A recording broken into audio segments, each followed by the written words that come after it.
all the free products. I gotta remember that. Well, you know, they say in order to remember something, you have to forget something else. Okay, now that is a very cute haircut. That's like a little shag. I've never seen it before. Well, I mean, of course you have. It's the Rachel. Oh, is that your name? No, I mean, like, your name. No, I'm Jen. My name's Jen. Right, but I just mean like this is your haircut. But that's hair on your head. I'm not saying this is your hair. Okay, freaking me out a little bit.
said that.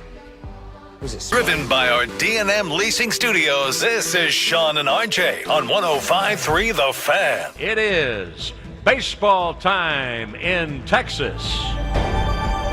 Yes, it is. How about it? How about it? It is opening day here on 105.3 The Fan. I'm RJ Choppy. It's Sean and RJ. I'm RJ Choppy. He's Bobby Belt. Peyton and Aiden alongside. And it is finally here. Maybe the best sports day of the year this year because of obviously opening day, but then later tonight you have the Sweet 16. It could be the best. It's a great day. Here's the only thing, and we ran into this yesterday a little bit when we were talking about it with Hagee. Super Bowl Sunday is a weekend, right? So you are getting a little bit of the weekend advantage. Now it's nullified a little bit by it's a Sunday and you got to get up Monday, but you have the entire day to just chill out. Whereas this day you're working a little. People are working. Yeah, they are. There's no doubt about that. A lot of people be going out to the ballpark. A lot of people are going to be going out to the ballpark here during our show. Yeah, they'll be making the trip to Globe Life Field. You know specifically who will be making the trip out there? The KNC Masterpiece. They will be. You nailed it. They will be. They'll be on the way to the ballpark during our show because they are live inside Globe Life, 10 a.m. in the stadium. Just go march your way out to center field. You'll find them. Yeah, not at 10 a.m. They're not going to let you in that early, but. What time is gates open? Probably 1? Opening day, it's usually a little earlier. It's 2 hours early typically. I think on opening day, I'm not going to I'm going to text Sandler. I'm going to ask Sandler if he knows when the gates open because I don't want to commit to the. I just know, I believe it's earlier than the standard time. But you will definitely have time to go out there, hang out behind center field, say hi to the KNC Masterpiece. Maybe you'll see Mike doing a stand-up somewhere. You can mock him and be like, you lost it since you left the fan. Like, you can Did you have any... Did you have any kind of thought about going to this game? Yeah, every year I think about it. Like, I mean, I absolutely love opening day. Yeah. Today was just going to be nuts. So, you familiar with the Colony at all over their Grandscape area? I'm very familiar with the Colony. I figured. So over in Grandscape, they're opening this thing. I knew the Colony before the Colony knew the Colony. I know. Yeah, when it was just when there were stoplights on 121. Yeah. Yeah. Just, no, this is once you got past Grapevine Mills Mall, it was a stoplight every 20 minutes or 20 feet, felt like. So there's a new like adventure park opening over there called Fritz's Adventures. Yeah. Have you seen it? Yeah, I've seen quite a bit about it. So, okay, so I got emailed about, hey, would you like to come out and bring your family for like this soft launch before we open? Would you like to come hang out? And I said, I'd love to hang out. So that's going on at 6:00 tonight. So I'll be watching the game at home and prepping and doing some things, and then I'll have to go at 6. So with the game starting at 3, I didn't think I'd have time to run around and do all that stuff today. Okay. I committed to doing that a while ago. So yeah, I thought about a bunch of the hoodies, as we call them. We were thinking about going to the game, but this is going to sound really bad, but I just have a hard time paying for tickets. Come on. I'm used to getting I have a lot of friends that offer me tickets, and I'm like, I just go. You know how we can we can buy tickets to the AT&T Stadium suite for different events? Not Cowboys games usually, but different events because the Odyssey suite. I wonder if we can do that with the Rangers suite. Yeah, I bet you we can. Not the suite, but you can get tickets. Have you tried with the suite before? No, I've never. Then how do you know? Well, I've just said tickets in general, jackass. Yeah, but how do you know what's up with your mood today? Yeah, what a mood. It's opening day, man. You're coming with a diss track at 6:40? Oh, I got a diss track. Are your Red Raiders playing tonight, or is that tomorrow? That's tonight, yeah. Yeah, what are you mad about? How did he know that? What are you mad about? Red Raiders play. You're gonna why? Because his UNT team is losing their head coach. Oh yeah, sorry, that's his third team. I always forget the Longhorns are his third team. That's what. And TCU's your second team. Did you? So did you think the Longhorns are what? Did you think about going to the game today? I thought about it, but at 3:00, it's like I got to take my nap, and then I'm in Rockwall. If I was in Mansfield or Arlington area, it'd be a short drive, but I'm not driving an hour over there, and then traffic and driving back. I've been one time to opening day, but that was a member as the media team. Oh yeah. It's fun. It's fun. That was when you had popcorn for lunch.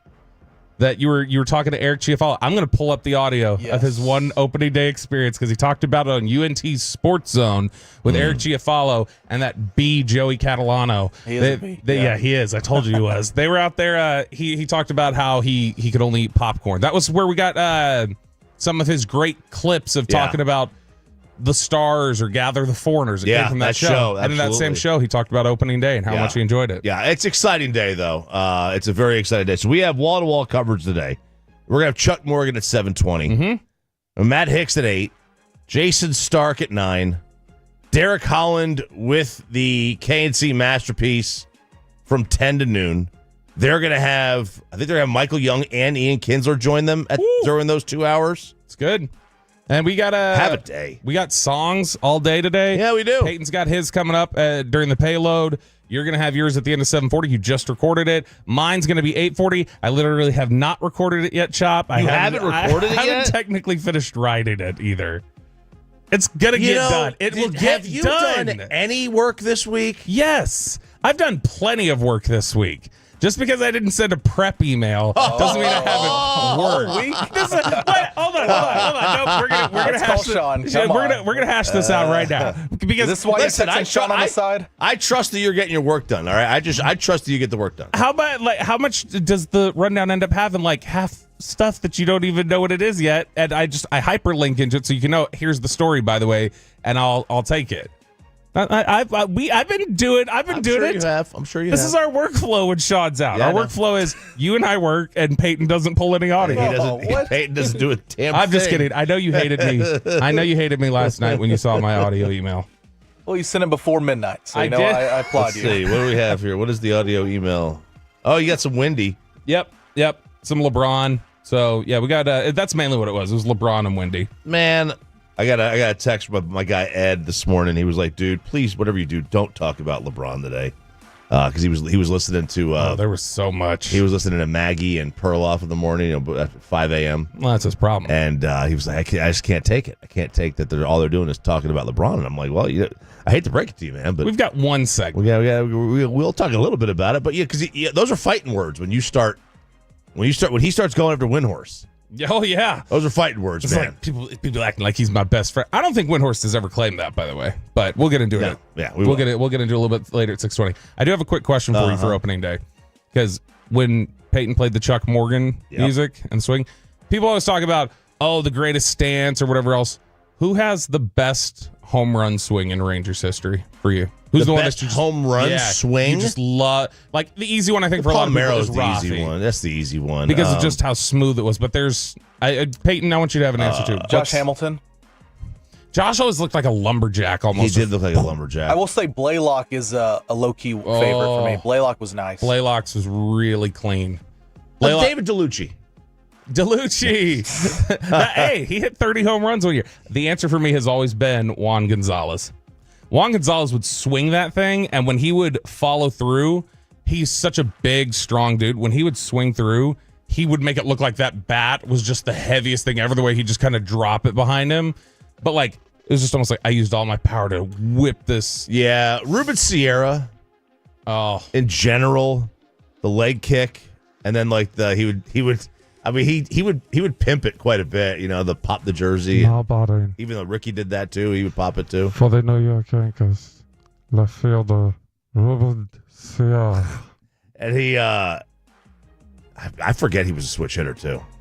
He was a good player, dude. And he had, I don't know, like usually you see like if you're a switch hitter, your stance is a little different. Like his was a little different, but like he had the same kind of leg kick from the right side. But yeah, there's a few. There's a few.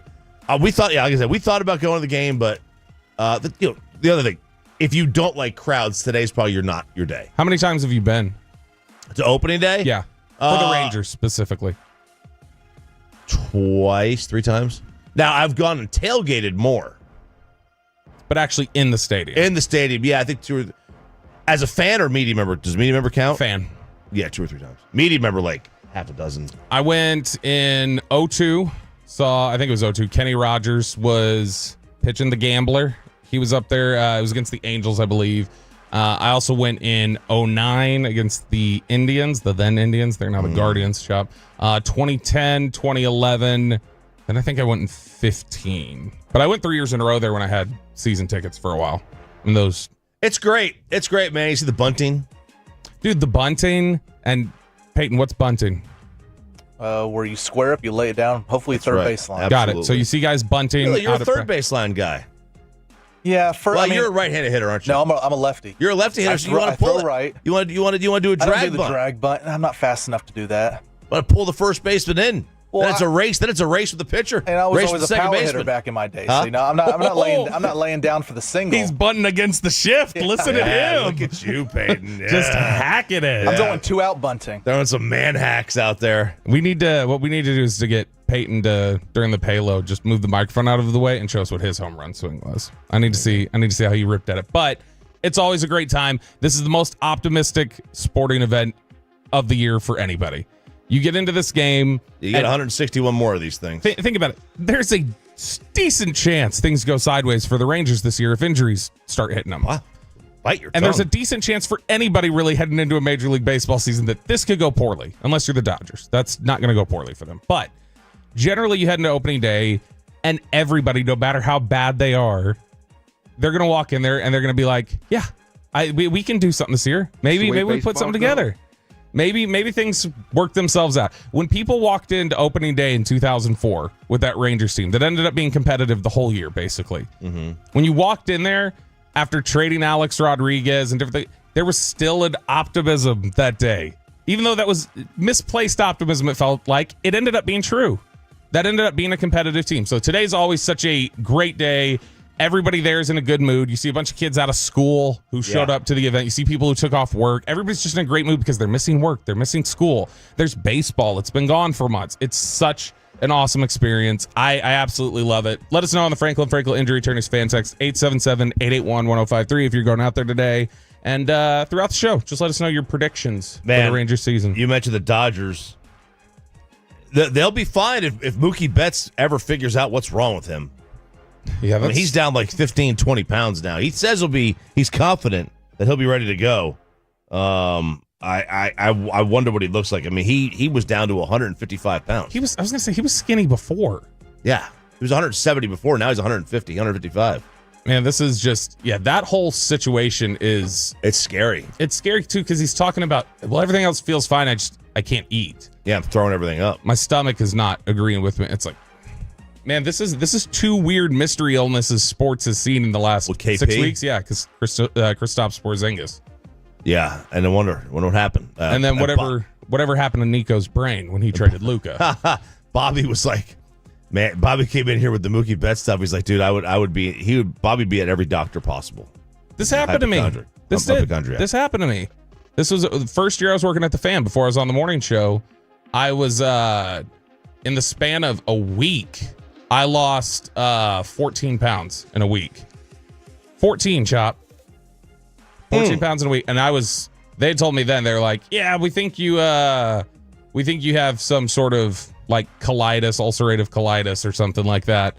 And no, it just turned out I had some bad stomach inflammation or something. It's Sean and RJ 105.3 The Fan on your opening day edition. Again, Chuck Morgan 7:20, Matt Hicks at 8. Jason Stark at 9, KNC live from the ballpark at 10 o'clock. And we will get into right now LeBron James torching everybody. 1970s basketball players, people who are the haters, Brian Windhorse. It's all coming up next to the Fan. We're here for you all day. Sean and I. Was it Saffron Squad?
Uber Eats has Lola V products? I gotta remember that. Well, you know, they say in order to remember something, you have to forget something else.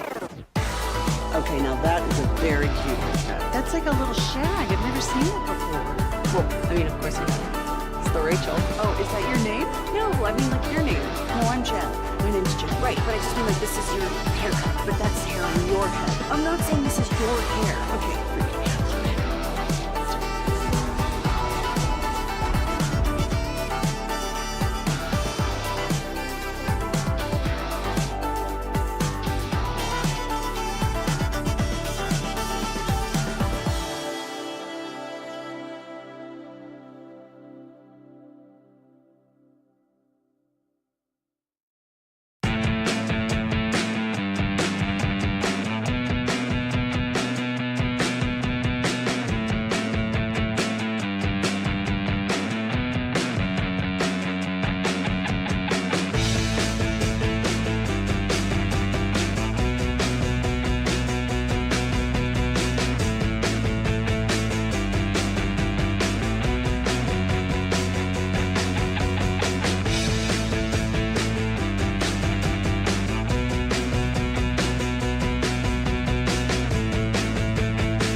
Injured lawyers, Frankel and Frankel. If you've been injured in a car or truck wreck, call Frankel first, 214 or 817-333-3233. With Frankel and Frankel, there is never an out-of-pocket cost. They only get paid when you win. Frankel and Frankel, the go-to car and truck wreck attorneys in Dallas. Shot score! On the two-man advantage. It's Robertson to tip it home.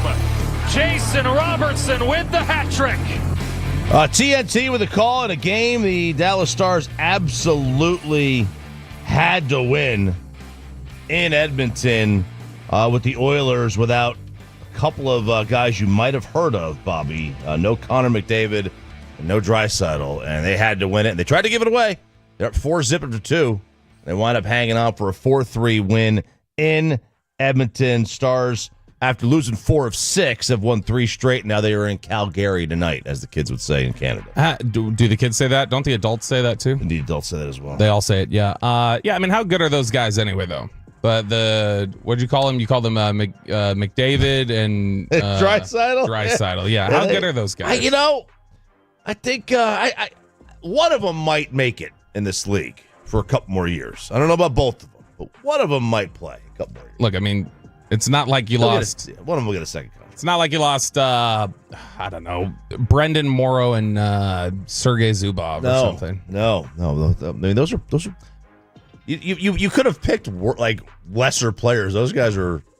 I just picked pretty random, awesome. I just picked random stars. I wasn't talking down to them. I think Sergei's in the hall. I know. I was talking about good players. All right, so you're telling me it's a coin flip for you on Zubov or Draisaitl and McDavid. Sergei's amazing. Sergei is not awesome. Have Sergei slander. It's not Sergei slander. Money Puck, by the way, said this was a game that the Oilers should have won 76% of the time. Chop. Jason Robertson, hat trick, a natural. All of them were in the second period. 3 straight goals in the second. So the Stars get back at it tonight against Calgary, but they do get the victory 4-3 over the Edmonton Oilers. LeBron James was on Pat McAfee, was he not? Oh, yeah, he was. Now, this whole thing was fascinating. So much of what he had to say here was interesting to me, and the way it was executed. So they actually had the Lakers obviously were playing a game yesterday. And so a lot of people at first were kind of being a little critical, like, what's LeBron doing showing up to do an interview on game day?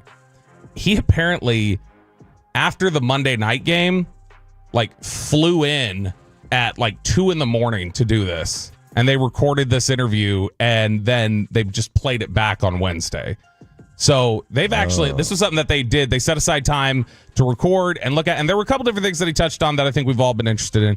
Where do you think you'd like to go with on this, Chop? Would you like to start with his Windhorst comments, some of his thoughts on Luka, some of his thoughts on reading books? Where would you like to? Let's talk about playing with Luka. All right, so Luka Doncic, obviously a Los Angeles Laker now, much to our chagrin. Pat McAfee asking LeBron about playing with Luka and about their future together. His name is Luka Magic for a reason, and you see that. You see his play on the game. He's a very transcendent player, and if you talk about that moment, you got to think. I can't put myself in his shoes because I've never been traded before, but I can have a sense and be a human being to know you commit to a franchise for 7 years and you feel like, this is the place where I'm gonna be. This is my comfort. I talk about my comfort before I went to Miami, and then out of nowhere, bam, you just get traded. I don't give a damn where you're going. It doesn't matter who you're pairing with. That's a shock to your system. Oh, yeah. It's a shock to your system. Even though he was ready to play, that moment I feel like that had to be said because he is still that guy.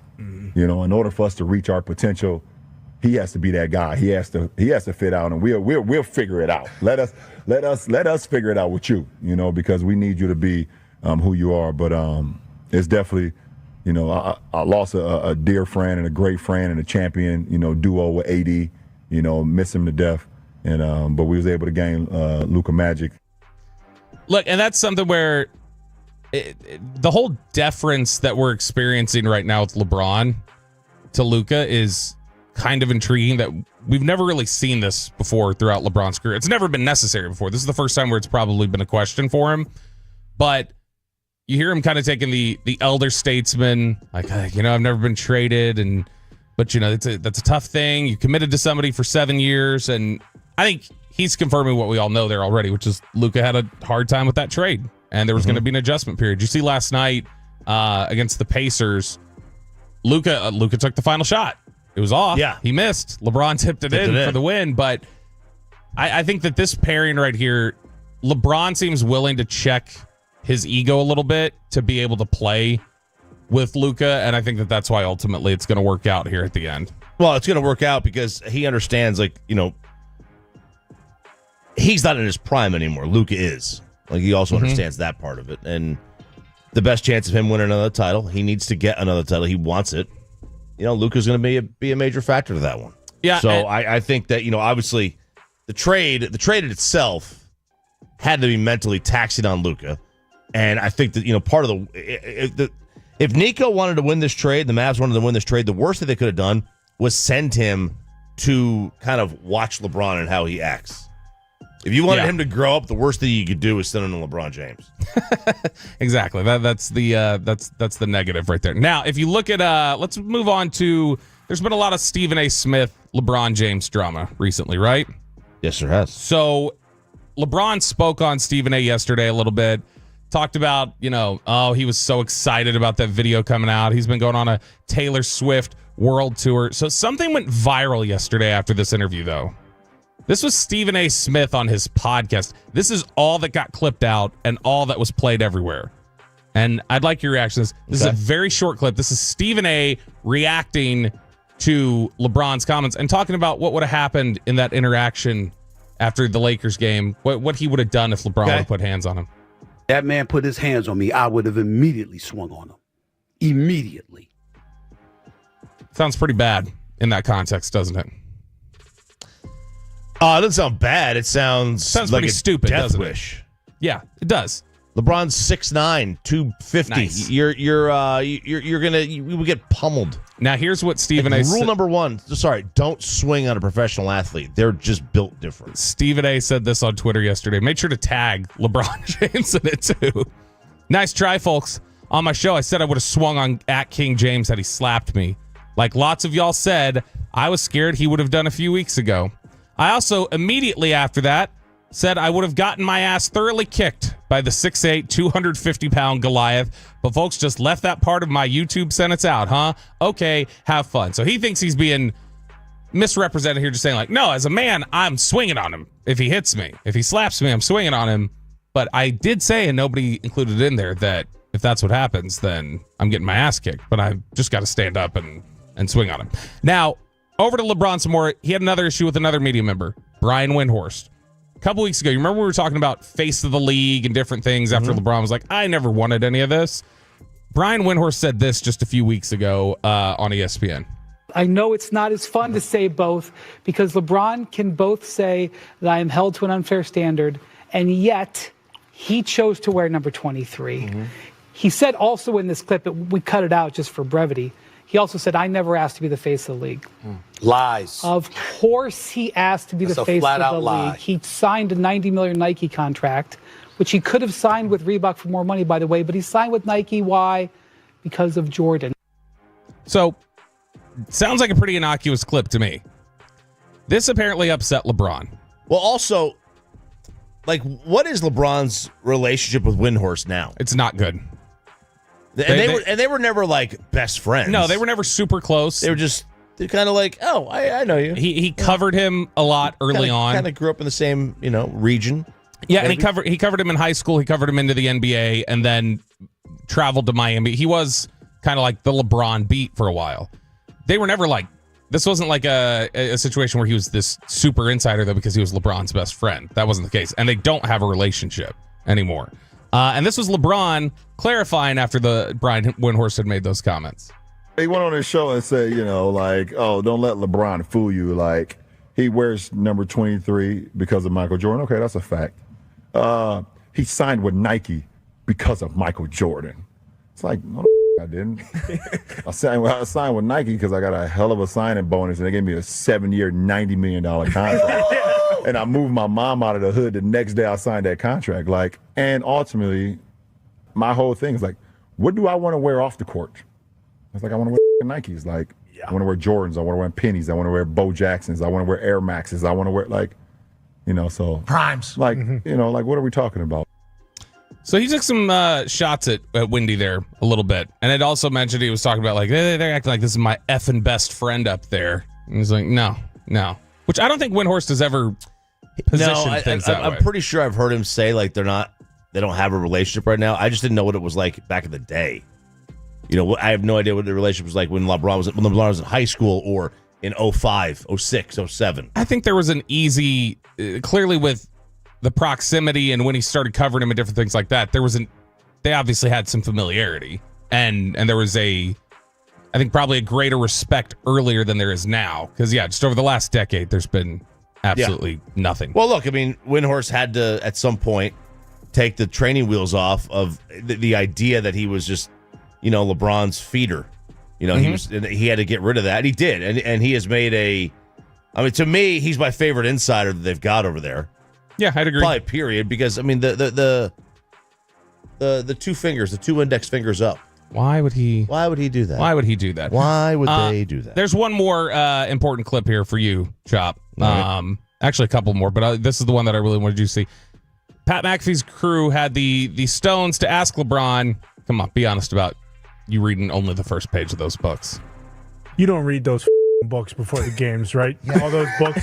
You open it to the first page, and then you don't read those books ever again. Listen. I actually have finished those books. Oh, hold on. Like if you were to hold this, hold on. They hand him a book. People say you would say you read it. Mm-hmm. This is how.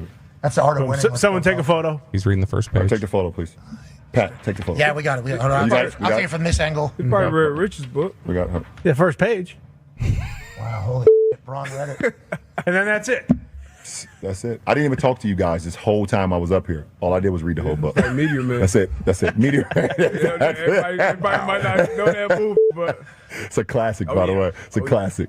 That's clever. Funny point. That's clever. But he was legitimate. He did say it to me. He said, I actually did read all those books.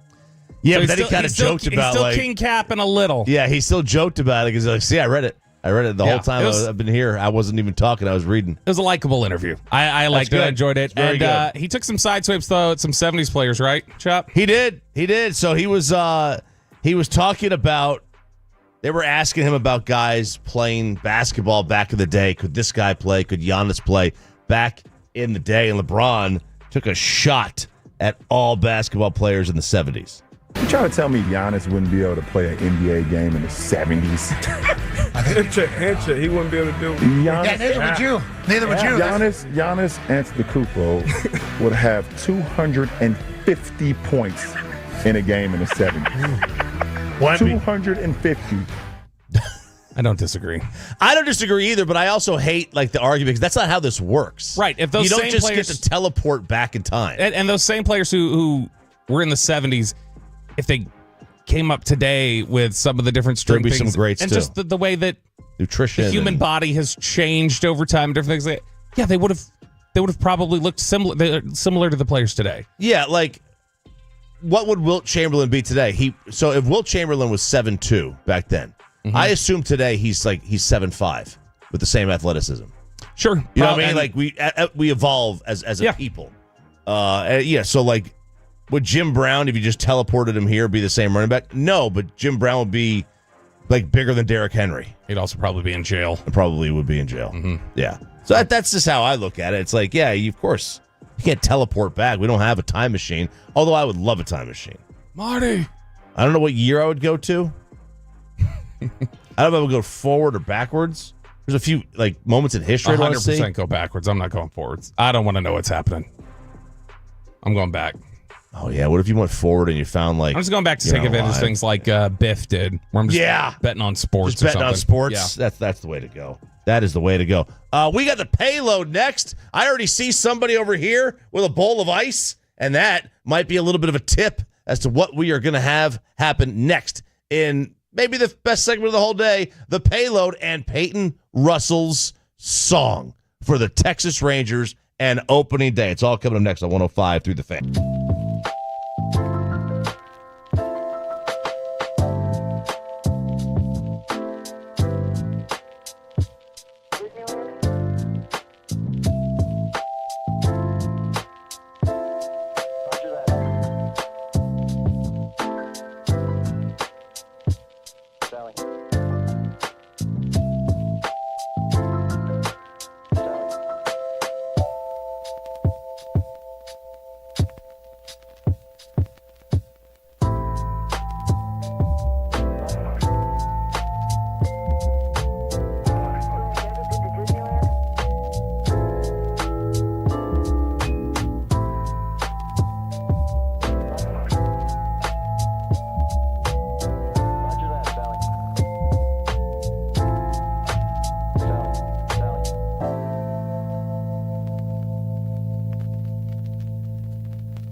Roger that, Sally.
got to forget something else to remember that Uber Eats, I suppose. No, that's absurd. Hey, remember when you used to be what was it, Pepper Lady? Wasn't it the Simmons sisters? Razor Babes. That fun squad? Nutmeg Maidens? No.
And it's back to Sean and RJ right here on 105.3 The Fan segment here, brought to you by Classic Chevrolet. If you're in the market to upgrade your vehicle, get to Classic Chevrolet in Grapevine today. The back-to-back #1 Chevy dealership in the world. More new Chevys than anyone else, all priced to sell. Visit ClassicChevrolet.com. This is Texas. This is Classic Chevrolet. Together, let's drive, relax, enjoy the difference based on new Chevrolet registrations 2023 and 2024.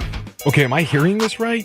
The morning show is letting Peyton Russell have his own segment? I just don't get it. We've known Peyton for years. He's horrible on the mic. I mean, gathering the foreigners, this is going to be a train wreck. Daddy does work, and Peyton just does board hopping. That is right.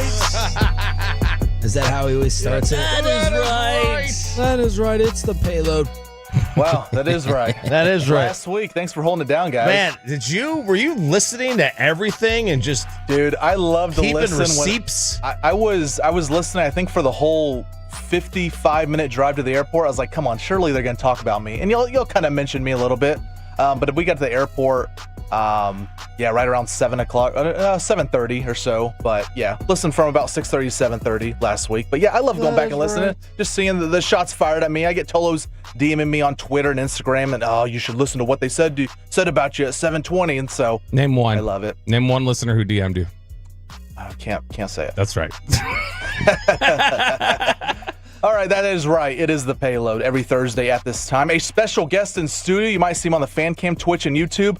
Jake Riepma, who gonna try a little experiment out here in a little bit. All right. Real quick though, I want to say it is an honor because every single Thursday when I'm leaving, I come in and Peyton can back me up here. I say, Peyton, 10 out of 10, A+ Payload today. I enjoy it. It's one of my favorite segments. It's great. He doesn't lie either. He's straight with it. He's 7 from o'clock, Detroit, right? not so much. Oh, yeah, right. it's really everything after that. It's the the 7 hours of total broadcasting the rest of the week. Well, I contribute to that because I always go in there and just am talking his ear off. So I'll take some of the blame. Why are you trying to bail him out? No, Peyton's always just been so. We already got rid of the basketball hoop in there. Okay, we don't need you in there anymore either. Was that a Friday night email? No more basketball. All right. No. All right. So we. Hey, it's so flustered. Thanks, Jake. All right, we got a lot of people go through these morning routines. We'll try one out that's going viral on Twitter. And by the way, at the end of this segment, we are going to get to my Rangers opening day song. Yes, the last two buddy. seasons have flopped. Let's get to it. Let's make it 3 in a row. So, all right, morning routines. A lot of people have morning routines. I'm sure you guys do, or you can text in on the Franklin Injury Attorney fan text 877-881-1053. Your morning routine. But this is a man who's gone viral on the social medias, and Aiden has the video up on the fan cam. I apologize for his shirt being off, but that's just who he is. He's ripped though, so it counts. What? Aiden's shirt is off? No, Aiden is throwing up the video. Oh, He's okay. our video guy, yeah. Aiden, he could have his shirt off. Maybe he's a shirt off kind of guy. But this guy, he's doing this morning routine. He sleeps with mouth tape on, so he rips his mouth tape off. You can see him eating a banana. He rubs the peel on his face, and then he dunks his face in ice water. He does push-ups, but he does a whole bunch of nothing really here in the morning routine. He wakes up early in the morning, and so Jake is going to try it out. I hope this does not classify as hazing or anything, but Jake has a bowl of ice water in front of him. He's going to pour water into the ice. Okay. So we have that. Let's try not to spill it. We got. Yeah, careful with the splash. By the way, if you've never done this, is fantastic. Man, I this don't know. whole routine, like the face in the water. I don't know if this is enough water. It will wake you up. You need more water than that. It will wake Here, you you up. want this? Ew. I mean, I may have backwashed in it, but well, Jake he can put his face deep into the bowl. Yeah, well, I mean, I may have backwashed in it, so hope you don't mind my DNA in your face. That'll be fine. That'll be rejuvenating. All right. So before though, Jake, you don't have to eat the banana. It's a ripe banana. You gotta take those headphones off. Yeah, you're gonna electrocute yourself. All right, so he can't hear me right now, but tell him to peel the banana peel. He wants you to peel the banana peel first. Yeah, you got to rub it first. So you peel the banana peel, and you're gonna rub the peel in his face or the banana itself. No, he's supposed to eat the banana, but he doesn't. Eat the banana. No, don't eat the banana. Well, that's what he's told to do. Eat and the look banana. at the camera. There you go. Yeah. Look in the camera while you do it. Man, I used to do a lot of different things with banana peels. Yeah, I bet you did. Put them in microwave for a little bit first. Yeah, but this is a guy who it's gone viral for whatever reason. It's got like over 10 million views on Twitter. I have no idea, but it's just it's insane how much this is blown up, and it's all a fake. A bunch of nothing, though. It's just a fake. Jake is rubbing the banana peel all over. Yeah, rub the banana peel. The outside or the inside of it? The inside of it. It's got to be the inside. Got to go the inside. Get that potassium, right? Yeah. Oh, my God. There we go. Look at that. Oh, God. It's everywhere. And now he's going to dunk his face. Face in the water. See, this is what I mean. There's that bowl's too small. Okay, you're just immersing your face. There we go. There we go. Do you feel rejuvenated, Jake? Where's that? Do we have towels? We have a napkin right there. Towels right there. Okay. Well, see, this is why I didn't tell Peyton why I'm perfect for this, because I used to do, when I was doing overnights, I worked at a gym. What the hell? Yeah. But I was responsible for opening, and so I'd go from overnight radio to opening in the gym, and I would do this. I would do a cold shower for the 20 minutes I had to try and stay awake, and then just splash super cold water. It wakes you up. Worked great, and then one time didn't work that well. Fell asleep at the wheel, crashed my car. Not great. But this is good. It wakes you right up. I've never been. I don't know about the banana thing though. What's wrong with the banana? You didn't give it? Oh, the peel itself? No, to like wipe it on your face. Like what? I don't know. I don't know why you did that. I've seen it, but what's the explanation behind it? I don't know. This whole thing I will not believe any of this. That's not going to pick up any This of the is water not this guy's routine. Tell Jake to put his headphones on so he can hear me. Put your headphones on so you can hear. Do you believe this routine? Did you believe No, this? I didn't believe it, but I was like, surely, I mean, because you should have seen, and this guy used Saratoga spring water. I just use regular water, but you should have seen the amount of people that were buying bananas and water and doing this. It's like, I don't understand what it does. I mean, if it's a trend, you got to try it and see if it works. I mean, Jake, maybe in 20 minutes, we'll see if it actually wakes him up or makes him feel better. It took him 2 hours. If you saw the timestamp of the video, it took him 2 hours to get out the door in the morning to go to the gym. Right? It took him 2 hours. And, the fake, I think we need to get here with 10,000. We just start with 10,000. Like, he just came up with a line. And then the fact that he's jumping into the pool and he's pausing in air for 4 minutes. That's right. Because the timestamp was 7:36 when he jumped, and 7:40 when he landed in the water. He did the LeBron special. He read the book.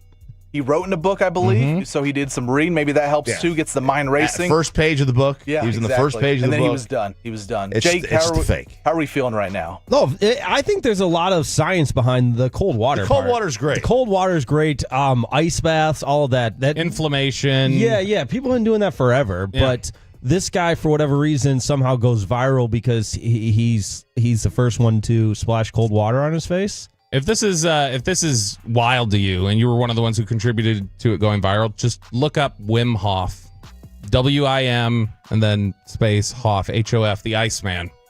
Rogan's interviewed him before and stuff like that. He's this Wim Hof. Oh yeah, Wim Hof. I've seen he that. does controlled hyperventilation to control his body temperature, and so he'll sit in like ice baths for like an hour, and his body temperature won't change. But didn't they prove the hour is too long? Like it's supposed to be like 10 minutes. Yeah, it's supposed to be. That's why he is like. That's why he's considered a freak. And they're like, why isn't his body temperature changing?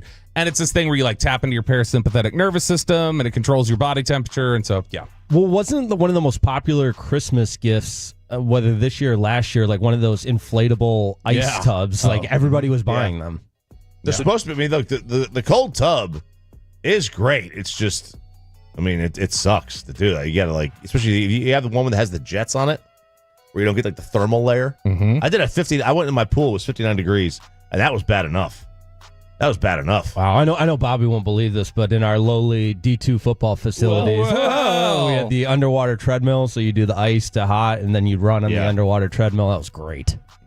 Well, Jake, thank you so much for joining us. You can stick around for this because we're about to play my Rangers song. But any other experience, we'll just drag Jake. Happy to do it. We'll have him as a test dummy. But all right, we'll get to the main subject here, the Rangers song. This one I think is a hit, but at the same time, I think all my stuff is a hit. Then it flops. I get reaction on the fan text. I mean, I still have pictures of the fan text destroying me last year for my Rangers No, song. they did not. Dude, Everybody loved it last year. They loved it. I should read the jokes. You did back to back. Yeah, I had back to back. It was just out of sync, and it was it was Eminem, the white boy kind of slander too. But no, this one was different. I didn't go rap this time. I went a little old school here. Bobby might be shocked that I actually know this song. But yeah, this is my Rangers 2025 opening day song. No. Share. Share? Ranger season, baby. Let's get it. Come on. No matter how hard he tries, you keep pushing him aside and he can't break through. There's nothing Jacob can do. It's so sad that you're not cheering. It takes time to believe it. But after we win it all, he's gonna prove it to y'all. Hit it! Do you believe in Jacob DeGrom? He can feel it inside his arm. I really think he's gonna be the bum. Oh, do you believe in Jacob DeGrom? He can feel it inside his arm. I really think he's gonna be the bum. Oh, let's go, Rangers! Come on, World Series champs, let's do it! Oh my God, So 10 out of 10. There you go. 10 out of 10. I've done this for 3 years. I think that was top 3. That was easily your number one. Perfectly. Well, back-to-back is still great. Yeah, Fergalicious was I still like that one better. Oh, I know. I still, to myself, every day will say Jonas Fingers turned to Dinger Fingers. Do you still have back-to-back? Do you have it in the system? I could find it, I think. We might need to. Oh my gosh, back-to-back was so good. That was the lyrics in back-to-back, I think, were fantastic. Yes. I love the lyrics in this one. That was incredible. Good. Yeah. I don't even want to look at the fan text, but it was horrifically out of sync in so all the good. best ways. It's all the best ways. But you nailed the most important line. Do you believe in Jacob DeGrom? You nailed it. I thought it was great. That's a great line. Here we go, Peyton. Some of the reaction. Offbeat, off-key, perfect. Yeah. Straight gas, Pay. Let's go. That's from Elliot and Maybank. Let's go, Peyton. What else we have? Brandon from Fort Worth says, Peyton just delivered his biggest load of all time here in the payload. Yes. 817, damn, this is the first time Peyton has actually made me laugh. So there you go. 10 out of 10. That's my goal. That's 10 my out of goal. 10. Make people you laugh. You don't want to have it too perfect, then you're an overachiever. That was just perfect enough. I'm just glad G-Bag isn't having a show today, or maybe a later show because they don't have G-Bag today, so they can't replay it today. So I'll wait till tomorrow. No, it's definitely getting sent. But I think we'll have Choppy's here in an hour or so. We've got Choppy. No, yours is almost done. Are you gonna have yours today? Yeah, I'm gonna have mine done. Okay, Yeah, all we're right, done. very good. 1 hour from now, I will have my Rangers championship hopeful parade song for you. But it's Sean and RJ here on 105 through the Fan. We are the home of the Texas Rangers. We've got Chuck Morgan. We've got Matt Hicks. We've got Jason Stark. KNC is at the ballpark, the Globe Life Field all day. They've got Derek Holland and Michael Young and Ian Kinsler. And they have Sandler. They've got everybody today. We are the home of Texas Rangers baseball. Chuck Morgan, next hour. Rangers ticket giveaway, next hour. And do we all have a clean sweep on the Rangers winning the West? Next to the Fan.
Uber Eats has Lola V products? I gotta remember that. Well, they say in order to remember something, you have to forget something else.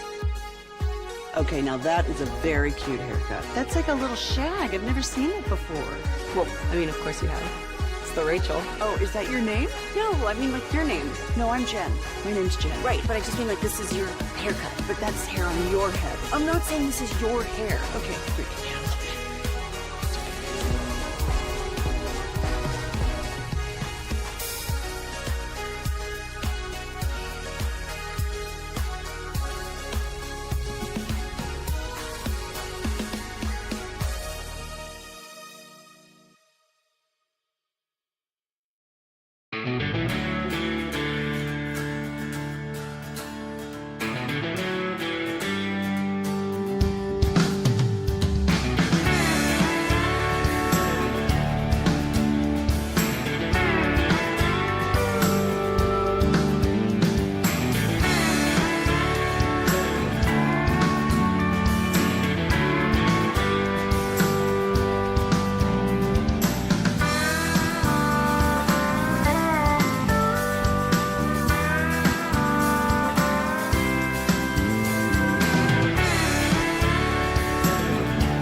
forget something else. 5-3 The Fan.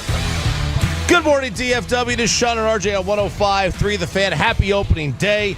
We are your home of Rangers baseball. Matt Hicks coming up at 7:20. Rangers ticket giveaway this hour as well. I'm sorry, Chuck Morgan at 7:20. Matt Hicks at 8. So you Matt's got it. An hour from now. There's so many guests. I'm just getting kind of confused. So Chuck Morgan at 7:20, along with the Rangers ticket giveaway during the commercial-free expressway on 105.3 The Fan. Yep, and if you you head out today to the ballpark, go out to the Globe Life Field in Arlington, you will see the KNC Masterpiece from 10 to 2, leading you up to pregame, which will start at 2. And then you've got 3:05 first pitch right here on 105 through the Fan, just like every game, all year. All right here. Every single one. On 105 through the Fan. And then tomorrow, Chop, we have failed to mention so far today. Yeah. Tomorrow, we will be out for the Sean and RJ Firehouse Tour. It kicks off for 2025. This will be at Keller Fire Station number 1, 455 Keller Smithfield Road South.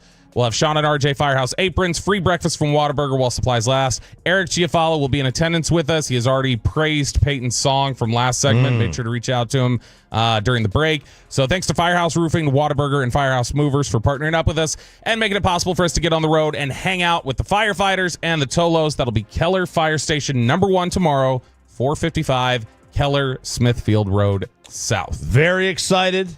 We love the Firehouse. I love doing them. Then, of course, you get the aprons. That's cool. Brecky from Whataburger. That's cool. Do you get the texts whenever we say we're giving something away? Do you get texts from people who are like, hey, save me one of those. Put one aside for me. I've already gotten like 3 texts of people asking me to put aside the aprons. And in the past, it's put aside a flask. Put aside this for me. Absolutely. They always want me to stash them away for them. My buddy Wesley already requested one. Look at that. And I'm like, man, you got to be here. You gotta come out and get it. If you want it, come out and get it. Come get it. You want some? As Rick Steiner would say, or maybe it was Scott. I think it was Rick. You want some? Come get some. Exactly. That's what you got to do. Exactly what I think it was Rick Steiner. He was the dog, the bulldog kind of guy, the wrestling ears kind of guy. Do we have a clean sweep? So we just played Peyton's song, and that got me all juiced up for opening day. We got mine coming up here in about 45 minutes. The Bobby's during Below the Belt. By the way, I'd like to point out Peyton didn't use auto-tune like that. That's just his that voice. Hack share. He just that was legitimate. He didn't need the auto-tune. Baby. He didn't need it. Do we all have a clean sweep of our? Let's do a little predictions. All right. For the baseball season. Yep, and we'll get your predictions on the Franklin Injury Attorneys fan text 877-881-1053, 877-881-1053 if you want to get them in on the Twitch and the YouTube as well. We'll read them off of there. But yeah, what are your predictions for the Rangers season? Where do they finish? What kind of record do they have? How do you see things playing out? I guess I'll lead off here. So last year I was pretty confident in that team because I felt like, all right, Wyatt Langford's going to just hit the ground running, no problems. Evan Carter is good to go. We already know, we saw what he did at the end of 2023. He's only going to get better. All these guys, you're going to, as long as you got health, we're going to get DeGrom back at some point. This is good. We're going to be good to go. And I think I predicted somewhere around like 92 wins or something like that. Okay. That clearly didn't happen. A lot of injuries. It did not. And that's going to be the big issue this year is how healthy are they? If they're healthy, and I know it's easy for everybody to say, well, if you're healthy, yeah, of course. But for Texas more than anybody else, I think it was Fangraphs who had written recently and said Texas could win the World Series. They could finish 8 games below 500. Just like they have the last 2 years. Either one of those feels equally likely with this Rangers team, just depending on a number of different factors. I think we're going to see a bounce back from Jonah Heim. We're going to see a bounce back from Adolis Garcia. I don't think that they're going to return to the levels that they were at previously, but I think you're going to see enough that it's going to make an impact. I'm going to say Josh Young stays healthy all year. You're going to have to weather some of the injuries with Jacob deGrom, but I'm going to believe in the health of Josh Young. I'm going to believe in Jack Leiter finally putting things together a little bit and being a meaningful contributor, not a top of the rotation guy, but a meaningful contributor. And I'm going to say the Rangers win the AL West and that they finish the year 93-69. I think you did that because you wanted to do that right there, that last part. Why? I get that. I don't know what you mean. 93 wins. Yeah, I get that. I am not as bullish on Jonah Heim or Adolis. I think they are kind of what they are. In the sense that, is Adolis's like OPS, going to be in the high 6s? No, I think it's probably going to be closer to low 700, so like a 720. But listen, it's quite obvious in the World Series year, both of those guys had career years. They both popped. Adolis's OPS was like 100 points higher than any other year, and Jonah Heim's OPS was about 60 points higher than it was the year before. I think you're going to get OPSs in the mid 6s for Heim and the very low 700s, 720, 740 for Adolis Garcia. But I do think what you get differently this year than you didn't last year is I think you do get health. Yes, more health. More health than you have. I don't think Josh Young is missing 3 months. Hope not. Is Seager going to find his way in the injured list? Yeah, he is. Is it going to be 8 weeks, 10 weeks, 12 weeks, or 2 weeks? Like that's what it all kind of boils down to. Is Jake DeGrom going to throw 200 innings? No. In fact, I actually might eat the shirt that I'm wearing if he does. I don't know that it's possible that I could eat it, but I would consider trying to figure out a way. But is he going to throw over 100 innings for the first time since 2019? Yeah, I think he will. I don't think they're going to try to stretch him out too much, but they're going to manage his days where I don't think that it's likely that he throws every fifth day all that often. He doesn't have to throw every fifth day until the end of April. And I think beyond that, they're going to try to skip him. And that's the one thing you have when you get Bradford and Gray back. And again, assuming health for the other guys. And also assuming that Rocker and Leonard pitch well. There's a lot of assumptions. The 8 games under 500 or winning the World Series is maybe the perfect description of this baseball team. There's a lot of if. There's a very large spectrum in which they could fall down. Because if you don't get that health, then you need Heim and Adolis to go back to their 23 seasons. Like if Adolis is an 860 OPS guy, yeah, you can weather a Josh Young injury storm. You know what I mean? They got to figure out what's going to happen with Evan Carter. They got to figure that out. Yeah. And they're going to have to make some trades at the deadline. And specifically, they're going to have to see if that closer role actually falls into place the way they want it to. So what is your actual record prediction? I think they are 89-73, and they win the American League West. Okay. I think anybody would take that. And then anything can happen in the playoffs. And they won when they won the World Series 2 years ago, they had 90 wins. Mm-hmm. So it's basically the same kind of team. I think 89-73. They hit the over on the win total. I think the Rangers over is the best value bet of the year. That and I think the Royals over is a really good one too. But the Rangers are 25-1 to win the World Series. It's great. You can get them to win the American League at like 12 or 15-1. That's fantastic. I'm big on the Royals too. If you want to do a value bet on them to win the American League or to win the AL Central, you're going to get plus money to win the AL Central. A lot of good bets out there. But I think the Rangers win the AL West, and then at that point, it's now you're figuring out, okay, who's healthy in the AL?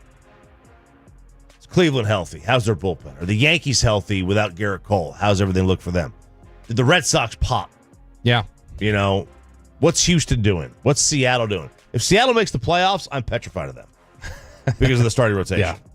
So 89-73. All right, Peyton, your pick. Yeah, because you were the only one right. You had 93 wins in 2023. And they won the World Series. So I guess I got to go 93 wins again. But they didn't have 93 wins. No, so he missed. But he won the West. But he's Mr. Buzz us when we get things off by one, so buzz him. That's right, Mike.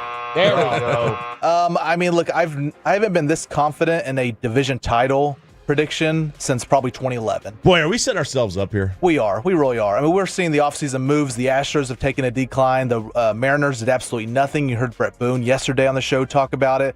I'll get to some of the Tolos predictions here right now, though, before mine. The 702 says 88 wins. 254 says 90 wins if healthy. 214 and 817 both say 95 wins. So you get a lot of teams up to that. I mean, it seems like it's playoff or bust, but my prediction is 90-72. I'll go. Okay. Nothing too high here, but very obtainable. All right, so we all have one in the West. Yep. Yes. All right, and Bobby, you have 93 wins, or 93? Bob Payton has 90. I have 89. We all have one in the West. Is Houston second or Seattle second? I'm still going to go Houston. I mean, it's just because it's the Astros. Like, they're going to find a way to win. They always have. They lose a big-time player every single year, and they somehow continue to win and find themselves in the playoffs. I'm going to still go Houston at second. Yeah, probably Houston. But, I mean, it's all going to be jumbled together. But, yeah, I would say probably Houston. Man, I think Seattle. I think Seattle's going to be, again, they had their chance, though. they've had their chance to really boom or bust. Do they get in? Do they get in as the wild card? It's going to be... The AL is so bad, though. It really... I remember you used to have to win 90 games to get in the playoffs. The playoffs will be Texas, Kansas City. I think Kansas City wins the Central. Baltimore, Yankees, and Boston. And then one more, right? There's 6. Mm-hmm. Yeah, I think Seattle gets in. The problem is that the Central, you could have, how bad are the White Sox? Are these teams going to get a free dozen wins? Right. That'll change it up. Right. That'll change a lot of things. Are they going to get a free dozen wins out of the White Sox?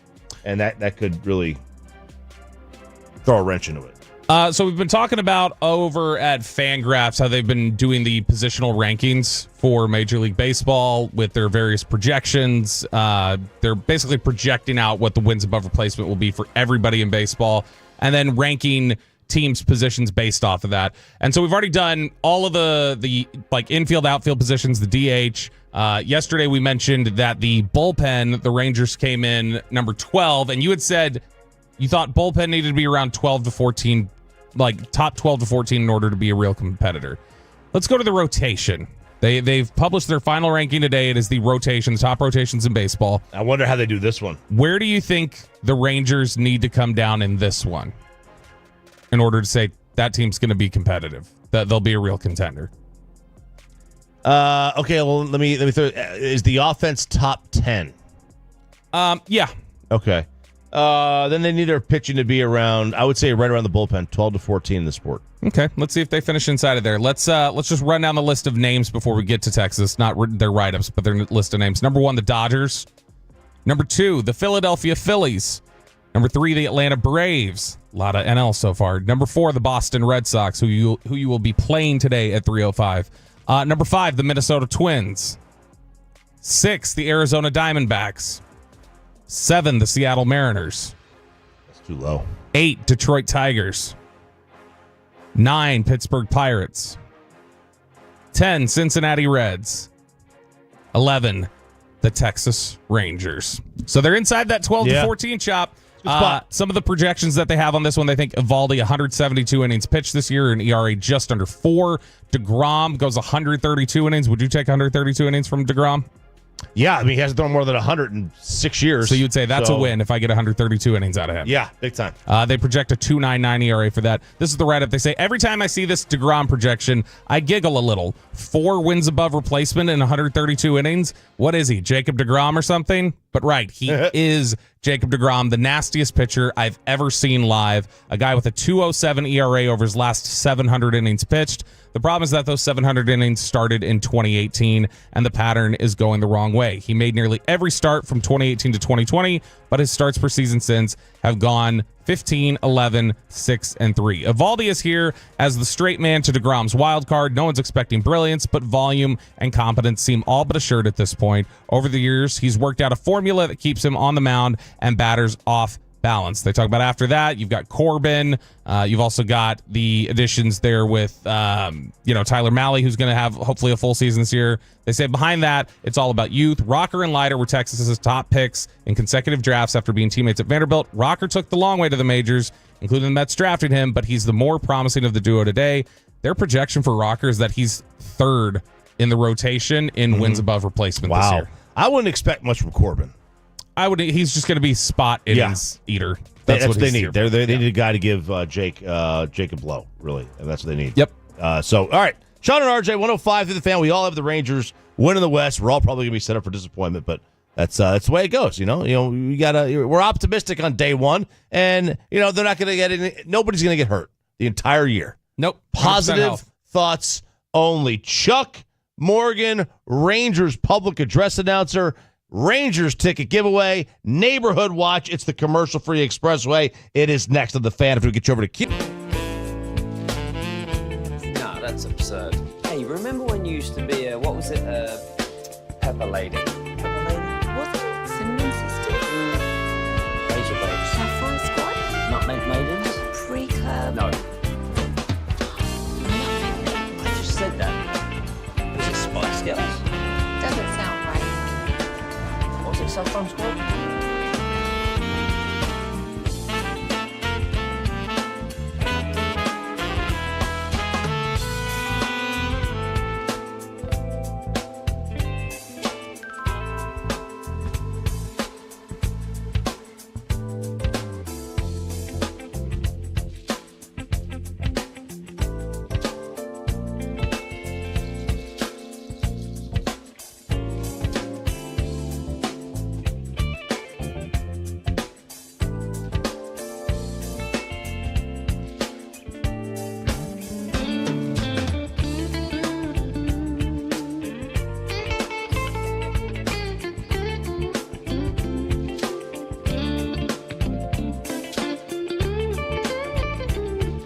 105.3 The Fan. I'm RJ Choppy. He is Bobby Belt, Peyton, and Aiden alongside. You have reached the commercial-free expressway, and we have a Rangers ticket giveaway coming up along with the Neighborhood Watch. Matt Hicks at 8, Jason Stark at 9. The KNC Masterpiece is out at Globe Life Field today, starting at 10 o'clock. They'll have Derek Holland. They'll have Ian Kinsler. They'll have Michael Young. They'll have Jared Sandler. They'll have everybody on the show. They'll be out in center field. So when the ballpark does open, head on out there and say hello to the KNC Masterpiece. Then we have the game at 3 o'clock. We have all the Rangers games right here on 105.3 The Fan. This man will be out here as well, Bobby, as he is for every game. Oh, yeah, not just out there. Will be the scene setter. Yes. Will be the one giving you all the nostalgia and memories that you'll develop today. His voice will be the narration of those moments in your mind. That is the great Chuck Morgan. Good morning, Chuck. How we doing? RJ and Bobby, I'm doing great. I just told Peyton, I was okay. I was ready. I'm kind of excited. But after I heard that song, I'm about as pumped as I've ever been. I am hyped. You guys might as well forget your songs. I'm pumped and ready to roll. Sounds good. It was fantastic. It really was. Well, the other thing I thought about is as it was playing, I thought, my God, I'm old enough that I went to a Sonny and Cher concert. So Do you know who Sonny is, Peyton? No idea, but I know who Cher is. Oh, man, this is so great. Chuck, it's I don't want to say how many how many Ranger opening days or baseball opening days you've done in general, but like, is the feeling any different now than it was for you 20 years ago, 30 years ago? No. The opening day is always special for a baseball fan. It's like a holiday for a baseball guy, and this is number 43 for me, and it feels just as good as the first one that I did in Arlington. So it's always special. Anything new that we can expect to see out at the Globe? Well, not anything new. I mean, they did all the food items the other day. I mean, everything's pretty much going to be. We're going to concentrate on winning the division and getting a little further. But not anything real new. We're still going to race those dots and have some fun with it. And got a few other things we'll do during the games. But the big thing, and I've always felt this way, the most important thing that happens out here is on the field, and I'm excited about that. Chuck, when we talk about opening day, and we did a little bit of this at 6 a.m., and you kind of just referenced it too, just the magic of this day, not just for baseball fans. I feel like anybody who goes to opening day, even if they're not a big baseball fan, they fall in love with it. They see that famous line from Moneyball, how can you not be romantic about baseball? It's just, it's such a different type of atmosphere. Do you feel like, in this day and age with everything, so many people on social media and different things like that, do you still feel like it has that same magic to it for people that go out there to the ballpark? Bobby, I've been a baseball fan for as long as I can remember, and I can't, to me, it's still there. To me, it's, and maybe I haven't ever grown up, but I just think that even to a kid having a day at the ballpark, even on opening day, is still the stuff that dreams are made of. I get a little corny there, but I still think it's there. I still think it feels like that. At least it does to me. And I know I talked to a lot of fans, and I know they feel the same way. And I've talked to a lot of fans since the first of the year, and they're all excited about the Rangers, excited about opening day. So I think that's still there. What is your top, just over the years, you mentioned all the opening days you've done, what's your top memory or your top couple memories? I know for myself growing up, I remember 2000, I was devastated the offseason. They traded Juan Gonzalez. And then opening day, I was bitter. I didn't care about Gabe Kapler, Justin Thompson, or, Coco Cordero or anybody else they traded for. I wanted Juan. And then on that opening day, it was all washed away with Gabe Kapler playing just an insane game there on opening day. What are some of the moments for you that stand out over the years of just, that's what opening day is all about? Well, you're speaking to one of the two biggest Juan Gonzalez fans. The other is Jim Cochran, who I've worked with for years here, but I love Juan. But, opening day for me, probably the first one in Texas with the Rangers. I think it was on a Monday night. We were up against Phi Slamma Jamma going for the national championship, and we only had about 13,000 people in the ballpark. But that was my first one. I remember that. the other one that really sticks out is when we opened the ballpark in Arlington, and we had Van Cliburn did one of the greatest national anthems I've ever heard, and and another one that sticks out is 1996. It just felt like I think we started out with a win on opening day, and we never looked back, and that was the first time we won the AL West. And then, after you've been to the World Series a couple of times, for us to open up in 2023 or 2024 after winning the World Series and all the excitement and stuff, that was pretty special. So, I've got a few of those. Chuck Morgan joining us here on 105.3 The Fan. All right, you mentioned some of the new food items. Have you tried and sampled all these, and which is your favorite? I'm one of the guys, there's about 10 of us that we get called into down into the speakeasy downstairs on the lower concourse, and it's always in January, and the folks at Delaware North invite us down to sample the new creation. So we're the ones that say, yeah, we like this. This is good. Try this. Probably the one I really like, because I'm an old pulled pork guy. They got a pulled pork sandwich. It's just unbelievable. It's pretty good. I like that. They got that hot dog, 4 types of hot dogs you can get in one thing. And then I saw the boomstick burrito, and I sampled that. That's pretty good. So, yeah, they got some good stuff coming out. Chuck Morgan joining us here on 105.3 The Fan. It is Rangers opening day. You'll be able to hear Rangers versus Red Sox right here at 3:05. We'll have pregame starting at 2, and the KNC Masterpiece will lead you all the way up to it from 10 to 2. They will be out there at Globe Life Field. Chuck, I'm curious, do you feel like at all, you're a sports fan, a DFW sports fan. It's not all just about baseball. I'm sure you've sensed, like the rest of us have, the discontent with the Dallas Mavericks right now and some of the things that happened with the Luka trade. Does it feel like the Rangers this year are even more of a relief for fans than in the past? Sometimes we'll say, just get us to summer until Cowboys get here. You get fans that are like that. But it feels like this year fans are saying this is our rescue right here is the Texas Rangers baseball season.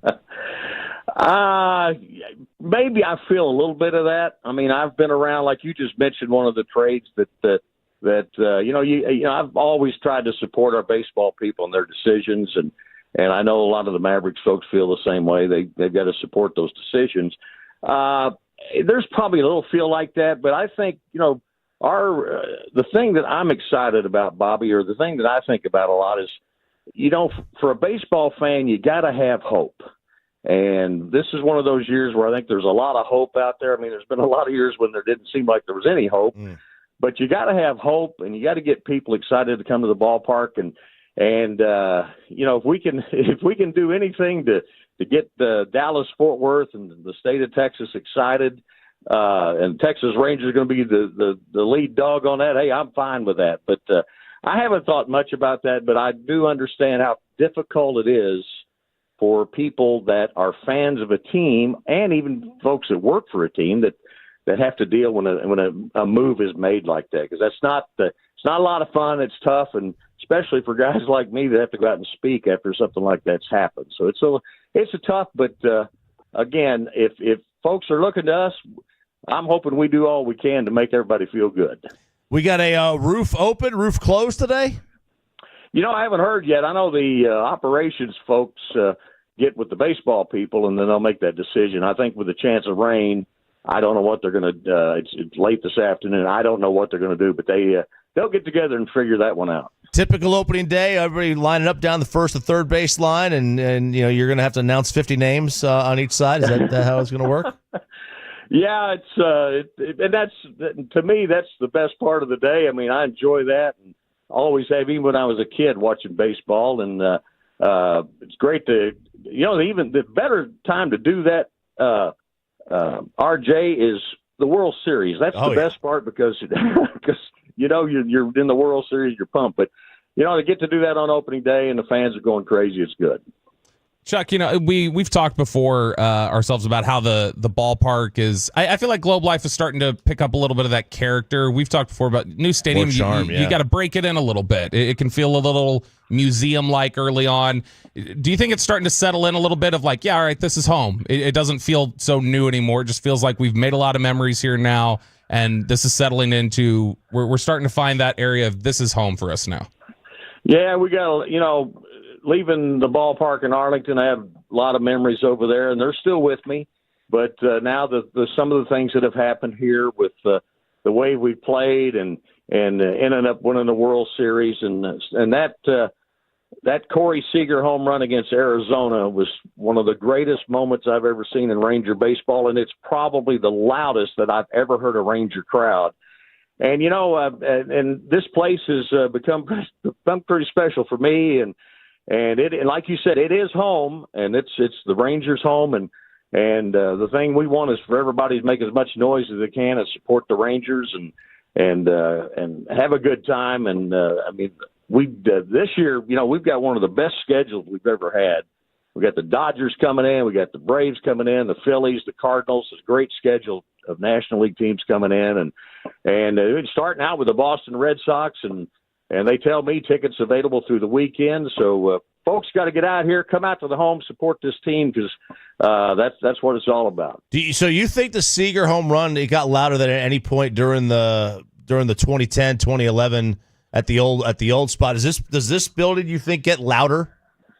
I think this building's way louder since that was open air over there. This is way louder. It's where you almost can't hear. Now, there was that one situation, if you'll remember, when Tony La Russa and the bullpen with the Cardinals, this is when he was managing the Cardinals, they got messed up in 11. They couldn't hear, and he had the wrong pitcher warming up and brought the wrong pitcher into the game. And I was pretty loud that night. And but you know what? And Bobby and RJ, y'all know this. We live in such a great sports area. We have great sports fans here.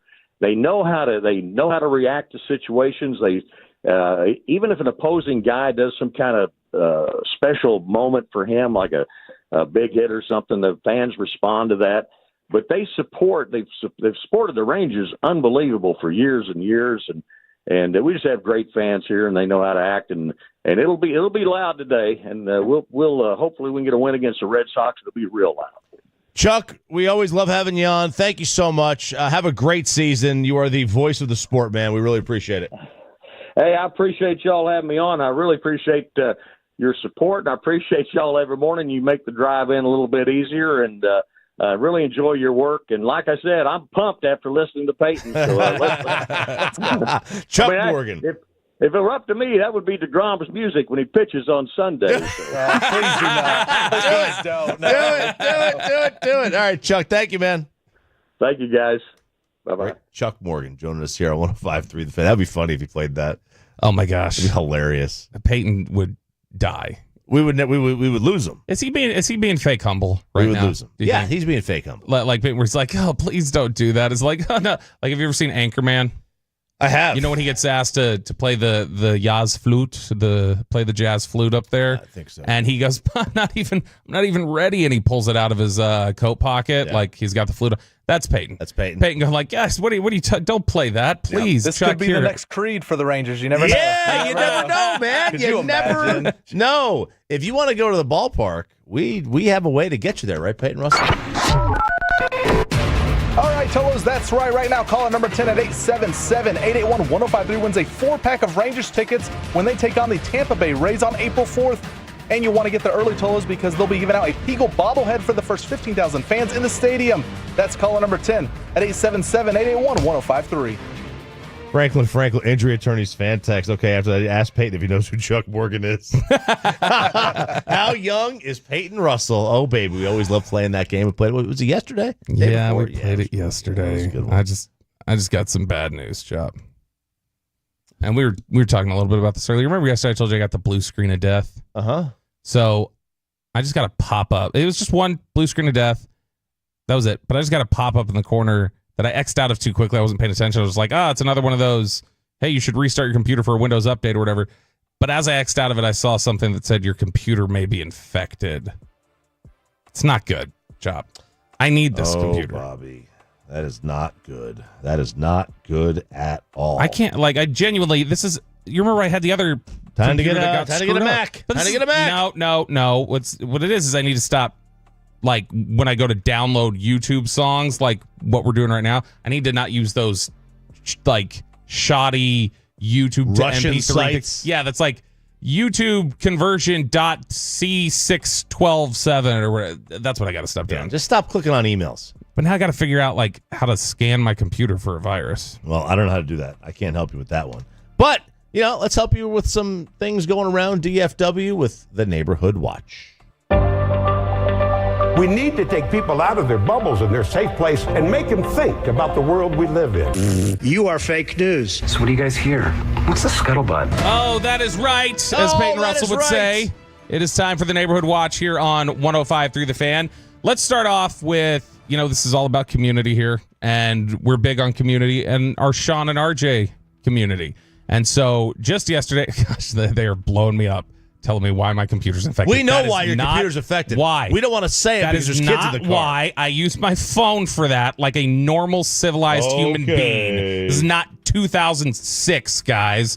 All right? You use your phone? Yeah. Who doesn't? I just use incognito mode. Yeah, but you have a whole laptop up? Yeah. I need the big screen. No, dude, that's where you go phone and you just cast it up to your TV. That's how you do it. Right there. So, all right. You think I know how to do that? Yeah, I would expect that you'd know how to do that. I don't. That would seem pretty basic. All right. Before we get into the Neighborhood Watch, we've talked about how we're doing our Sean and RJ 2025 listener survey, and we've got a lot of responses so far. Appreciate all you guys for giving us feedback. Go ahead and if you want to participate in the survey, let me know on the fan text. I will not be able to text you back right away with the link because we're in the middle of the segment. But during one of these breaks soon, I will circle back around, find the people who asked for the link to be able to take the survey and give us feedback on the show, and I will send it to you. So if you would like to be included on that, go ahead, give me a shout, and I will circle back and send that over to you.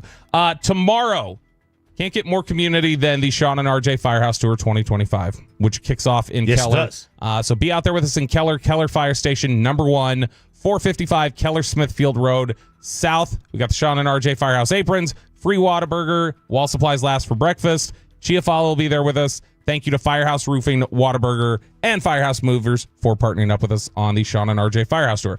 All right, before we get into my news stories and the various things that are going on around Texas, Chop, you've got a very personal Neighborhood Watch contribution. I do. today. I want to show you this photo here, Bobby.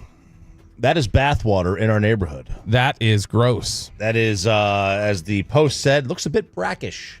A little brackish water. Sure. Looks like it does kind of look like swamp water. Mm-hmm. And then the very next day, we see this photo that is thrown around. And that is them emptying the hydrants in our neighborhood. And I do have Fort Worth water. Okay, so Roanoke address, but we're technically Fort Worth. Okay. And then we were sent a letter, a notice. Fort Worth is aware of water discoloration issues in the northern part of the city. Discolored water does not mean there's a water quality issue that affects public health. The discoloration is being traced to additional treatment capacity online at the Eagle Mountain Water Treatment Plant. They have not issued a boil water notice. Chlorine residuals meet regulatory standards. They're flushing the lines and conducting additional sampling. So they are aware of the discoloration. And they're saying it's nothing to see here. I might come off. Where's Jake? Is Jake still here? Jake can tell us about clean water. Oh, Jake, you know what? Would you be My concerned gosh. if you saw? Nope. He says it's good. He is not going there. He would show up at your house and be like, "This is just like back home. What are you talking about?" Jake from Detroit, of course. How many people died from that, Bobby? No, I'm just talking about general Michigan water. Other than the great Mackinac Island, that's where it's good. They're island off from that. But no, here's the thing. I may come off as ignorant to the water experts out there, and if I am, sorry, set me straight on that. But I don't see how water discoloration isn't a problem. Like, this isn't to me like an issue of, you know how like soda, they color it, and if it's clear, like it's initially clear, and they just add coloring to it. Sure. And that's how it becomes what it is. I don't think this is like a thing where it's like, well, the coloring is just, it's like food dye that's in there. No, if there's discoloration, it's not clean. That's a problem. I think not. I think that there's an issue there. So is this causing your very active neighborhood Facebook group to just lose their bleeping minds? It was talked about. There's a handful of new posts on here. They're what a beautiful sight. The dirty water is going away. But people they're aware of it, and I don't know that they're not drinking tap water anyway. 214. What in the Camp Lejeune is going on in Roanoke? Is that it's that mesothelioma thing? Mesothelioma. Yeah, I don't know what's going on there, man. But the water does not look appetizing at all. 817. It's turbid, not brackish. Brackish means salty, but less salty than seawater. So there you go. Okay. What is turbid? Turbid. Turbid, yeah, Turbid. Okay, 214 used to do water testing for the Air Force Base in Wyoming. That's completely normal. Just run it till it's clear. Okay, well then 214, what if you run it and it doesn't come clear? Like, is that the case? Like, if you run the water, does it eventually clear up? I don't know. I haven't known. I mean, I don't drink the tap. I drink it out of the fridge, like the filtered thing. So I don't know if that will filter out the discoloration. I would doubt it. I haven't noticed. Anything. I've had this issue before at where I worked in Irving, where we would have water, and they said it was fine, but it would come out like a slight brownish or yellow tint, and I was just like, I can't drink this. I don't trust that that's going to be okay. They kept telling us it was fine, but I was like, I don't think it is. Yeah, I also, it's like, every city that you go to, even not like, I don't mean like out of town, like within DFW, like each city, like the water tastes so much different in each town. And it's just wild. Like, you would think we only have like a handful of resources of where the water comes from. Fan text is on fire this morning. 817. It's Turpin, dumbasses. He's actually really good. Because we're talking about Turbin. Yeah, that was funny. That was a good. You didn't laugh enough at that. That was a good line. 214. You should call Erin Brockovich. Yeah, that's what she did. She was cleaning up the water. 469. I work in the city water department. That's normal this time of year. The treatment plants put more chlorine in the water this time of year, and the city has to flush the lines. That's how they clean the water lines. The discoloration just means a little extra chlorine in the water. It's fine. So they're saying it's fine. I bet because it's going to heat up, right? And that you would get too much algae. Look, I don't trust the city. I don't trust those notices. I trust the Tolos, though. So if they work in the water treatment plants and they say it's fine, it's fine. You can go back, report to them that things are just all right there.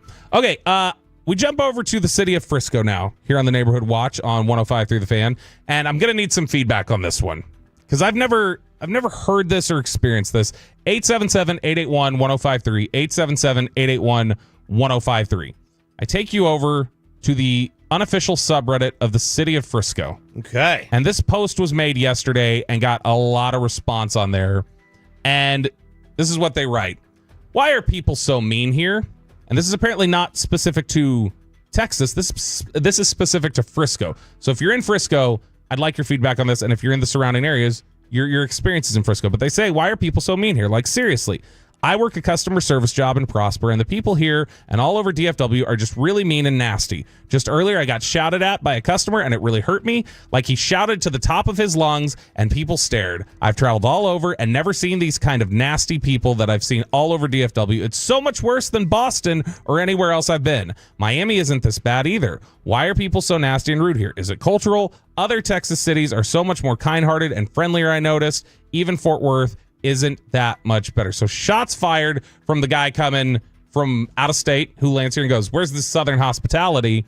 And there's a lot of response here.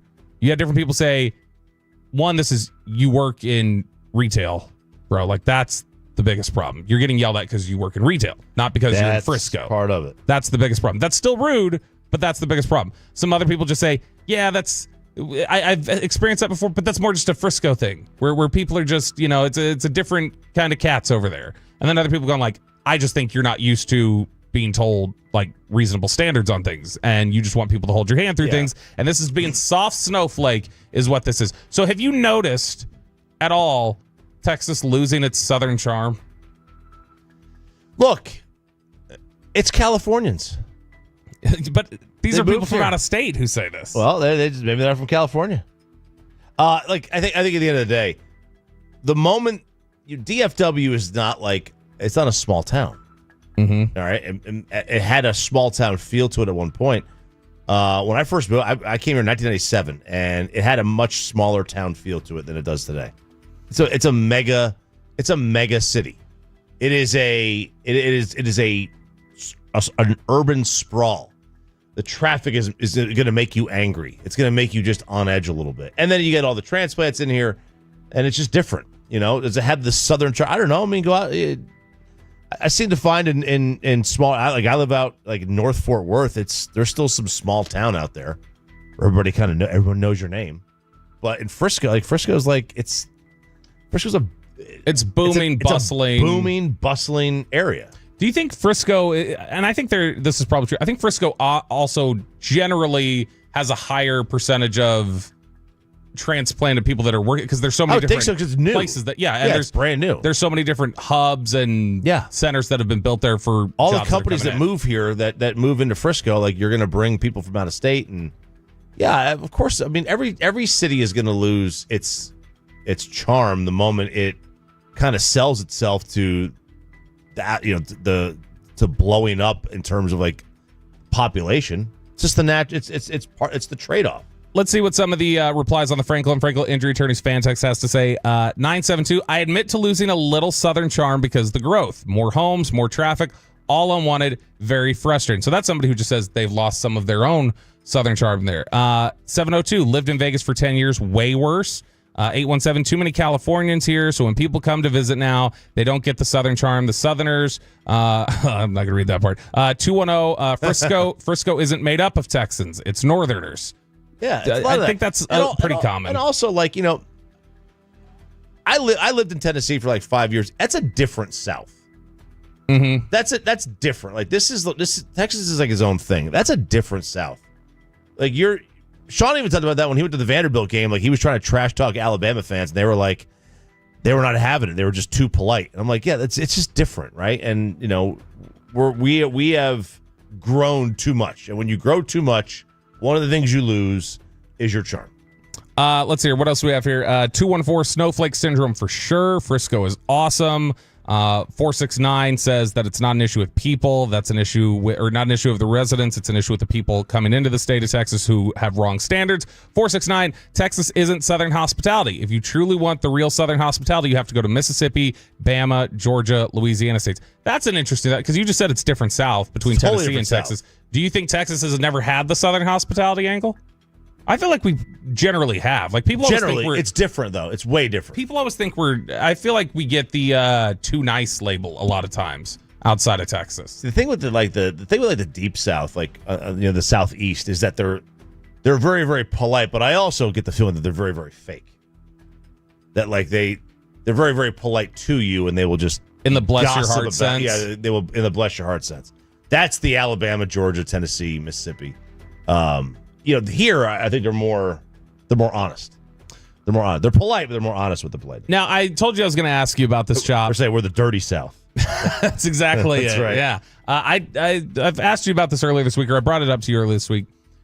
You mentioned the way that you like to cross over at an intersection. This is all tied to the same people in Frisco are mean, or whatever the claim was. When you've got the median. And you said that if somebody is taking too long, if they've parked in the middle and they're trying to get across the other side of traffic, that you will come up beside them and just go around them if they're taking too long. They're taking too long. So that is something that also got brought up in this same sort of discussion as an example of people in Frisco being rude or mean, is them doing that. Like, not just having the patience to let me take my time in the middle of the lane to then go across and turn. You have to sidle up next to me and blow by me. That's rude. Now, that is where I do think, okay, this now tells me about your expectations for society. And I can be a little rude with that. But I don't think that's rude. It's not necessarily rude, but here's my thing. It's like, and it's my own fault. I should just leave earlier. If it says 19 minutes to get there, I leave 19 minutes before. I leave no time. Yeah, that's a problem. I leave no time. My life, I'm like an airplane. My life is about on time. I leave on time, not before. Just remember your passport. Yep. Have you found that has always been the case with you, though, or did that start recently? Because I feel like Sean has said that on trips and everything, like he feels like you're getting later and later when we got to go out somewhere. Like, if we got to go to 7, like we're leaving at 7, you'll show up at 7:05. If we got to leave then you'll. So do you feel like you're getting a little more tardy as you age? As I age, not more tardy, just moving a little bit slower. I'm just, I'm more indecisive on what I want to wear, or I shower late, or whatever. So you're just looking in the mirror, is what you're telling Plus, me. I'm also I'm on my own time now. He's RJ. He does what he wants. I'm on my own time frame. I don't subscribe to other people's time frame. Do what you want, damn it. All right, a newly introduced bill in the state of Texas. We have time for this and a song? Oh, yeah, we got to get to your song. Yeah, I was going to mention real quick, but you're right. Let's go ahead and get to the song. Because yours is about a minute.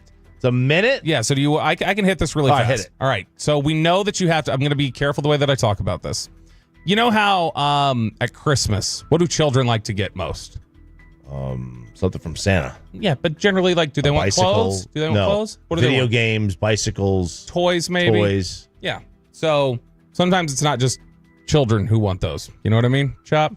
Right. In the state of Texas, a newly introduced bill says you better be prepared to present a photo ID if you want to purchase that online. You can no longer have the anonymity of your purchase if that's what you're into. Just like how last year we had the drums, the drum drop, the hub, how that you ended up having to submit your the thing that gave me an infection on my computer, as the fan text was alleging. Now, if this bill passes, Senate Bill 3003, you would also have to present a photo ID, upload it online if you want to make that sort of a purchase. Wow. Okay. I don't, you gotta be 18, it said, or 16? You have a driver's license? No, you got to be 18. Yeah, I don't have a problem with that. Okay. Well, you got get ready. A certain age to buy cigarettes, alcohol. I don't like it though. I don't like it, but I'm not gonna lose my mind about it. Sure. All right. But you just got to submit also it. Doesn't affect me. Yeah, that's true. I'm 45. You've already got enough. I don't care. I'm 45. I don't care. Full. Yeah. All these things. If it does it affect me? No. Then you know what? Then let the people who it affects worry about it. All right. I don't care. All right, let's get to your song. Let's do it. What did you pick? Well, I can't say. Well, I can't really say the name of the song. Okay. It's an Easy E song. It's an Easy E song. Because I've been doing country. We said we're going to go back to my roots, and we are going to do a little bit of hip hop. We went old school. A little Easy E for the Texas Rangers.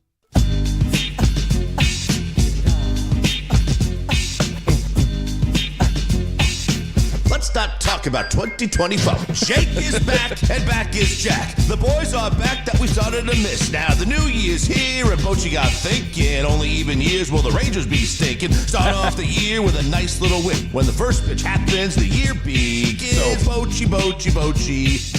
Seager sends it back, always putting on a show. Oh, Houston lost a ton. Gonna win the chip, oh, here we come now. We gotta get it back, gotta get a picture win because the pen is oh, send him back, jock. Send him back, jock. Send him back, jock. Send him back, jock.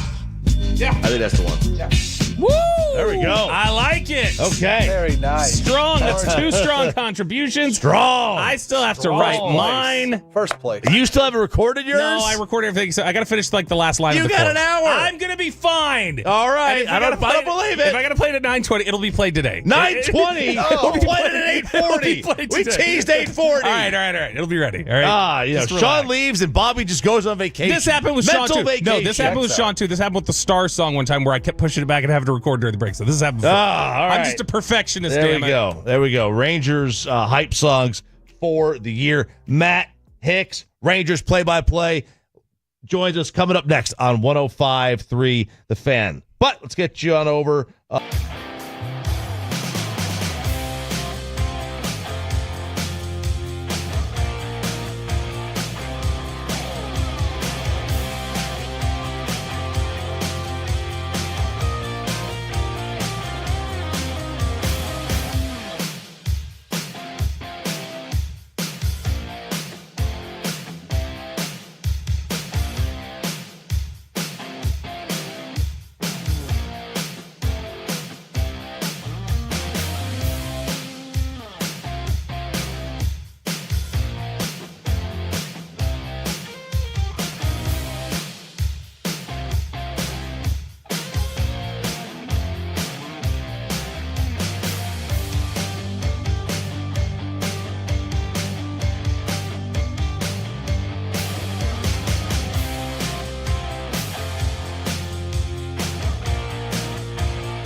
absurd. Hey, remember when you used to be a, what was it, Pepper Lady? Pepper Lady? Wasn't it Cinnamon Sisters? Razor Blades. Saffron Squad? Nutmeg Maidens? Pre-curb? No. Nutmeg Maiden. I just said that. Was it Spice Girls? Doesn't sound right. Was it Saffron Squad?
This is the exclusive home of Dallas Cowboys football. KRLD-FM and HD1, Dallas, Fort Worth. Let's go, Cowboys. An Odyssey sports station. Driven by our D&M Leasing Studios, this is Sean and RJ on 105.3 The Fan. The one-strike pitch. Swinging a high drive, well-hit ball, deep out into right center, and it is gone. Into the Ranger bullpen, a majestic shot for Jock Peterson. His team best fifth home run of the spring. That breaks the tie, and the Rangers lead it 6-3. 8 o'clock hour here on 105.3 The Fan. I'm RJ Choppy. He is Bobby Belt. Peyton and Aiden alongside. Sean back next week. He is taking a week for paternity leave on the Sean and RJ Just show. one? Just one this week. Oh, okay. We're at the Firehouse tomorrow in Keller, Fire Station number 1 for the Firehouse tour that rolls on. Starts the 3rd season of our Firehouse tour. So Keller, Fire Station number 1 tomorrow. With a loaded day today. Jason Stark coming up at 9 o'clock. K&C will be out at the Globe for Rangers opening day. We will talk about the Sweet 16 coming up at 8:20. But you heard the voice. That is Matt Hicks, Rangers play-by-play, and he is joining us now right here on 105.3 The Fan. Morning, man. How are you? Happy opening day. Happy opening day to you, and thanks for having me on. And, hey, you're coming up to my neck of the woods, coming up to Keller. Yes. Nice. Right. We'll be there tomorrow. You should stop by. You should absolutely stop by. We'll be there from 6 to 10. So I have seen a ton of, the predictions, and, obviously everyone seems to be very, very high on the Rangers this year, and they would be another team that goes from a losing record to first place. It just happens just about every year in the sport. Are you seeing the same thing?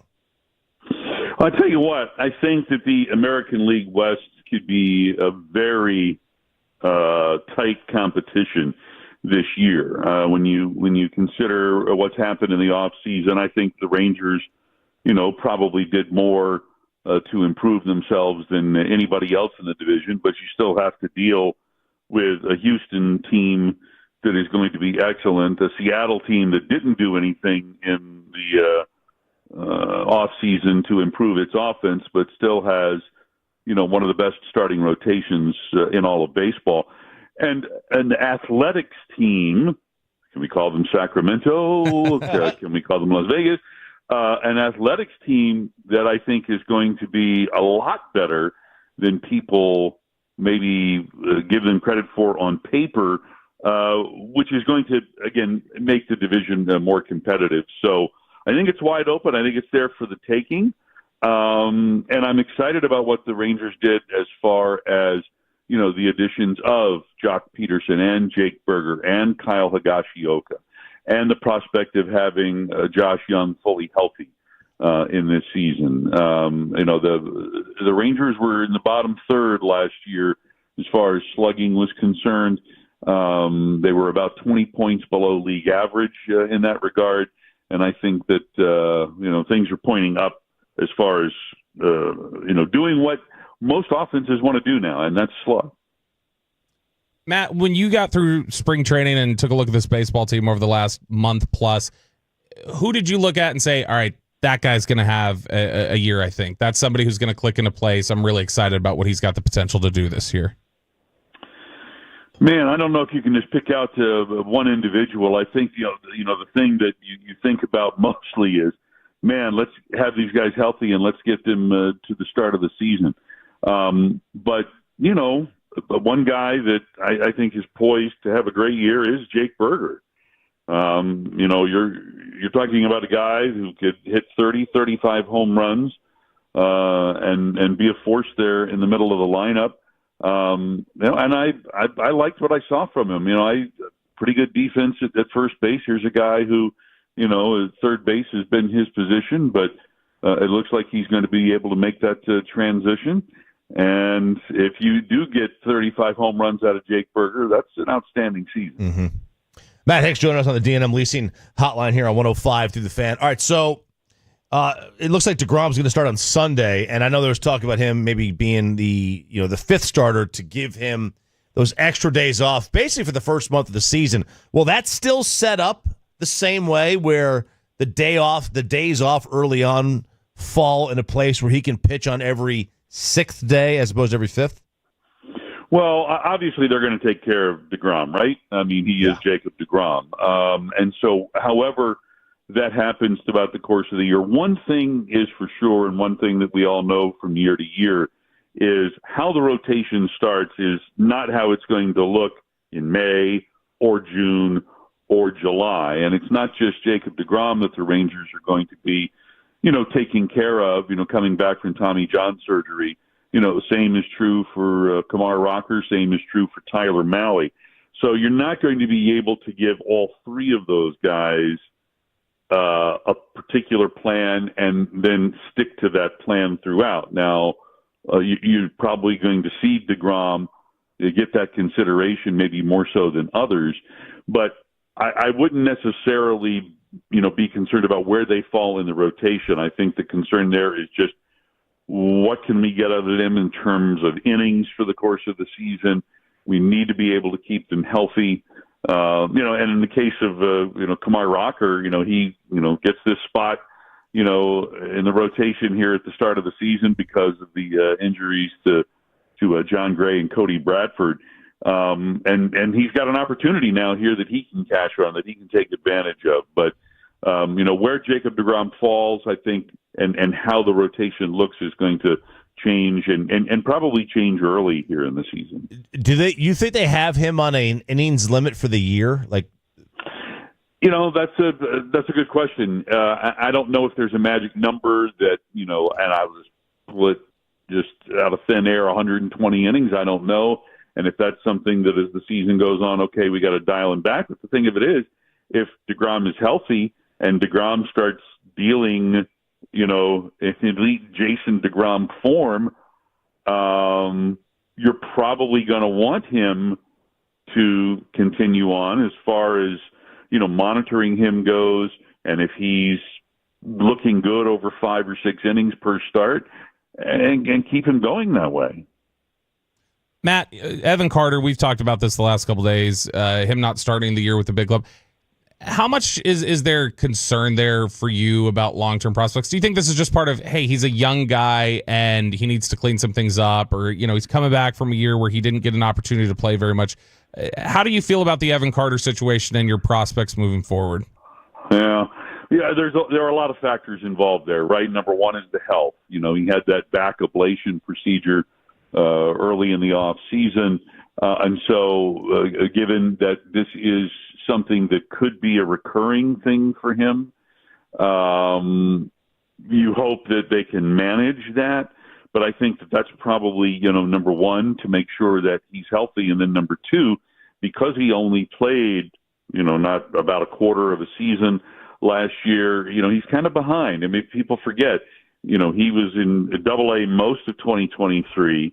It came up to AAA for only about a week. Then, it came to the Rangers for the final month of the season and was the talk of the town, and then helped to lead the team to a World Series title. So when you think about it, the amount of time he's had in the big leagues has not been very much, and especially the amount of at-bats he has seen against left-handed pitching. And so, for Evan, there are a lot of things there. He's got to stay healthy. He's got to be able to get at-bats down in the minor leagues, and he's got to be able to start to, do something against left-handed pitching. I don't think, given his age and given his talent, that Evan Carter is the kind of guy that you want to have back up in the big leagues quickly just to be a platoon player, even though he would be on the strong side of the platoon.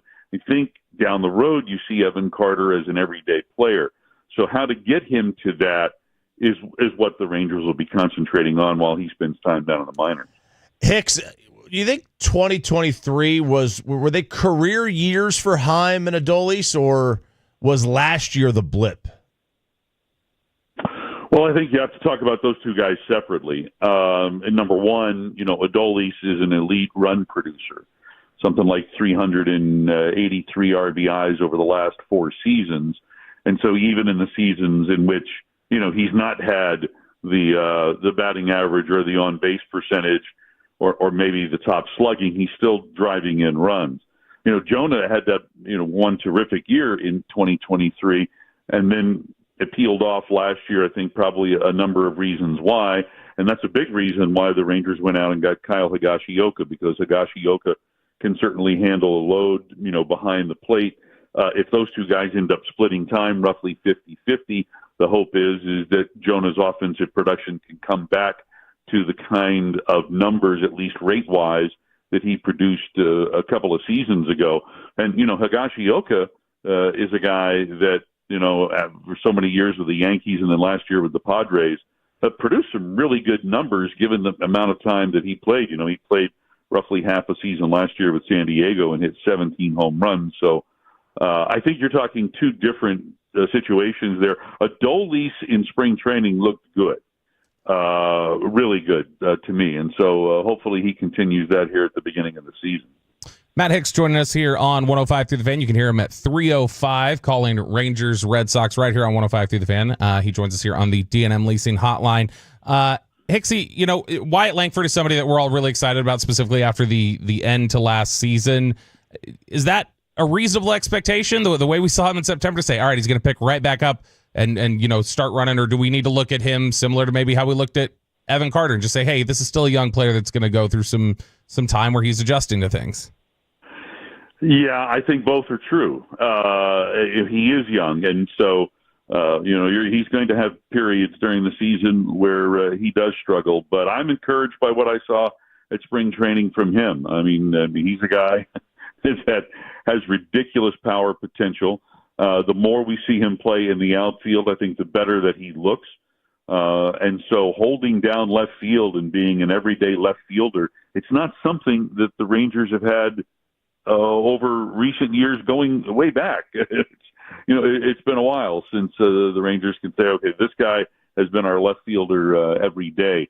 So Wyatt, I think, has the potential to have a terrific season, both offensively and defensively, and could very well be one of the offensive leaders of this ball club. Are you more excited to call a game in 100-degree Tampa in a minor league ballpark or 100-degree Sacramento in a minor league ballpark? I have not been to either park.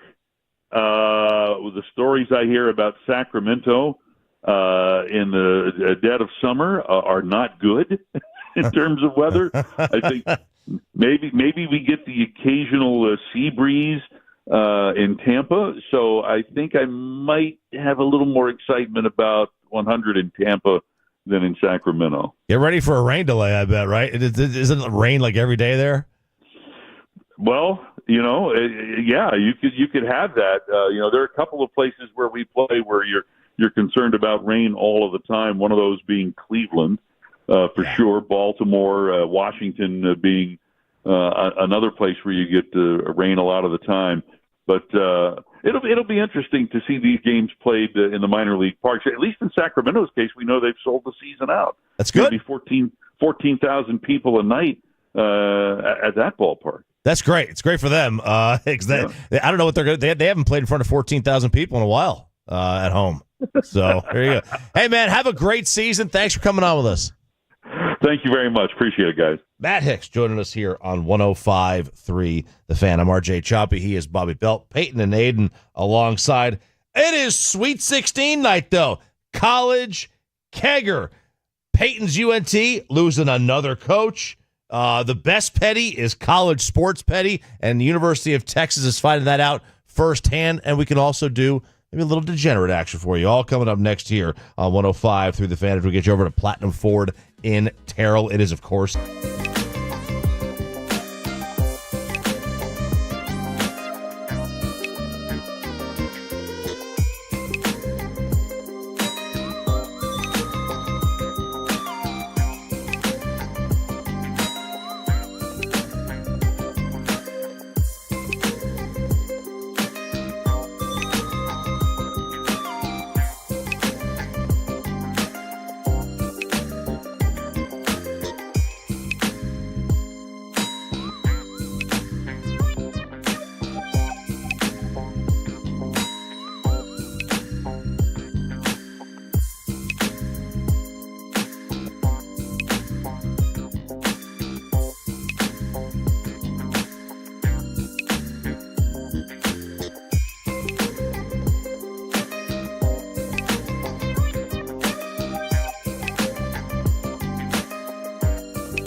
Has Lola V products? I gotta remember that. Well, they say in order to remember something, you have to forget something else. Okay, now that is a very cute haircut. That's like a little shag. I've never seen it before. Well, I mean, of course you have. It's the Rachel. Oh, is that your name? No, I mean like your name. No, I'm Jen. My name's Jen. Right, but I just mean like this is your haircut. But that's hair on your head. I'm not saying this is your hair. Okay.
first. 214-4817-333-3233. With Frankel & Frankel, there is never an out-of-pocket cost. They only get paid when you win. Frankel & Frankel, the go-to car and wrecker attorneys in Dallas.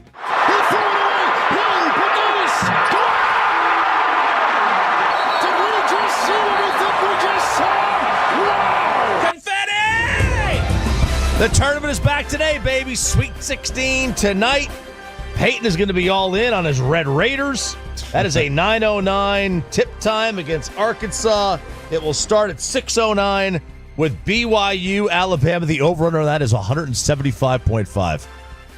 And a college basketball game. Damn. Maryland, Florida at 6:40.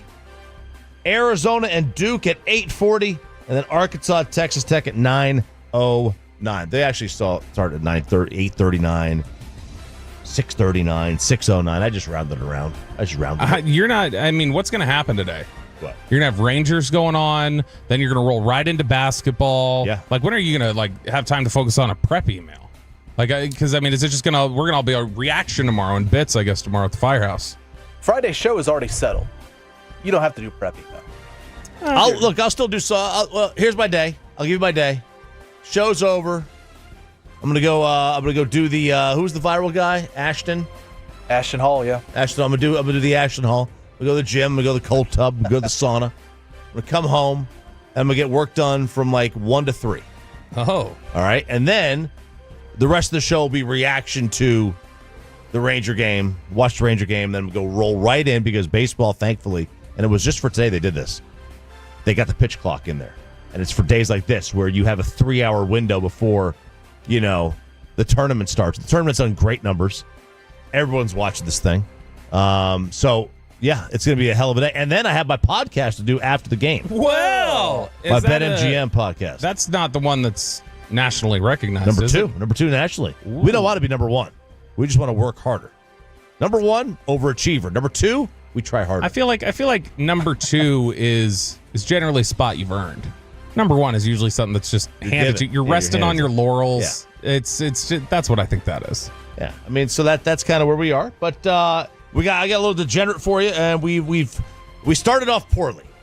We were 2-5 on Thursday. It was not good for you. And then we were 3-3, 2-2, and then 2-1 the final day. But I've always said, tread lightly on the first weekend.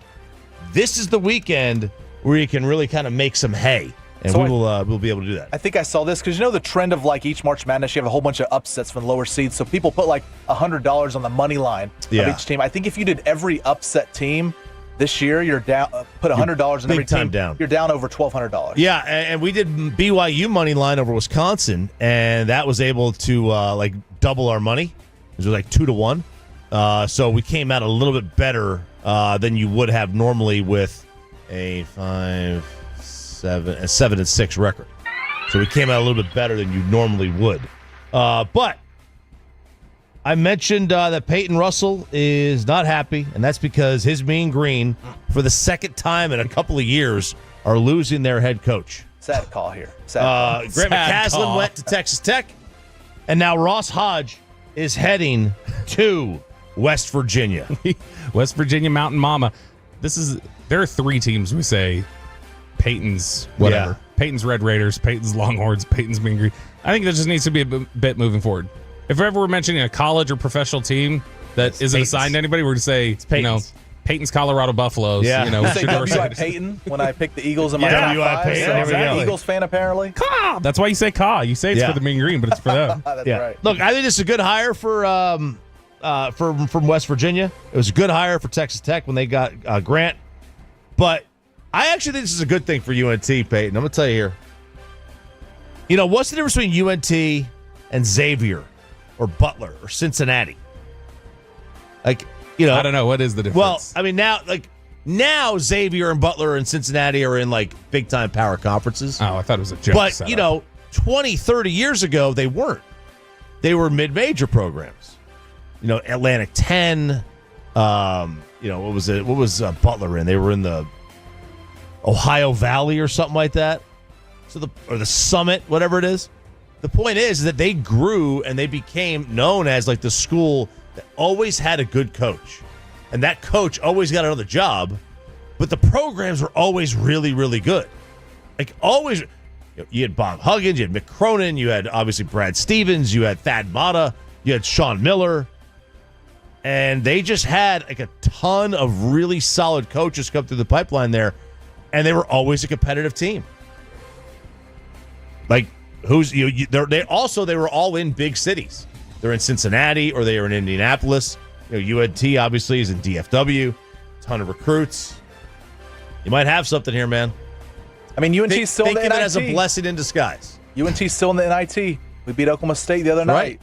What happened with that? Did that game get moved? It was supposed to be at Hinkle, and it got moved to like Oklahoma or something? No, it was supposed to be in Denton, but we couldn't host it because we had a faculty luncheon already scheduled in the stadium, and so they couldn't move it. I swear, they could not get it moved, and so they said we have to play this game in Stillwater. And and that's when he said, "I'm going to West Virginia." We can't host a playoff game. You know what? You might not be wrong. Honestly, that's something that makes you go like, all right, if I'm going to lose my home court advantage, then yeah, That's like Kevin Willard. Like Kevin Willard's going to leave Maryland, right? He's going to go to Villanova because he doesn't want to split money with the Kevin Willard's the coach at Maryland. He doesn't want to split money with the football program. Villanova is like all the money is going to get funneled into basketball. And he was complaining that they wouldn't pay for him to keep his team in New York City one extra night for a team bonding thing after some. I mean, that could make a difference, to be honest. Like, absolutely. if you're trying to get NIL money together, you're trying to convince people to come, and then you're starting to tell them, by the way, the faculty has to meet. So, and look, we like a lot of the people over there at UNT. Been a great pipeline. The athletic department over there has been great with us when we've done stuff with us. But man, that's not good. You guys got to, if you want to stay competitive, you need to take advantage of your home court advantage. I feel sorry for the Mean Green fans. Yeah, because that's free money. Those playoff games are free money that weren't on the schedule. So there you go. The University of Texas, as we said earlier this week, they hired Sean Miller as their new head coach. He was at Xavier, and so he got the job. He has been there forever. He was in at Xavier in 2004. In 2004, they reached the Elite Eight in 2008. He winds up going to Arizona in 2009. He was there for like a decade, a little bit more than that. And then he got let go because of there was an FBI investigation into some kind of scandal. Yeah, I mean, so he goes back to Xavier, takes them back, beats Texas in the first four, and then winds up losing to Illinois. But then Texas hired him. Well, they hired him on Monday. Xavier fans were not happy. So what they do? They snatched up all the Twitter handles that he possibly could change his Twitter name to. Good move. That's a really good troll move. This is a great move, Xavier. Yeah, I like that. That's smart. At Coach Miller UT. UT Coach Miller. UT Sean Miller. Sean Miller UT. Coach Miller TX. Sean Miller TX. Coach Miller _ Sean Miller _ Coach Miller _ UT. Sean Miller _ UT. UT _ Coach Miller. UT _ Sean Miller. TX Sean Miller. TX Coach Miller. Coach Miller UT _ UT Coach S Miller. UTX Coach Miller. My gosh. UT _ Miller. Coach Miller. Coach Miller _ TX. Sean Miller _ TX. He was forced to go with Coach Miller _ He has the double underscore at the bottom of his name. That looks like a fake account. Yeah, it does. That's the name of a fake account. Very well done, Xavier, on the troll move. That's big. Why don't you go, why didn't he do something like I'm looking at some of these right now. UTMBB Miller is available. Or UTMBB _ Miller or something like that. MBB works. A lot of people use the MBB. Now, I wonder what this, though. Does Tennessee have any because we have a UTMBB? Well, I just put UTMBB Miller there, like it's nothing. Nothing. It says it doesn't exist. There's no Miller. Yeah, there's no Miller. Yeah, or UTMBB _ Coach Miller. Like none of it. Interesting. Taken up. I don't know, but that's a really good troll job. I like it. It's a really good troll job on their part. But that's Texas gonna get the last laugh because they got the coach. Yeah, and I mean, well, we'll see if they get the last. They thought they got the last laugh with Tom Herman, right? And then they didn't. That didn't work out for them. So, it could always change. And, would you like Xavier, by the way, they hired Richard Pitino. Rick Pitino's kid. I don't know if that's a Nepo hire or not. But Richard was at New Mexico. Would you like a quick update on where our brackets stand? Oh, yeah. Before we enter things, because you remember there's still something place? more. I don't know. So here's the thing. It's the guy who's gonna pretend like he doesn't want DeGrom to have his music played for him at the ballpark. This is a little bit of an interesting setup that we have here, Chop, because of the people who still have something left to win. So, for instance, you had North Carolina winning in this round. They're out. Iowa State was supposed to win for Sean. I had Gonzaga. Peyton had St. John's. They're out. They're already eliminated, so there's nothing at stake to earn. Of the potential games that we can earn here, everybody has picked the same team. So everybody has Texas Tech. We all picked Auburn. Peyton and I both picked Michigan State. You guys had already been eliminated with Iowa State and North Carolina. We all picked Florida. We all picked Texas Tech. We all picked Duke. All picked Bama. All picked Houston. All picked Tennessee. But Peyton had St. John's. Right. I'm just saying of the ones that are available for people to earn. So like you, me, and Sean, we can potentially win with Texas Tech, but there's no way to separate from each other because we all picked Texas Tech. Now where this can screw you up, Sean cannot have Houston miss the Final Four. Right. He is in big trouble if Houston misses the Final Four. That needs to happen for Peyton. Really cannot afford to have Auburn lose. That's going to be a big thing. Even though we all picked Auburn, it would hurt him much more to lose Auburn right now. Yeah. Because he has Auburn in the title game. So to wipe that one out potentially. This is basically, we're all looking at it. The games that we're really interested in moving forward, there are a couple different teams. Florida as the national champ is a big one for us, all of us. Duke as the national champ is a big divider. And then Houston getting to the Final Four, Tennessee getting to the Final Four, and Auburn getting to the title game. So really, we're just caring about 5 of the 16 remaining teams. And the total points right now is what? Who has... Right now, the leader in total points is, if I can pull it up here, it's Peyton's leading with, he's got 52. I've got 49. You've got 48. Sean has 47. Future points, potential most points they can earn, Peyton's 107. We're both 102 and Sean's 101. Okay. So we've got some narrow margins here. All right. To potentially play with. But really what we're watching tonight or moving forward is we're watching 5 teams, Florida, Duke, Houston, Tennessee, and Auburn. Those are the ones that can really mess this up for us. All right, I'm going to do a quick degenerate here. Duke, Arizona, I like the over 154.5 in this one. Texas Tech and Arkansas, under 148.5. This game could get ugly. And Bama, BYU, I can't believe I'm going to do this. I think under 175.5. That's a lot of points. Yeah. I mean, that means both one team is going to have to get into a 90. Am I right on that? Pretty much, yeah. Unless you get 88, 87. Yeah, right. Or an 89, 88. What's the spread on that one? It's 5.5. Bama, oh, yeah, 5.5. so that's supposed to be 90 to 85. Yeah, that seems a little high. I'm taking the under 175.5. I'll put these on at RJ Choppy on Twitter. What's up next and below the belt? Oh, baby. It looks like Trey Lance is going to end up with Peyton's Saskatchewan Roughriders. That's next in Payload, the belt on the Fan. Coming up today on the KNC Masterpiece, we have fun.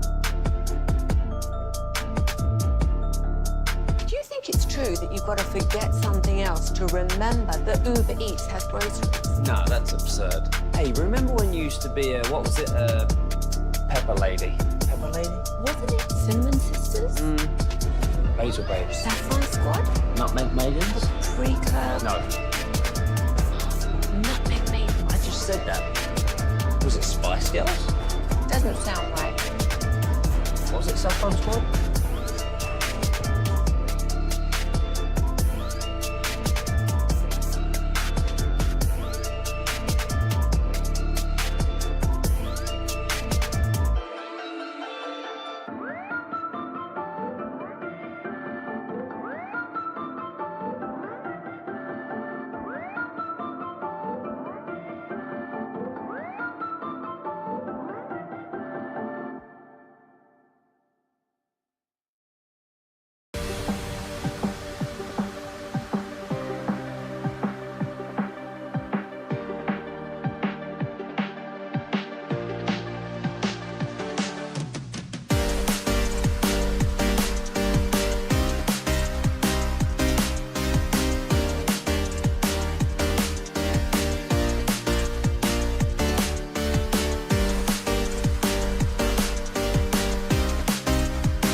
forget something else. Okay, now that is a very cute haircut. That's like a little shag. I've never seen that before.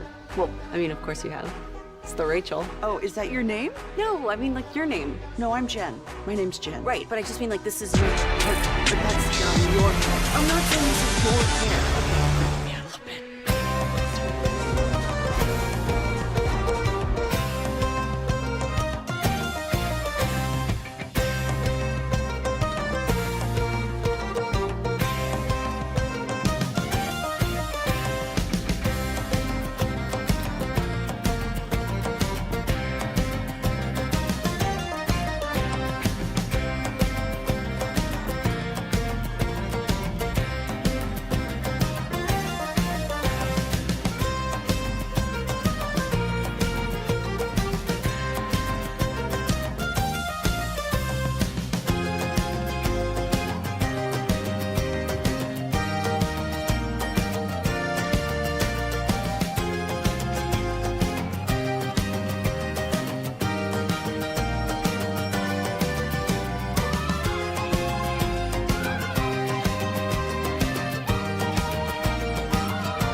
Classic Chevrolet. If you're in the market to upgrade your vehicle, get to Classic Chevrolet in Grapevine today. The back-to-back #1 Chevy dealership in the world. More new Chevys than anyone else, all priced to sell. Visit ClassicChevrolet.com. This is Texas. This is Classic Chevrolet. Together, let's drive, relax, enjoy the difference based on new Chevrolet registrations 2023 and 2024. The great Bobby Belt. Bobby Belt is an idiot. Don't make me take off my belt. Don't make me No, take off no, my belt. we're not. Over to you, Bobby. Oh, baby. How the mighty have fallen. Oh, no. From the number The 3 Chiefs? pick. No. From the number 3 pick to the CFL. That's Trey Lance's That's path. Trey Lance, man. Oh, boy. More on that here in just a second as we do Below the Belt. Brought to you by Mercedes-Benz of Plano, a first-class buying experience. I was a little rushed coming back here into the segment, Chop, because I just got it done, but I was able to get my song done. I don't love it. You know, if you didn't love it, we should have done it yesterday. I know. I was it. working on it yesterday. That's not the point. I didn't feel creatively inspired. And that was the problem, is that I felt like, I mean, there's so much good about this Rangers team, but in terms of like the song that I felt like fit, or the song that I wanted to go with, I don't know. It didn't come out the way I wanted. I think it's going to be universally panned. Just didn't come through. And so disappointed with it, but we'll play it here in just a sec. And you guys can rightfully crush it. I went with, after you and I had argued about Disney recently, you said, if it's not Beauty and the Beast, throw it in the trash. I don't want it.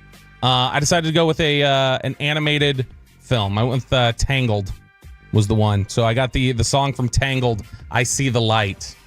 Oh, no, I know that one. Mandy Moore. It's like See the light. No, not that. Oh. It's the what's the one where she lets it, Rapunzel. It's the modern day retelling of Rapunzel. Okay. So I've got Tangled the hair, the long hair got tangled on the way down. Yep. See, you got it. So that's the one that I went with. I went with I See the Light, and so it'll be awful. And I'm gonna take my headphones off while we play it. Peyton, do you know the story of Rapunzel? Yeah, let down your hair from the tower, blah, blah, and she gets rescued. Yeah. Yeah. See, he knows. That's only because he watched Tangled in 2012 when it came out, or whatever it was. All right. Trey Lance. Boy, you want to talk about a fall from grace. Trey Lance was offered an opportunity to return to the Dallas Cowboys in November, December, somewhere around there. They'd approached his representatives and said, hey, we'd like to have you back. Would you like to return? And he had said, no, thanks. I think I'm going to explore other opportunities. I want the opportunity to potentially start. I want to be able to get bigger and brighter things. I want to be competitive. That's not going to happen here in Dallas, which I respect. I respect that somebody is willing to say, hey, let me bet on myself. Let me take some opportunity to see if I can realize the dream the way that I want to. Well, that has ended somewhat poorly right now. He has gotten no attention from the NFL. And per Dave Naylor from TSN, not Texas State Network, but TSN up in Canada, the Saskatchewan Roughriders, I always hate saying that city name, by the way, of the Canadian Football League, have added former Cowboys quarterback Trey Lance to their negotiation list. In the CFL, each team has a negotiation list, or that's what it's called, negotiation list, consisting of 35 players that have exclusive rights to negotiate a contract within the league. That sounds very restrictive, by the way. It is also worth noting that Lance's father, Carlton, played cornerback for the Rough Riders, which could influence his decision to join the team.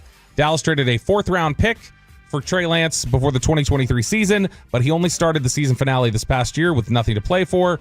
Cowboys declined Lance's 5th-year option. This is all from NFL Trade Rumors, by the way, this recap of it. He's set to hit free agency this year. Jerry Jones praised Lance, but knows he will likely look for chances to compete for a starting job elsewhere with Dak Prescott locked up long-term. And that starting job, it looks like, may very well be in the CFL.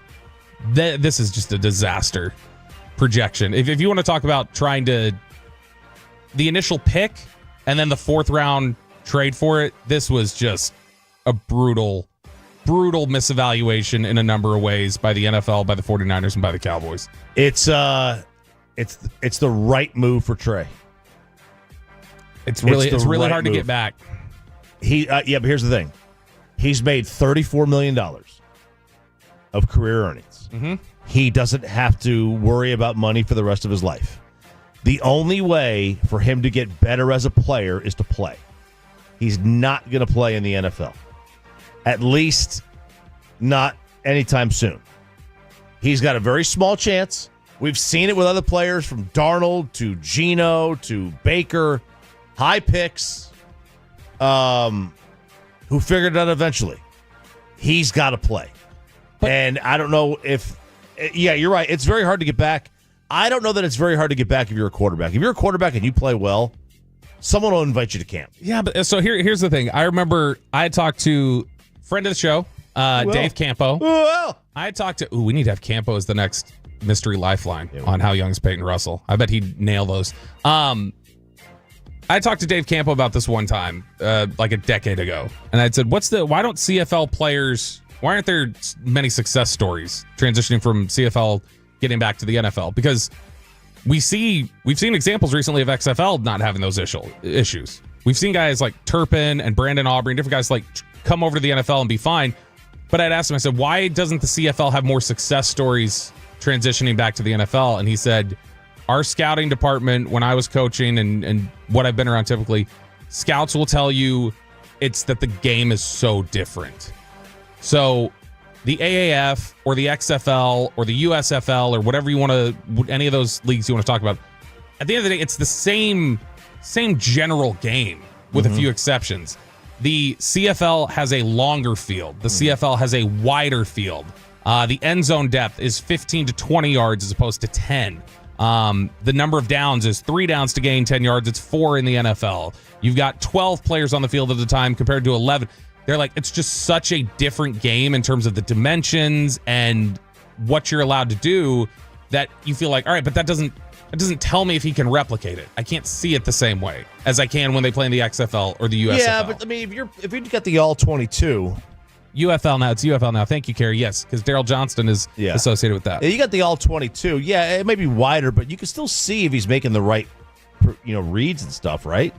Yeah, but I mean, again, but you're reading 12 players instead of 11. And it is different. It's like, just like 7-on-7 wouldn't be the same game. Like, it is a different game in terms of rules and everything else that it has an impact on. Trey Lance was always very, very nice and professional in the Cowboys locker room and seemed like a good guy. So sucks that this is where he's ending up with Peyton's Saskatchewan Roughriders. But still, hopefully he's able to find a way back. Actually, you know what? Those are my Saskatchewan, because I'm the one that I go on Saskatchewan radio. That's my team. I go on Saskatchewan radio all the time. What's the station? Saskatchewan radio. Ethan Graven on the YouTube says Hamilton Tiger Cats will land Trey Lance. So maybe those are Peyton's Hamilton Tiger Cats. Him and Ethan can cheer along with that. Okay, so the NFL Competition Committee. That's in Ontario, I think, Hamilton.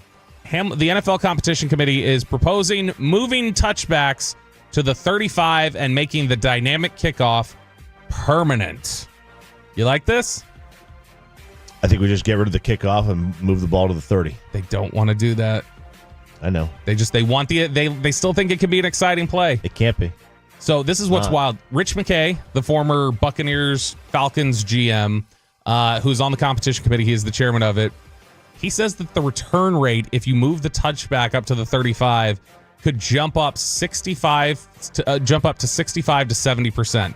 The return rate was roughly 33% in 2024, which was up a little bit, but they had some crazy projections the last time too. Last year at this time, they were saying same sort of thing. We could see 70% kickoff, and they were wrong. And so now they're saying, yeah, but if we move the touchback up to the 35, well, then we'll really see it. I kind of wonder if that's just too much, though. It's a lot. If you're moving it up to the 35, you're going to have... That just seems like handing over way too much. Just move the kickoff back. That's what it is. And Belichick has talked about that. Belichick said if you want more returns, move the kicker back. Just move the kicker. Move them to what are they at, the 35 now? Yeah, if you move the kicker back to the 25. Move them to the 25 or the 20. Something. If you do that, you will have more returns. Yeah. That's the way that you can approach it. And you can go back to the old way. Instead of the stupid, have them set up at the 30 or whatever, the way they did it last year. Like, go back to the old way, move the kicker back. You want more touch. You want more. But also, you cannot, don't ever tell me if you move the kicker back that you care about player safety. Don't ever tell me that. Maybe that's why they don't do it then. Is just because of that. Yeah, maybe. Is because of the player safety. Now, I guess they feel like the only sane way to do it is to incentivize teams to not want to kick it out of the end zone. But I mean, the numbers according to the AP, it was a record low in 2023 of 21% of kicks were returned. So it went up to 33. It was a nice 50% jump, but it wasn't significant enough. And so they'd still like to see more of that.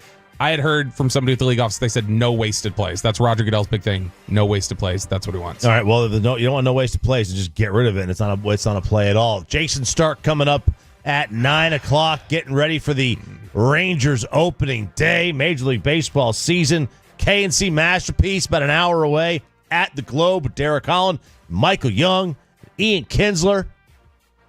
Bobby is not. He's not feeling it. Have you listened to this yet? Or are you going to be a virgin too here? I got about 25 seconds in. I was like, you know what? The rest has to be. There we go. All right. So this is the song. This is the song. Frozen, right? No, it's from Tangled. Tangled, sorry. I went Disney last year. I was like, let's recycle since we were arguing about that a couple weeks ago.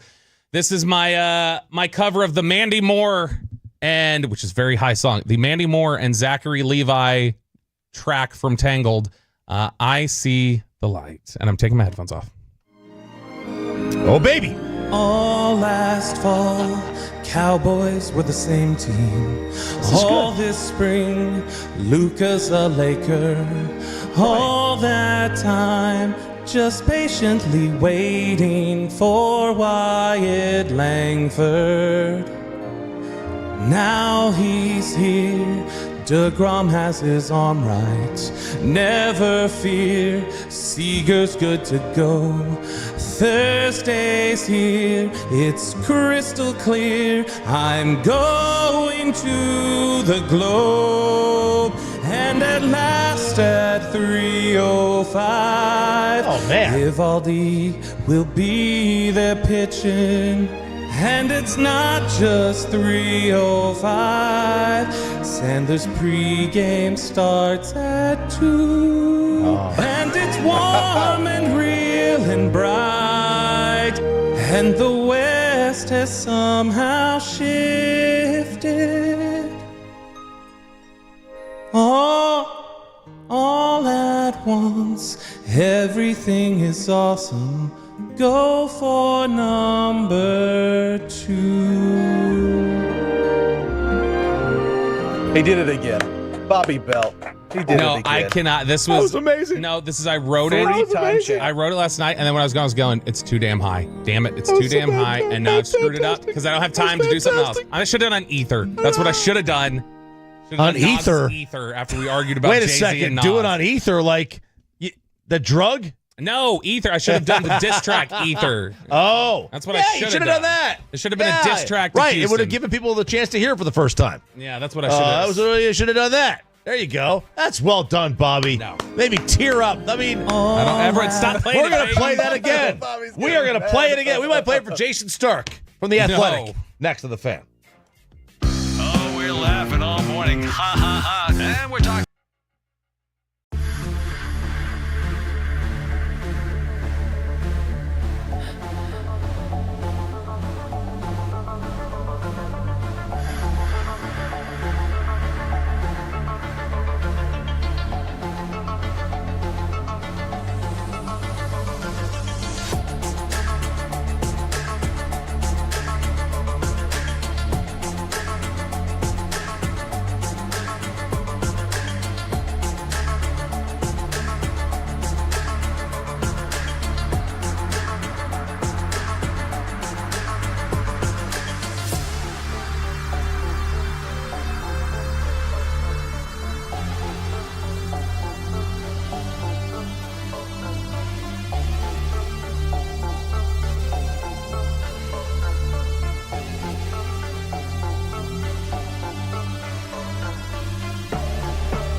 Cinnamon Sisters?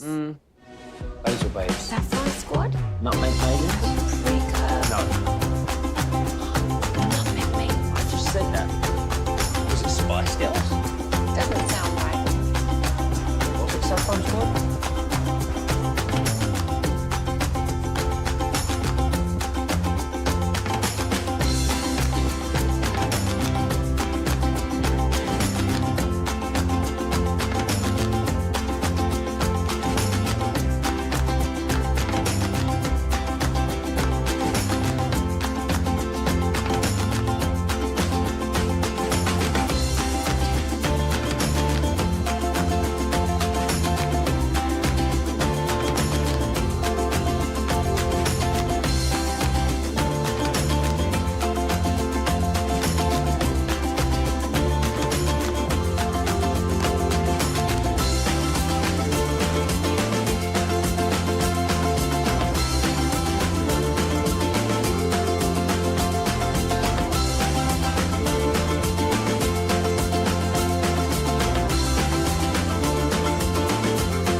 Driven by our D&M Leasing Studios, this is Sean and RJ on 105.3 The Fan. Good morning, DFW. Sean and RJ here, 105.3 The Fan. I'm RJ Choppy. He is Bobby Belt. Sean's back next week.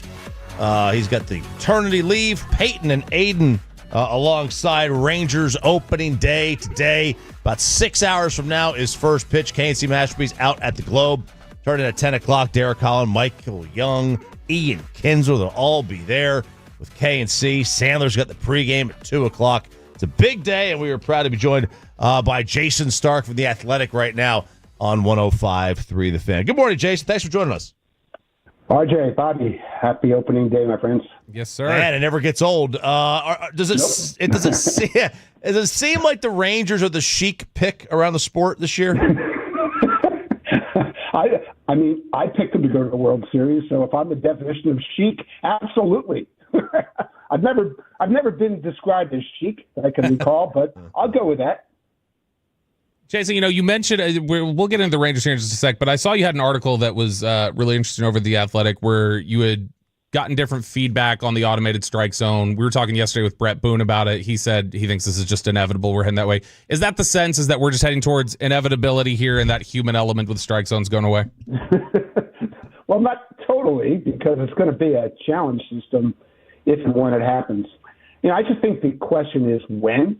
I don't think the question is whether. I feel like Rob Manfred and the league, they're determined to make that happen. But we're not going to see full-time robot umps. It'll be a challenge system, at least initially, and probably forever. Look, I'm a big fan of using technology to make the game better in every way. Always have been. But Alex Cora posed a question to me really early on in the spring that I just couldn't get out of my head. He said, I want you to picture last game of the World Series, ninth inning. Here's the pitch. It hits the mitt. It's strike three. You just won the World Series. Wait a second. Challenge. No, it's ball four. You didn't win the World Series. And you look at that little animation on the board, and the pitch is a 16th of an inch outside. And I can't decide. Is that what we want? Do we want a World Series decided by a robot changing the call of a pitch that the human eye can't discern whether it's a ball or strike? Wow, that's actually a really amazing thought, because you're right. Even just when the Rangers won the World Series, that what if they were to when Josh Sports is throwing his glove up in the air, that completely threw me for. I didn't even consider that as an option. But the amount of World Series I'm sure that have ended on called third strikes would completely be changed. Well, you would think, right? There's also obviously issues with what's a strike. Yeah. And, I had catchers tell me that, after every game during the season, they get a report on what pitches were balls and what pitches were strikes. And there's a little buffer zone around the strike zone that umpires are given now. But with ABS, there's no buffer zone, and the strike zone is defined a little differently. And so Jake Rogers of the Tigers was telling me about a close pitch that was called a strike by ABS, but was clearly a ball on the other diagram, and he couldn't figure out, should I have challenged or not? And we've got to get that part of it figured out. Like, the strike zone has to be what players have always known as a strike. It can't be a technological creation. And we're talking with Jason Stark here on 105.3 The Fan. Jason, when you look at, whether it be the strike zone and, the theorized golden at bat that was kind of tossed out over the winter. It was my story, right? Yeah, it was great. And when you look at the changes that they made a couple years ago that were so well received, do you think there's a little bit of a point where baseball needs to just say, hey, let's take a breath. Let's settle down for now. Let's let some of this just breathe. It's been received well. Let's not just always try and reinvent the wheel here. Let's just be happy with our game at some point. I mean, this year is that year. There really is almost nothing of significance that's going to happen during the regular season this year. And then next year is it's the last year before the labor deal expires. I'm really skeptical that Rob Manfred and the league are going to try to ram anything down the players' throats. I mean, maybe if the feedback is so good on robot umps, they do that. But I think on the other side of labor, so many things could potentially happen. I mean, I could run through them if you want me to, but this is that calm before that storm. Jason Stark joined us here at 105 through the fan. I know you've talked about the parity in the sport before. How it actually has more than we give it credit for. And I saw yesterday 29 of the last 30 years we've had a team go from a losing record to the playoffs the following year. The Rangers hope to be one of those teams. How does the sport get over the perception problem that they have that isn't necessarily reality? Yeah, that's a really good question. I write this column. I don't know if I write it around every Super Bowl. I wrote it again around this Super Bowl, that the sport where any team can win is not the NFL.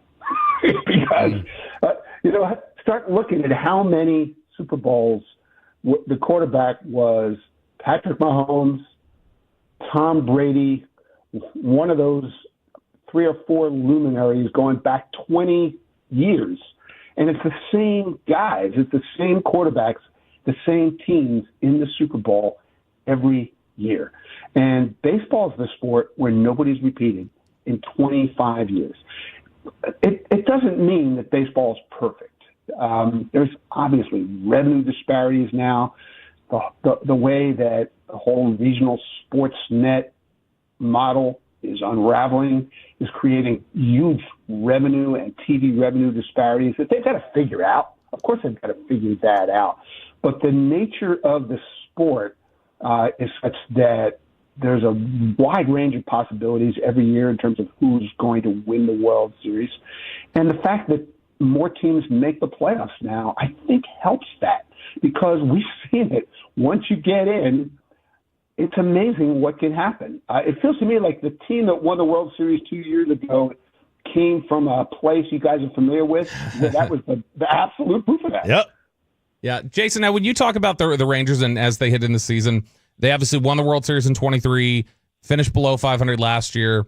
And I can't recall where I saw it, but one of these websites recently doing a preview I saw had said the Rangers could this year finish 8 games below 500, or they could win the World Series, which has been the result the last 2 years. They've got this wide spectrum.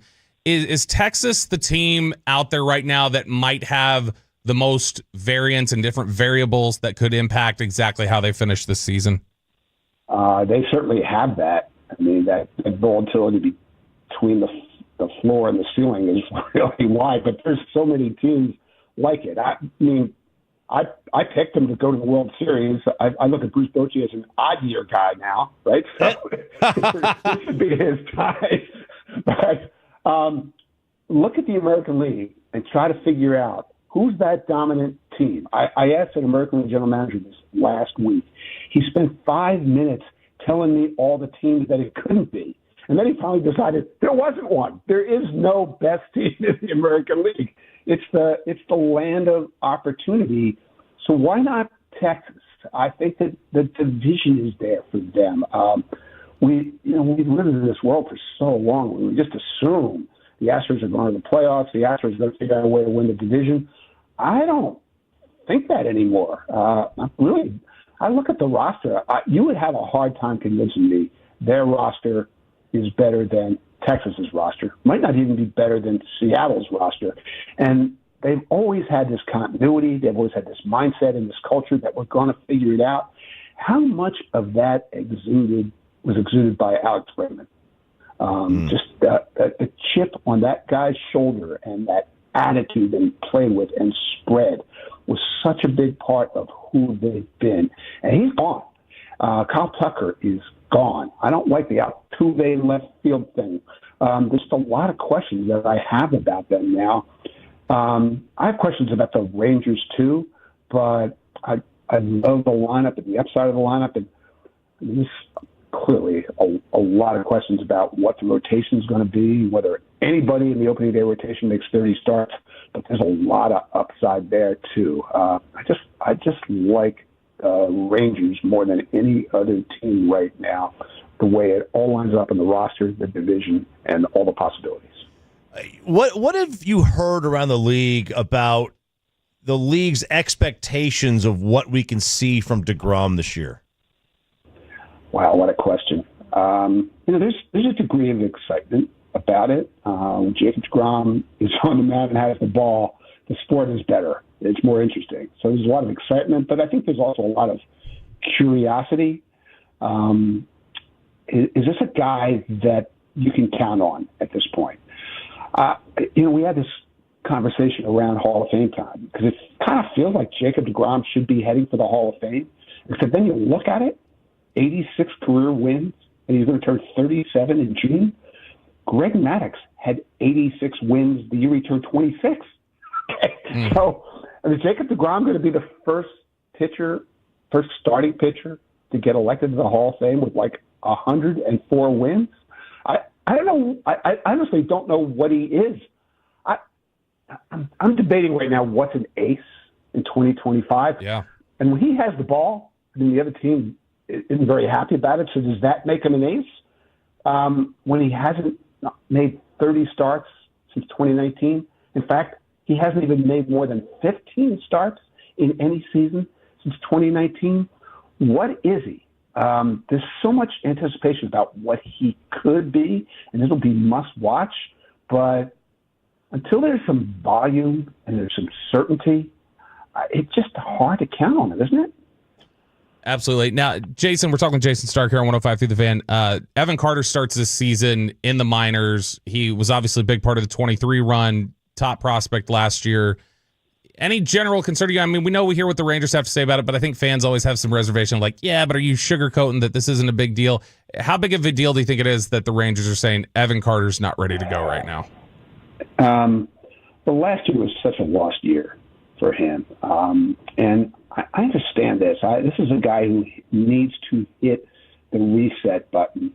And sometimes doing it out of the spotlight isn't a bad idea. Just because he's starting the season in the minor leagues doesn't mean he's going to spend the whole season in the minor leagues. I'd be shocked if he did. It's funny how we think of opening day as some kind of finish line as we're slogging through spring training, but it's really the starting line. I think Evan Carter can still be a big part of what the Rangers are, but he's got a lot to figure out. And I don't know. It's interesting. It's curious, but there's a lot of logic behind it. What's actually going on with Mookie Betts?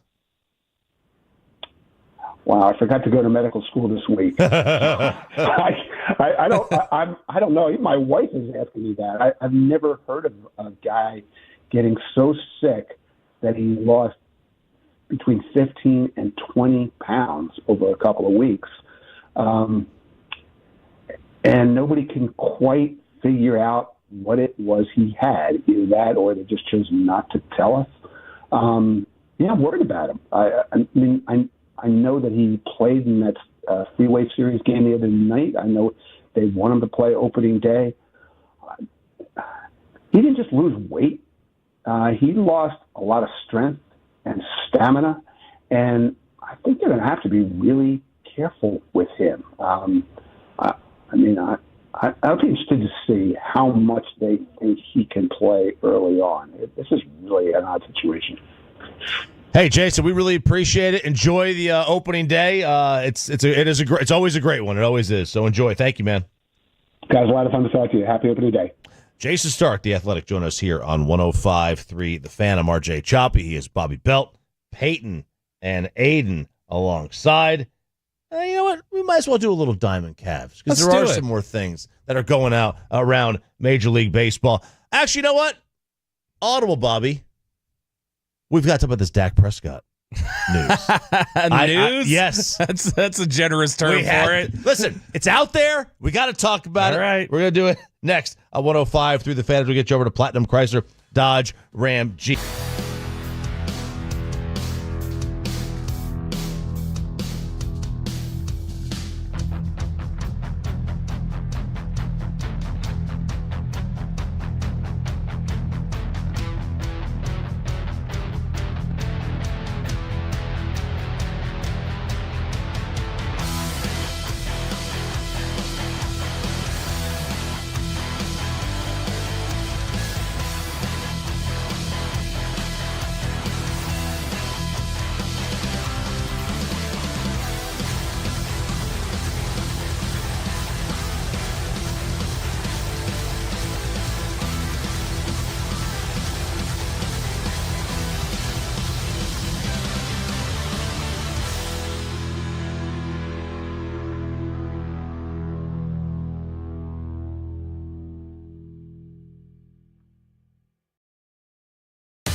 Uber Eats has Lola V products? I gotta remember that. Well, you know, they say in order to remember something, you have to forget something else.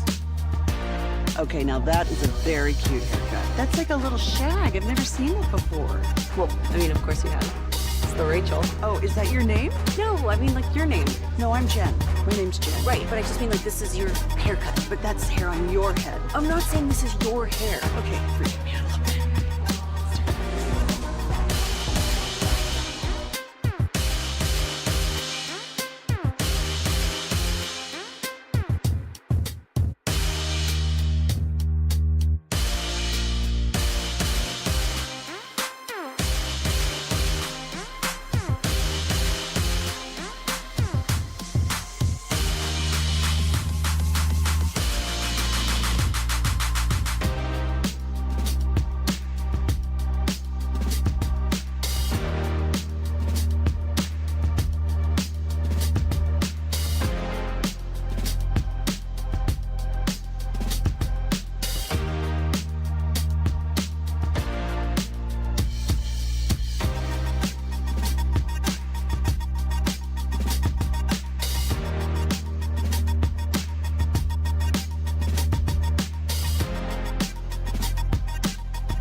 Uber Eats had No, that's absurd. Hey, remember when you used to be a... Brought to you by Cars for Kids. Donate today at carsforkids.org. And also brought to you by the personal injury lawyers, Frankel and Frankel. If you've been injured in a car or truck wreck, call Frankel first, 214-4817-333-3233. With Frankel and Frankel, there is never an out-of-pocket cost. They only get paid when you win. Frankel and Frankel, the go-to car and truck wreck attorneys in Dallas. Crosstalk with the KNC Masterpiece coming up at 9:40. You're giving me a look. I'm just preparing for this segment you wanted to do. It's not I want to do it. We have to do it. We don't have we to. Are Who is this guy? The guy who he invented ducks on a pond, right? He invented that saying. Okay, that's his Wikipedia page says he is known for saying ducks on a pond as a baseball announcer. Bases loaded. So he for the phrase he originated the phrase, and I'm like, there's no way that ducks on a pond originated with this guy. That's for his 2-year stint as a analyst. Yeah, if he created the phrase "ducks on a pond," he's getting way more than 2 years. Now maybe he made it popular. Maybe he popularized it. No, he did not. He did not. Don't even give him that shot. Maybe he did. I don't know. So this came to our attention. Did you send this? Did I send this? You sent this? We all saw it. We all got tagged in it yesterday. It was in our group text. Yeah. Sean was even sending it. Yeah. This is Bruce Drennan, he's got a podcast on in Cleveland. He's a longtime Cleveland sports personality. He's in his 70s. So he's been around the block quite a bit. And he had such a wild, hot tip rumor between the Browns and the Dallas Cowboys. Get ready for this one. I got a pretty darn good source within the Browns organization. I heard, since our last show, that part of the reason Myles Garrett was so willing to sign this extension for contract, money. Mm-hmm. The Browns are negotiating as we speak with the Dallas Cowboys for a trade for Dak Prescott. And Garrett got all giddy about it. Why, I don't know. We're not going anywhere with Prescott, even if they pull it off. Newsom's part of it, and draft picks. Now, Prescott has a hamstring injury as we speak, and he may not be ready for the start of training camp. But this comes from a couple of different sources, and take it for what it's worth. If it does come about, remember where you heard it first. Okay. Is his hamstring still a problem? Yeah, it is. I mean, it's so like there's a chance he's not ready for camp. No, I just don't think I don't think he'd play today. I got a pretty darn good source. You know what? That's a new drop. I got a pretty darn good source. Whenever we say anything. Yeah, look, this is, and I know already there are going to be some people on the fan text who are going to say, Bobby is he's putting this down because he doesn't want his golden boy to be traded. Look, if you want to trade Dak Prescott, go ahead. We're reaching a point where the window is closing. That's not possible financially, guys. You cannot do it. Do you know how much money it costs them to trade Dak Prescott? It's like $103 million, right? It's $90 million. $99. Okay, what's your 90 million, and they've already flipped all their switches. What's your point? Maybe that's why they flipped all the switches. It wasn't to sign anybody. It was to free up $90 million for Dak. to trade. Oh my gosh, this is stupid. Okay, so I have no idea who this guy is. Jane called on this, by the way. Jade Slater called sources on this yesterday, and they told her no. Right. Which, I mean, we already knew it was no. We already know it was no. I have no idea this dude's sources, right? He says he has a pretty good source, okay?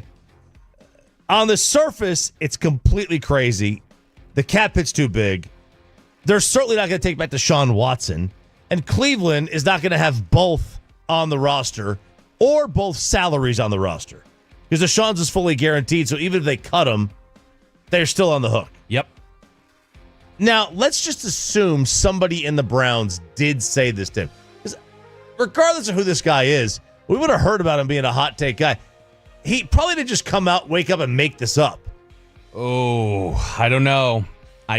He might have. He might have? He might have. I mean, sure, maybe he got a bad start. I would think anybody who would have been tipped off to this might be somebody screwing with him. Yes, that's what I'm saying. My thought is, when I first heard this, I was like, all right, someone, the owner, the president, or the GM of the Browns, or the assistant GM, is trying to flush out a mole. And told somebody like a scout, an underling that they think might be a mole, this is what we're doing. And they're trying to flush it out to see if this guy picks up on it. Maybe that has been done before. Teams have done that before.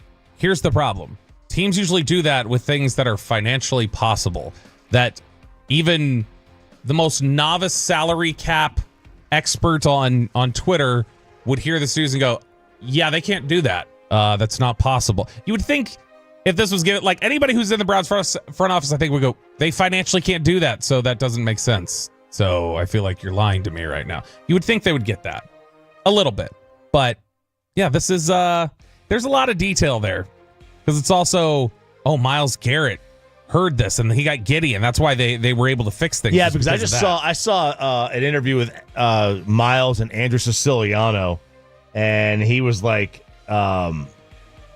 He's like I've heard things about the quarterback position, and he was getting that kind of giddy smile. That was before they traded for Kenny Pickett. That's what he was talking about. That could be. Yeah, I could see that. I could see that. Yeah, I don't buy this story one bit. I think someone in the Browns is trying to flush out a mole, and they just found it. And if we find out that the Browns have fired some, Midwest area scout. We're gonna figure this one out. Yeah, now you know, and knowing is half the battle. Knowing is half the battle. All right, it is opening day out at the Globe, and we talked about the new food items that are out there, and some of the food items, a lot of them are the responsibility of this man, and this is the great Brandon Hartado. Good morning, brother. How are you? What's up, guys? I'm good. How are you doing? Doing great. What does Hartado Barbecue have in store for us today, if you are making your way out to the Globe anytime this year? Hopefully a Rangers win. Yes, that's the most important thing.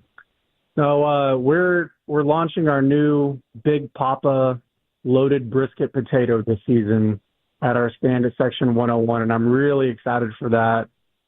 It's loaded with brisket. You get lots of cheese and butter and bacon and chives. I mean, it's awesome, and we sell the heck out of those at our restaurants every day. So if you don't get it at the ballpark, you can go enjoy it at one of our 4 locations. We're also launching a new smoked chicken wing with al pastor sauce, and that honestly is a sleeper. It's really, really good. So is there going to be access to the Big Mike burger, which has become probably my favorite burger of all time, or am I going to have to go in store at Hartado to get that? You do got to go in store to get it, but I would love to work on a smash burger and do something like that at the ballpark this season. Something that we have talked about. Would it be themed after Jake Burger potentially? I think it should. That makes the most sense. It does. He's such he's a power hitter to begin with. Yeah, he is. Like Eric was coming up with all these different food item names for the players, and that one makes a lot of sense. The Jake Smash Burger. I think that's perfect. One of the things that I think is so important is we really listened to the fans last season, and we wanted to make going to the ballpark and dining there something that's a little bit more affordable this season. So we don't have the big beef ribs on the menu anymore. The potato is actually less at the ballpark than what we charge at the restaurants. I think it's like $14, $14.50 at the stand, and it's a great value for the amount of food that you get. We charge a little bit more than that at the restaurant. So I'm excited to be able to have some more affordable options on the menu for Rangers fans this season. And honestly, it's faster. We're able to get people to the line quicker. We want them to be able to watch the game and actually enjoy baseball. It's what they're there for. So both of these are at Section 101? They're both at Section 101. We still have our stand, Hartado Express, at Section 201, which has our Oaxaca hot dogs, and it has brisket and nachos as well. So, Brandon, you guys have healthy portions. Like I said, the Big Mike Burger, I love it. It's great. You talk about the affordability. That's all fantastic. What about for people who are anatomically challenged with small hands? Maybe like the guy who goes to Hartado a lot, who isn't here right now, Sean Shreve. Do you have anything that's a little more bite-sized, easier for a guy like Sean to handle out there at the ballpark? We have the brisket nachos. That's our most popular item that we sell at the stands. And it's got little chips. So if you have little hands, you can easily manage that one chip at a time. Even still, do those, be honest, do those nachos still look like a whole ass tostada in his hand when he picks it up? I'm not going to comment on that, but it's good stuff, though. Good stuff. Hey, man, we really appreciate it. Give us those 2 items in the section again. Okay, so first off, I'm selling my cookbook. It's debuting today at the ballpark, section 101. I'll be there signing copies. We have 100 copies of barbacoa that we're going to be selling there next to the stand. And we're also launching the loaded brisket potato and the Al Pastor smoked chicken wing, section 101. And you can go to section 201 if you don't want to wait and get some nachos or a Oaxaca dog. 4 locations, Hartado BBQ, all around DFW. Thank you, man. Enjoy the game. Thanks, guys. Go Rangers. Let's do it. It's opening day, man. I know. Did you know that? I did. It's so exciting. And this is, like you said, this is one of the better sports days of the year. It really is, because today's got the Sweet 16 as well tonight. KNC's out there at 10 o'clock. Well, they're out there early in 8 minutes when we do crosstalk. They better be. Derek Holland will join at them from 10 to noon. Michael Young, Ian Kinsler. Where are we tomorrow? We're on the road. This is you can go out and see KNC today at the ballpark, but you need to come out to Keller Fire Station number 1 tomorrow. We've been telling you guys about this all week. Really excited to get the tour back up and running. It'll be me, Choppy, Eric Chiafalo will be out there, but we'll be at Keller Fire Station number 1 tomorrow morning. That's 455 Keller Smithfield Road South. 455 Keller Smithfield Road South. Come on out. We'll have Sean and RJ Firehouse aprons, free breakfast from Whataburger while supplies last. Like I said, Chi-Chi will be out there with us. Thank you to Firehouse Roofing, Whataburger, Firehouse Movers for partnering up with us. We always love doing this. It's a great chance to get to meet you guys and hang out with you guys and have a lot of fun. So come on out tomorrow and hang out with us for the start of the Sean and RJ Firehouse Tour. Man, listen to these times today. Chris Young at 10:20, Michael Young at 10:40, Ian Kinsler at 11, Matt Hicks 11:40, Dave Raymond at 12:20, Jared Sandler at 12:40, wrestler MJF from AEW at 1 o'clock, and Derek Holland in the first 2 hours. Let's talk to KNC next on 105 through the Fan. Wasn't it Cinnamon Sisters? Basil Babes. Saffron Squad? Nutmeg Maidens? Pre-curve? No. Nutmeg Maidens. I just said that. Was it Spice Girls? Doesn't sound right. Was it Saffron Squad?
They say in order to remember something, you have to forget something else.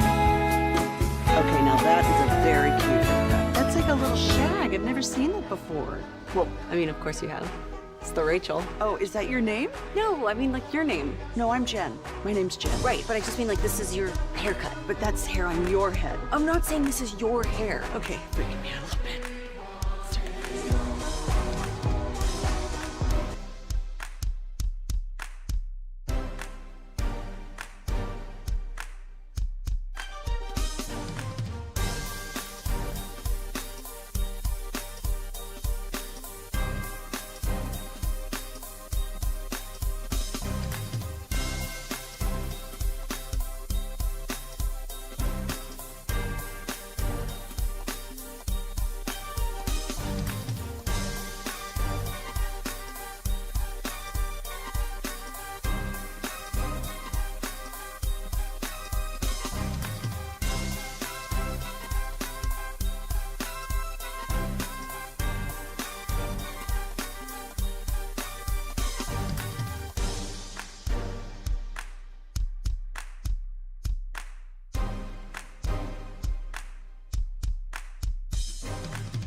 Anyone else, all price to sell. Visit ClassicChevrolet.com. This is Texas. This is Classic Chevrolet. Together, let's drive, relax, enjoy the difference based on new Chevrolet registrations 2023 and 2024.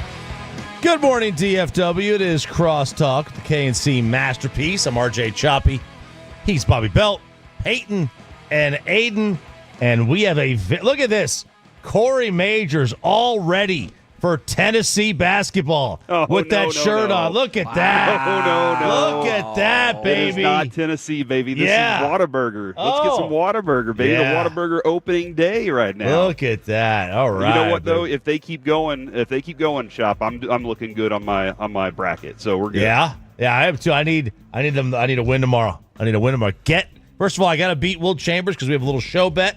Yep. We're gonna wash each other's feet. Little pedicure. Little foot massage. Gross. Yep, absolutely. He's going to wash my feet. No gloves. Can't use gloves. You got to really get in there with your own bare hands. Between the toes, everything? Between the toes and everything. Absolutely. Oh, dear. It's a look. You're giving me a look.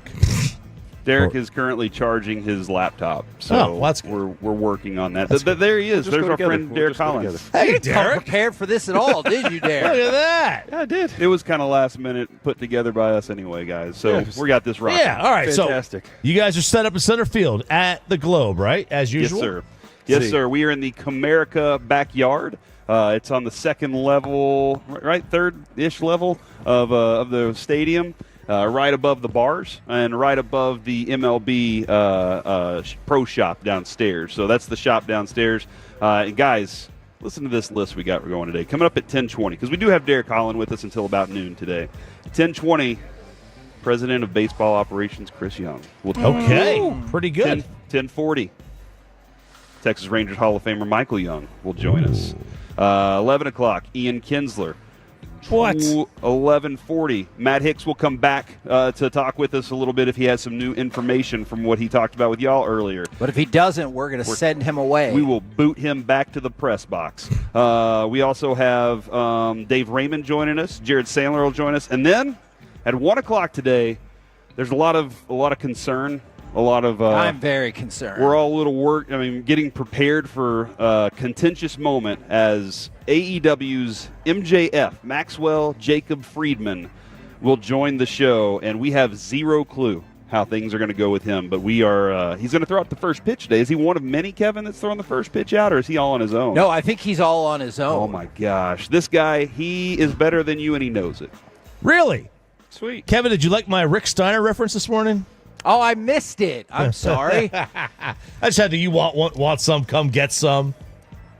If you don't like me, bite me. That's right. Yeah, I gotcha. Nice. Hey, Corey, I'm just looking at the email. Maybe we got that our guest schedule is going to change. Did I just get a new email? 19 minutes ago. Oh, no. Might be different times for stuff. All right. Did Everything MJ cancel on you? Nope. Michael Young has moved back to 11:20. Chris Young is 10:40. Ian Kinsler 11:40. And Hicks at noon, Raymond 12:20, Jared Sandler 12:40, and MJF at 1. So it's like 8 straight guests. I love it. Yeah, pretty much lined up. Can It's y'all, like the Super Bowl. Can y'all ask Chris Young if he would have traded Luka? Yeah, sure. I mean, I absolutely can ask him that. I bet. Yeah, you know what? I genuinely want to know, like, and maybe he won't answer it, Like, but I will am you- genuinely curious.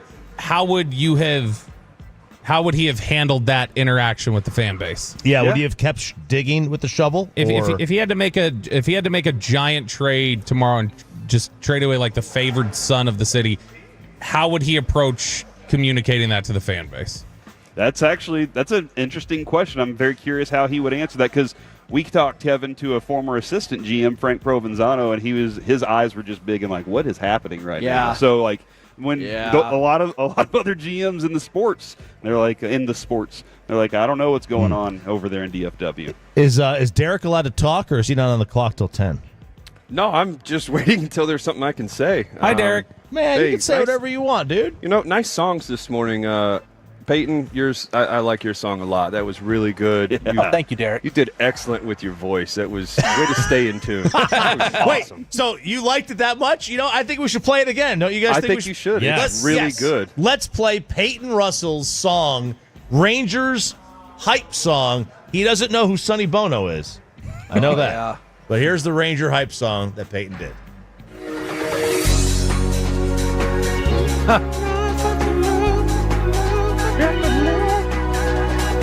Ranger season, baby. Let's get it. Come on. Let's go. Hype.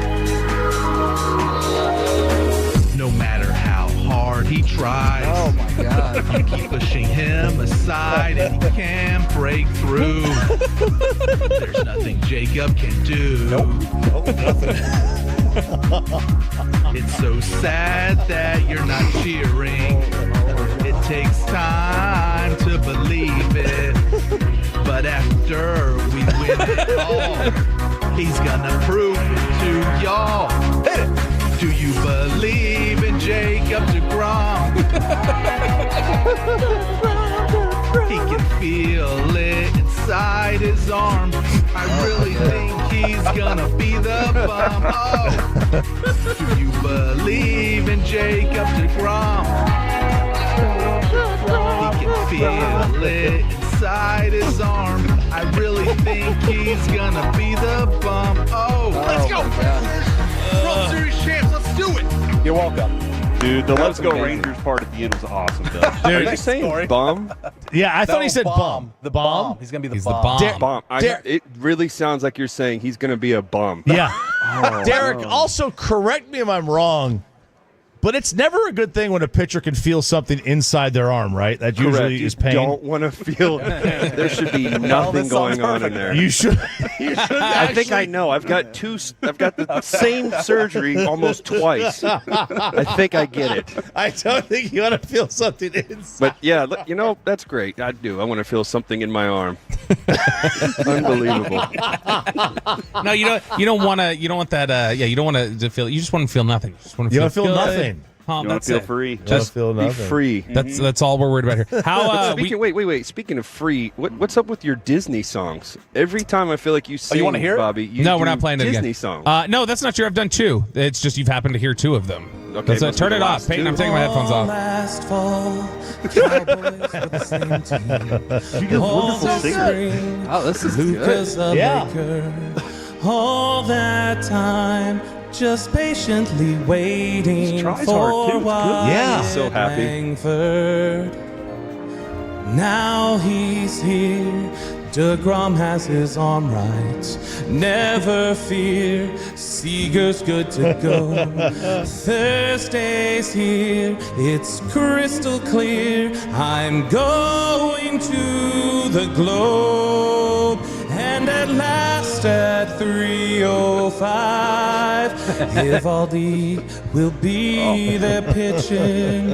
And it's not just 3:05. Yeah, he's gone. He walked out. And this pregame starts at 2. We go into punch. And it's warm and real and bright. And the West has somehow shifted. I got it.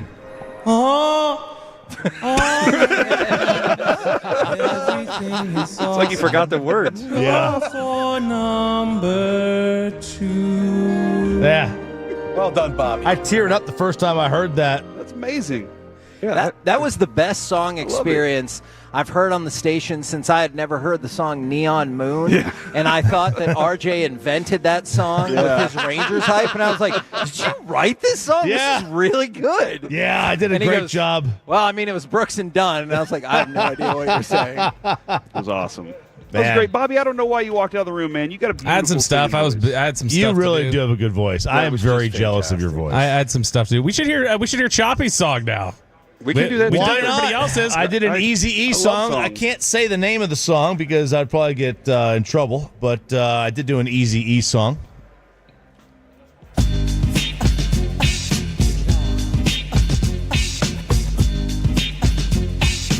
Let's not talk about 2024. Jake is back, and back is Jack. The boys are back that we started to miss. Now the new year's here, and Bochy got thinking. Only even years will the Rangers be stinking. Start off the year with a nice little win. When the first pitch happens, the year begins. Bochy, Bochy, Bochy. Sends it back, now he's putting on a show. Oh, Houston lost a ton. Gonna win the chip. Oh, here we come now. We gotta get it back, gotta get it back, gotta get a pitcher win because the pen is oh, send him back, Jock. Send him back, Jock. Send him back, Jock. Send him back, Jock.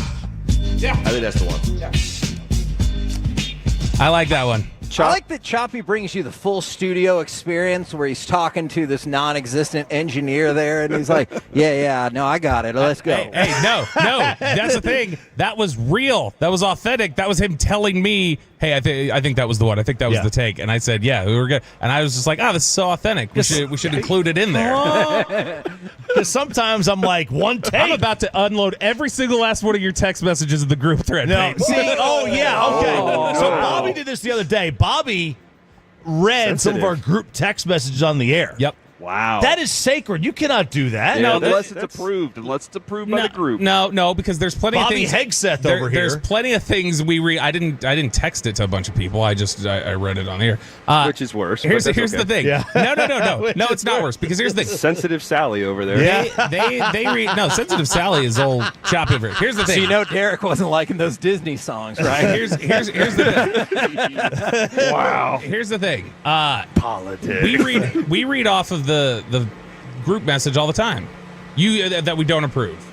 And it's just you thought that was too dicey on your end, so you had a problem with it. You didn't care when I read mine and Sean's response to it. It was when yours got quoted, and you're like, "Oh, I think that's going to get me in trouble." If you wanna cancel yourself, by all means. I just. But the group chat. It was a George Foreman text. The group chat is sacred, right? Very sacred. I mean, group chat shouldn't be out here. No, it's all like the locker stuff. room talk. No, that's but locker, it's, that's no, right. no. That's right. Because it's nothing cancelable. There's plenty cancelable in that group message. Well, that depends who you're talking to. It sounds like you. I'm gonna send you. I'm gonna send you the text, Derek. You tell me if you tell. think it's cancelable. I don't want to. What the first baseman says to the runner on first, that's not for me to know. No, Correct. not at all. That's their conversation. That's their conversation. Yep.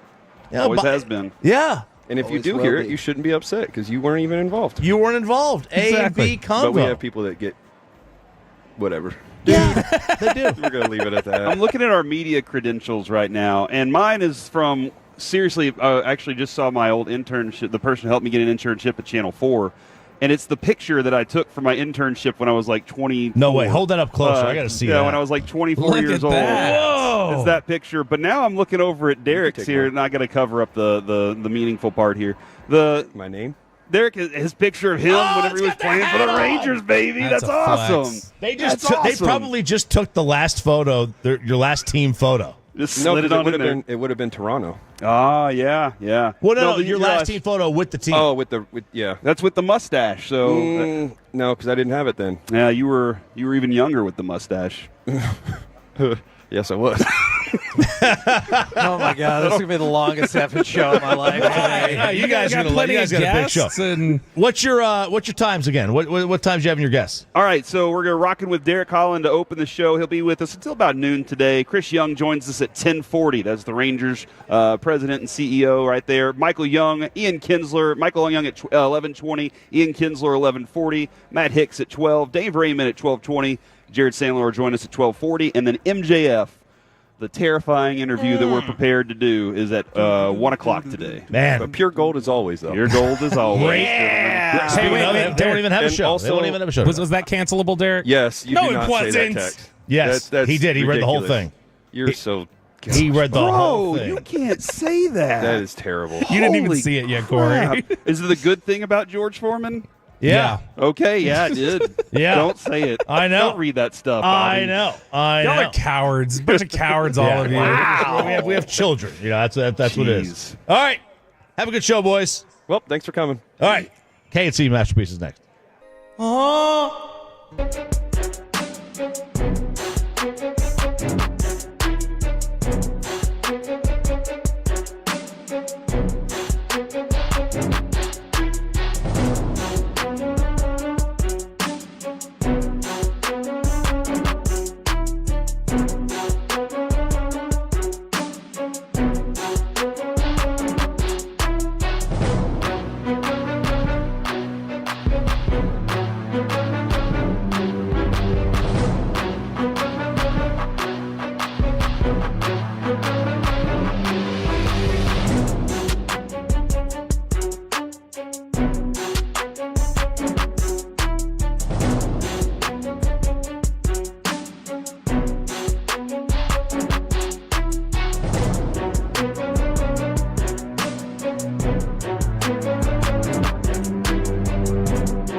got to forget something else to remember that Uber Eats has groceries. No, that's absurd. Hey, remember when you used to be a, what was it, Pepper Lady? Pepper Lady? Wasn't it Cinnamon Sisters? Those are babes. Saffron Squad? Nutmeg Maidens? Pre-curb? No. Nutmeg Maidens? I just said that. Was it Spice Girls? Doesn't sound right. Was it Saffron Squad?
The Fan. K&C Masterpiece right here on 105.3 The Fan. Congratulations to you all. We have made it. We did it. 2025 Texas Rangers opening day, brought to you by Whataburger. As you can see, that fancy jersey right here. You got me, Kevin Hagelin, Corey Majors back in the studio, the famous Alec Medford, and here at the table with us for 2 hours until he decides he's got something better to do. It is, in fact, Derek Holland. Gentlemen, welcome to opening day. We made it, Kevin, and this is the most anticipation every single year for any sporting event. This is going to be the biggest, and that's one of the things that I want to ask. Most of our guests that are coming along, and obviously Derek as well. After this game, I'm pretty exhausted, and tomorrow it's like a recovery day for me. That's why they used to give you the day off. Yeah, it's like a recovery day tomorrow, where it's just like, okay, all right. So we just had baseball, we built up to it and everything. So, let's take a breath. But for the players, Derek, is that the same kind of thing? Do y'all after today, tomorrow, are y'all kind of gassed and everything? No, you're very. I mean, you're waiting for this. It's like the first day of school, where it's your first. Like you get the jitters out and everything. You're super excited to get back home. You've had enough with spring training in Arizona. You're ready to get back into Texas. Be here with the fans. Obviously, the fans are out there too, but it's just a different atmosphere, and you've been waiting for this. Mm-hmm. It's a clean slate. It's a new year, new beginning. You're super excited.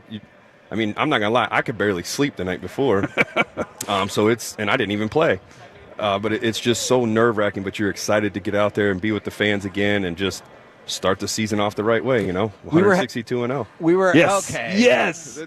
See, that's what I'm talking about. It's never gonna Aren't you so happen. excited I'm here? Yeah, I am already regretting this. For everyone who's like, Derek should replace Mike. My doctor's like, no, keep the blood pressure down. And so I was curious because we were having a conversation with John Blake before the show started. And by the way, big day for him as well. They're going to dedicate the press box to him. But my question is, do you get out here, and I know you're here doing the show, but do you get out here and you're like, oh, man, I can't help but think about it. I can't feel the urge, the pull, whatever, to want to be on that field. I feel that all the time. I'm coaching now, so shout out to my boys. They're getting ready to play. That's why I'm leaving in 2 hours, not because I want to be better. But Northlake Community College, but they're going to play today, and it's funny as I'm watching them when I'm pitching coach. I'm trying to help them with pitching, and you just get so frustrated because things don't go your way, and you're like, all right, I just want to get out there. I want to go play. You get that urge to come back and play, and then you get here, and it's the same thing as like I just kind of watch, and I just sit back, and it's like, man, I know I can still do this. I know I can go out there and do it, but your arm said no. Yeah, my arm, as Peyton Russell's song says, it felt something in there. So I just said no more. But it's tough. I will say that. That's the hardest part is, man, you really want to go back out there and play. For the people asking, we do not have the famous Mike Bassick scheduled on the show today. He knows he is very welcome to jump on the show with us anytime he wants. That just has not been scheduled. Maybe we need to reach out to him more directly and be like, hey, farthead. Yeah, probably you want to come on the show today? Kevin, I'm not sure. I'm going to keep an eye out for him today because he's supposed to be down on the field. Do you think he's really going to come up here? No, probably not. No. But absolutely not. But no, I don't. I am He's welcome, though. I'm concerned about his attire. Oh. He will be in a Rangers polo. I am not certain about that. And when Dave Raymond comes up here, we'll have a little bit of a better idea. Okay? Let me explain why. I talked to Mike a little bit this week. Mm-hmm.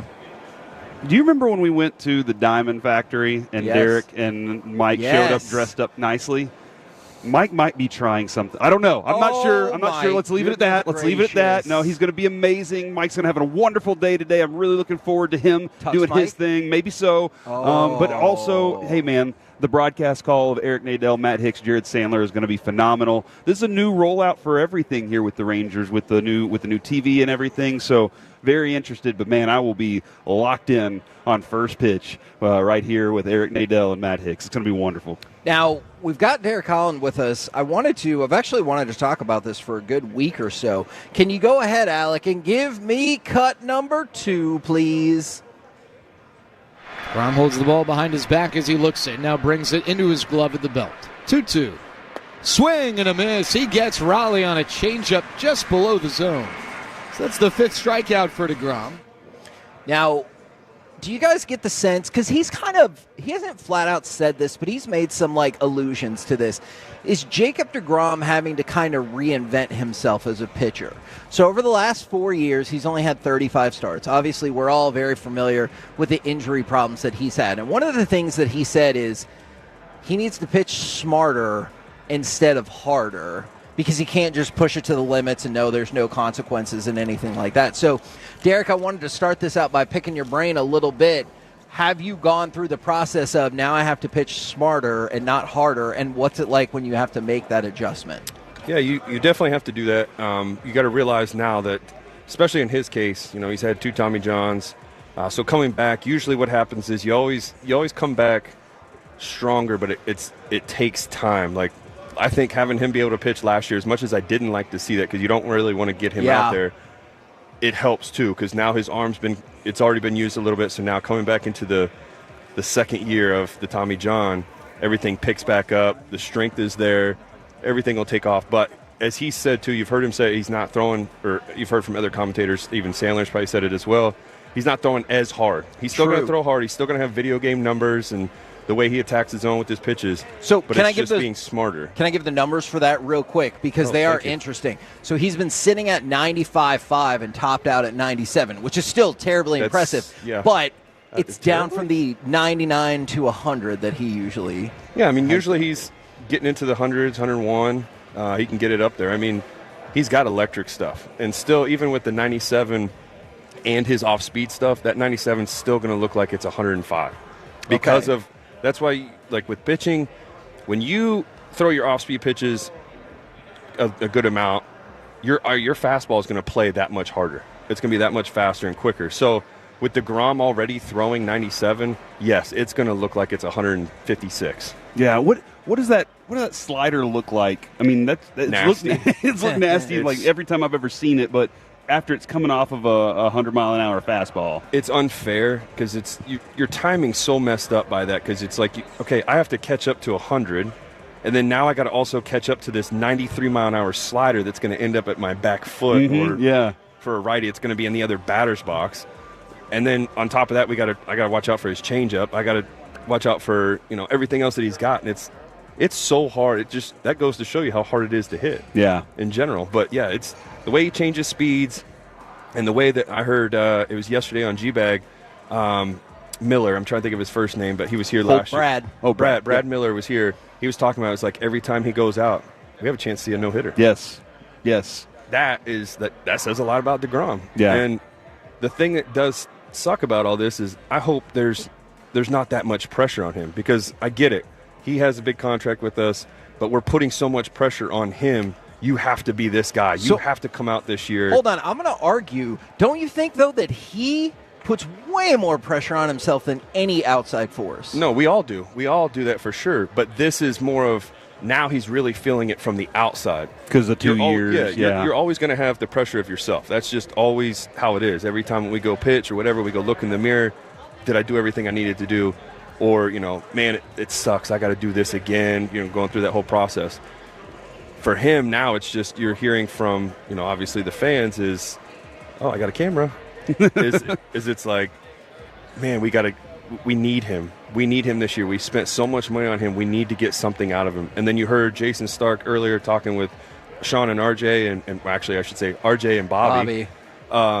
He was just saying that he hasn't made more than 15 starts since 2018. Wow. 2019. Wow. So now I know the training staff here with the Rangers, how good they are. We can make things happen. Obviously, you can't predict Tommy John. That's the hardest thing. I mean, there's no doubt about that. But I know that they're going to get him to where he needs to be. Kevin, you talk about reinventing yourself. The first time I ever really saw somebody that was like, I watched them be excellent at something, and then they said, well, I got to do something different, was Jason Kidd. I'm not talking about he started coaching. becoming a better three-pointer. Yeah, and he was like, shooter, I'm not the same guy driving to the basket. I don't even want to score around the basket anymore. He was like, I'm just going to spend my time facilitating, playing solid defense. He did all these other things. He completely changed his game up so that the team could benefit. And so I understand where he's coming from, in that I'm not the same person that I always was, and I'm gonna go out there and do everything. He knows how to pitch. That's the thing. And Derek knows this. Mike talked about it for years. The difference between pitching and throwing. And that dude has always been. He's known how to pitch in addition to having this amazing unhittable pitches that go along with it. With that being said, you don't want to be a thrower. A thrower is a guy who just gets up there, lets it rip. You have no clue where it's going. Did you ever think you were a thrower? At times I would, and I learned the lesson from one of my pitching coaches that was actually here with the Rangers, Danny Clark.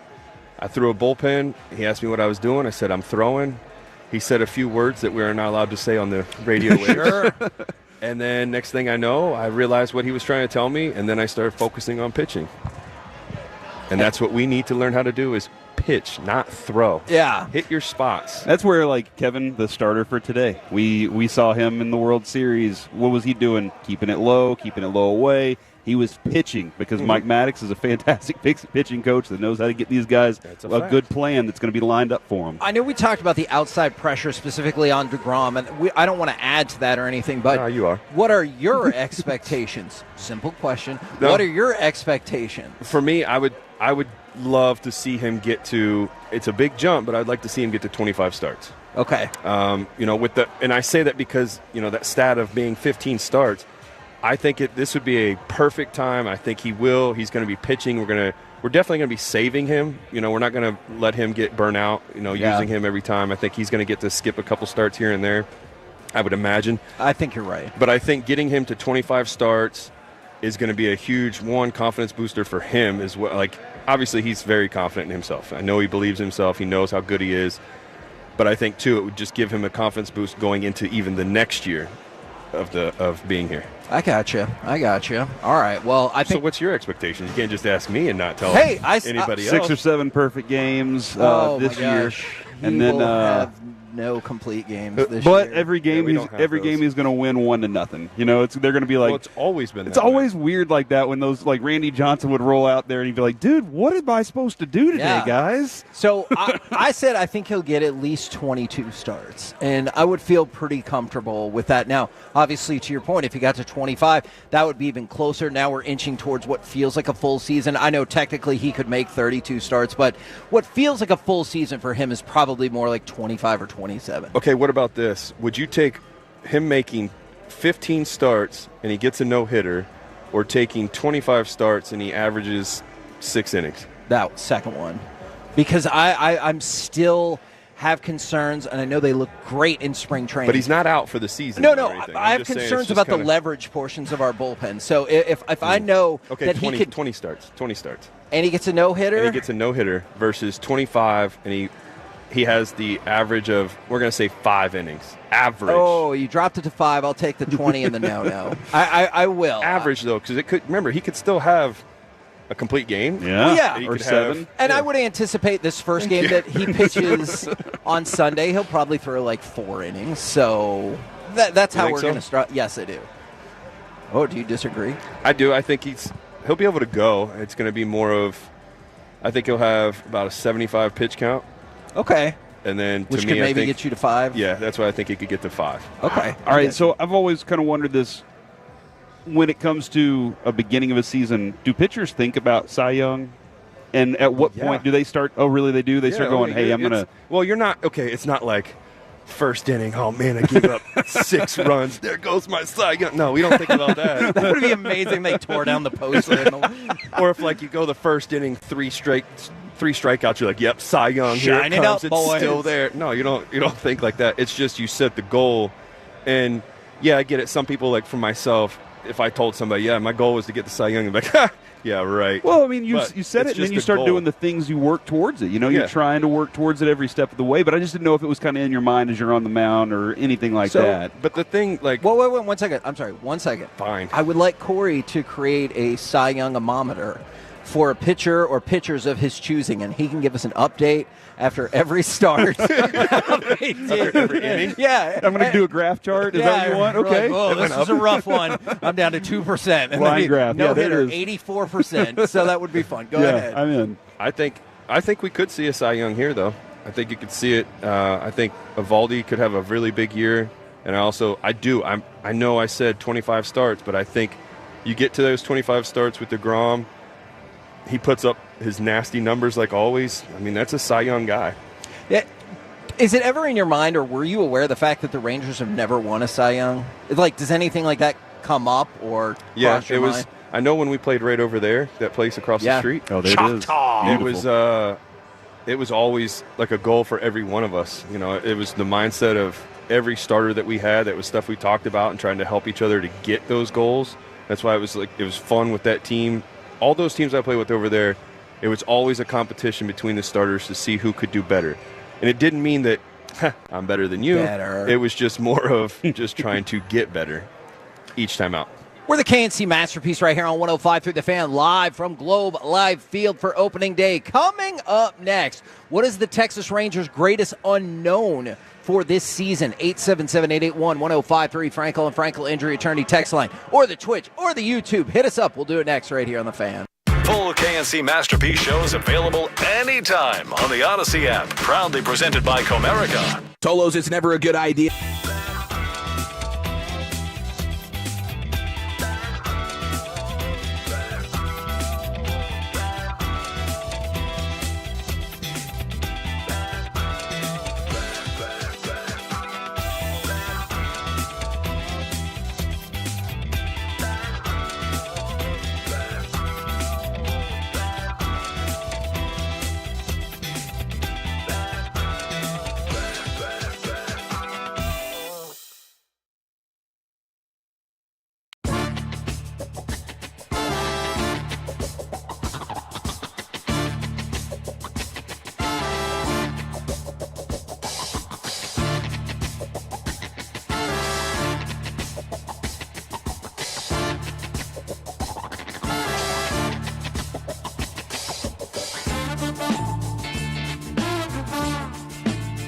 Uber Eats has low fee products? You gotta remember that. Well, you know, they say in order to remember something, you have to forget something else.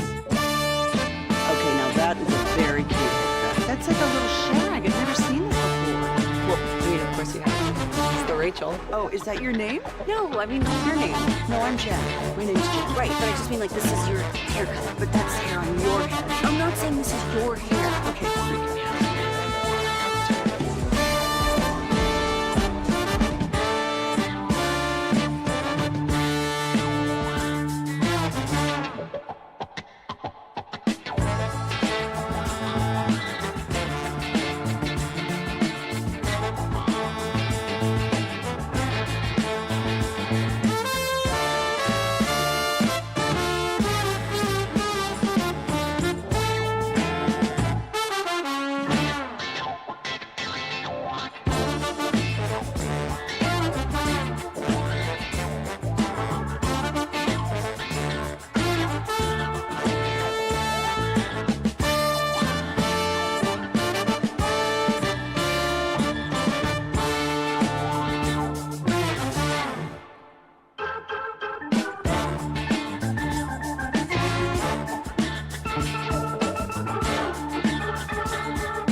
Yes.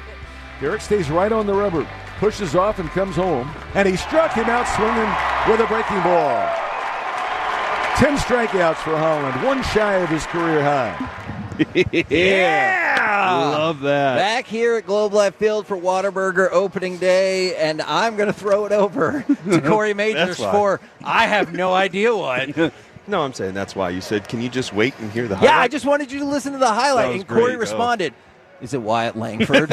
And I just gave up on him. I was like, I'm done. No. Yeah, we do have Derek Holland joining us today, and I think we do have, is it Chris Young joining us here in about 20 minutes? So looking forward to that. Right now, Kevin, John Blake they're doing tours where they have artifacts, white gloves, where they have artifacts like Wyatt Langford's cycle helmet, one of Nolan Ryan's balls, the baseballs from his no-hitter. That's gross. A home but run you want bat. to see it, right? It's like Tom Brady, right? Yeah. Oh, my gosh. All right.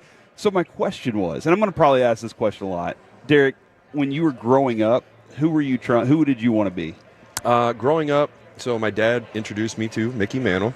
So cool. That was one thing. But and lefty. Obviously never got to see him play. But then I wanted to, as I grew up, the Braves were my favorite team. Watched them on TV all the time. So I wanted to be just like Chipper Jones. That's why I'm a switch hitter when I get up there. Can't hit to save my life, but that's fine. Yeah, that makes sense, though. And then pitching-wise, Andy Pettitte was my idol. Ah, yeah, I understand that. So, and I tried to copy everything that he did, and it was just funny as you continued through, like, you'd watch, and all of a sudden it was like, now I want to throw Barry Zito's curveball. And then it was like, I want to throw Randy Johnson's slider, Greg Maddox's changeup. Like, you were just... What did you want to throw from Mike? I just want to get scouting reports from Mike. That's great. But that's just how it always was. And then, the thing that helped me the most, since we're talking about baseball, and I'm wondering if you guys did this too. So we would set up a chair in the front yard, and we'd tape up a wiffle ball with electrical tape. All the time. And then that was the all strike the time. zone. But my brother's 6 years older than me, so he kind of dominated when it came to it. Yeah. And then another funny moment with him, too, is we were playing catch, and he kept telling me to always, I forget what it was. I think he'd always say, throw your heater or something like that, or throw the cheese or something. And I threw it one time. It went straight through the window. Oh, dip. Yes. Papa Richie was not happy about that. Sorry, Mr. and Mrs. Getz. I did dent your car once. So do you guys have any memories of that? I wanted to be Steve Buechele growing up, and I wanted to hit like Juan Gonzalez. I grew up a Texas Rangers fan, and there wasn't much outside of the Rangers world that I wanted, aside from being a Ranger. But being Buechele, the way he made diving plays and the way he was a machine over there at third base. I always wanted that. But I was one of those. We played wiffle ball in the backyard, but I went and I would tape on the chain link fence a little spot, and I'd go out there and pitch 9 innings, and I'd hit 9 innings. I'd be every batter, and I'd pitch it to every single one of them. And I had this. It was a Carlton Fisk wooden bat, and I had this swing, and then I'd drop the bat, and I'd celebrate, and you could hear the cheer. Oh, that's baseball, man. That's why it's romantic, dude. We would, that's why. It is funny too. And we're gonna get to you. Don't worry. I had big dreams. And it's funny hearing I'm not from here, so hearing guys say Texas players, it's like, oh yeah, I got you there. That's the big thing too, is hearing Texas talent from being in Ohio. You never got to see Texas baseball. Yeah, no, and that's what we were. I mean, we didn't have a lot of channels either to access other baseball at the time. It was that and Ozzie Smith. I was like, I'm never going to be Ozzie Smith. TBS was kind of out there and open to everybody. TBS and WGN, absolutely. Yeah. But it probably won't surprise you to know, Corey, I had big dreams. And so, have you ever seen the movie My Blue Heaven? Yes. All right. Steve Martin. It's got Rick Moranis and Steve Martin, and Steve Martin's in the witness protection plan. I'm not going to go through the whole movie with you, but at the end they legitimately or not raise a whole bunch of money and build a brand new ballpark for the kids to play baseball and everything. So you were trying to raise money for a ballpark. Oh, I was going to build it in my mind. And so when we moved in to the house that my mom had built, it was in a newer kind of subdivision, and there was still a bunch of empty lots. Right across from me, multiple empty lots. Now, they were still filled with a bunch of crap and trash and all of that. And I was like, you know what? I was a kid, but I was like, if I clean that up, that's my land now. And I was envisioning building a Little League ballpark. And what I really wanted to do is build the first ever Little League dome ballpark, and it would be right across the street from my house. So I would be like, hey, great. I didn't really think through that I can't just clean something up and go, that's mine now. And like, I didn't have any money for building supplies, but at multiple times, me and some of the kids cleaned up parts of that plot, and then eventually they sold it because, it didn't actually belong to us, and my dreams were crushed, and I always hated that house across the street from us because they took my ballpark away. That's that is the true definition of dreaming big. Yeah. Building your own dome next to your house. Yeah. It's like your Lambeau Field or something. You're going to try to do that. Exactly. That would be awesome. People just park in the neighborhood. Just go to the dome. Yeah, exactly. What would you have called it? Oh, I don't know if I thought that far. Oh, man. That is I never thought about that either. See, I would love to tell you that I had marketing savvy at the age of 12 or whatever, and I was Clearly like you had the highest bidder. Yeah. You were probably rolling something that was out your with the land ballpark. already. Yeah, the ballpark on Hagelandville. Yeah. I will say before, because I know you're trying to jump to it, I would do the same thing. Me and my brother and the neighborhood that we lived in, we did a baseball field, and I'm talking dirt lines, built up our own mound, everything, cut the grass, and then the landlord that owned the property around that, in the neighborhood, would take his big tractor and he would do our outfield for us. It was awesome. Dude, that is awesome. And that's like, Corey, you used a specific phrase yesterday, and I was like, that's spot on. Great. Is the romanticism about baseball, and you can make that argument about some other sports as well, but like, it all starts with kids just, whether it's picking up a basketball, picking up a football, grabbing a bat, or making a ball, as we discussed, and figuring out a way to make it happen. And, like, you love to see those people progress into, holy crap, I'm in a Major League ballpark. You have a whole summer of dreams. Yes. That's one of the great things about baseball being in summertime is because you go to sleep that night after you heard your favorite pitcher, pitch a complete game. You wake up the next morning and you're like, I got to go do that. It's a whole summer of baseball dreams. And that's why I think as a kid, you keep those memories. That's another question I was kind of hoping to ask, CY and Michael Young and you, Derek. When you went up to as a pro, when you went up to the mound, were there ever times that you felt like you carried that kid with you, that little Derek Holland? That kid was always with me. Yeah, you think no matter what. What a great question. The way that Don Cockstein, he was the psychiatrist here, and he's with the Mavericks. He would always call it, we'd talk about it being the little green man, and to me that was just little Derek just wanting to run around and go crazy. So that. To me, yes, every time you step foot on the field, I don't care if it was day one or the last time I ever got to play baseball in the big leagues, you walked out every single time. I was like, man, this is what I wanted to be as a kid.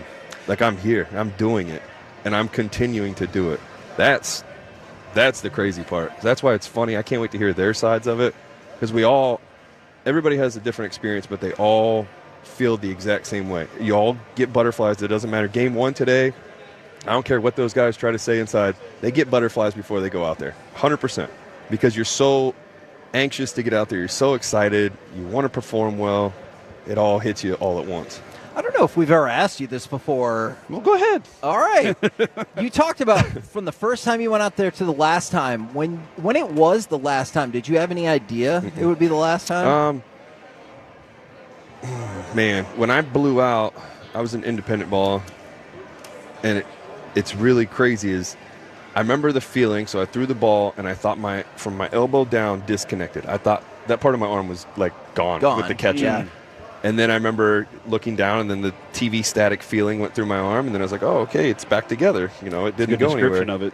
And then I just remember, like, as the coach came out, or the manager, he came out there and I was like, man, it's just something didn't feel right. Like, it burned, it popped, and it's like, it just feels weird. And then when I looked down, it was like a grapefruit on my elbow. Yeah.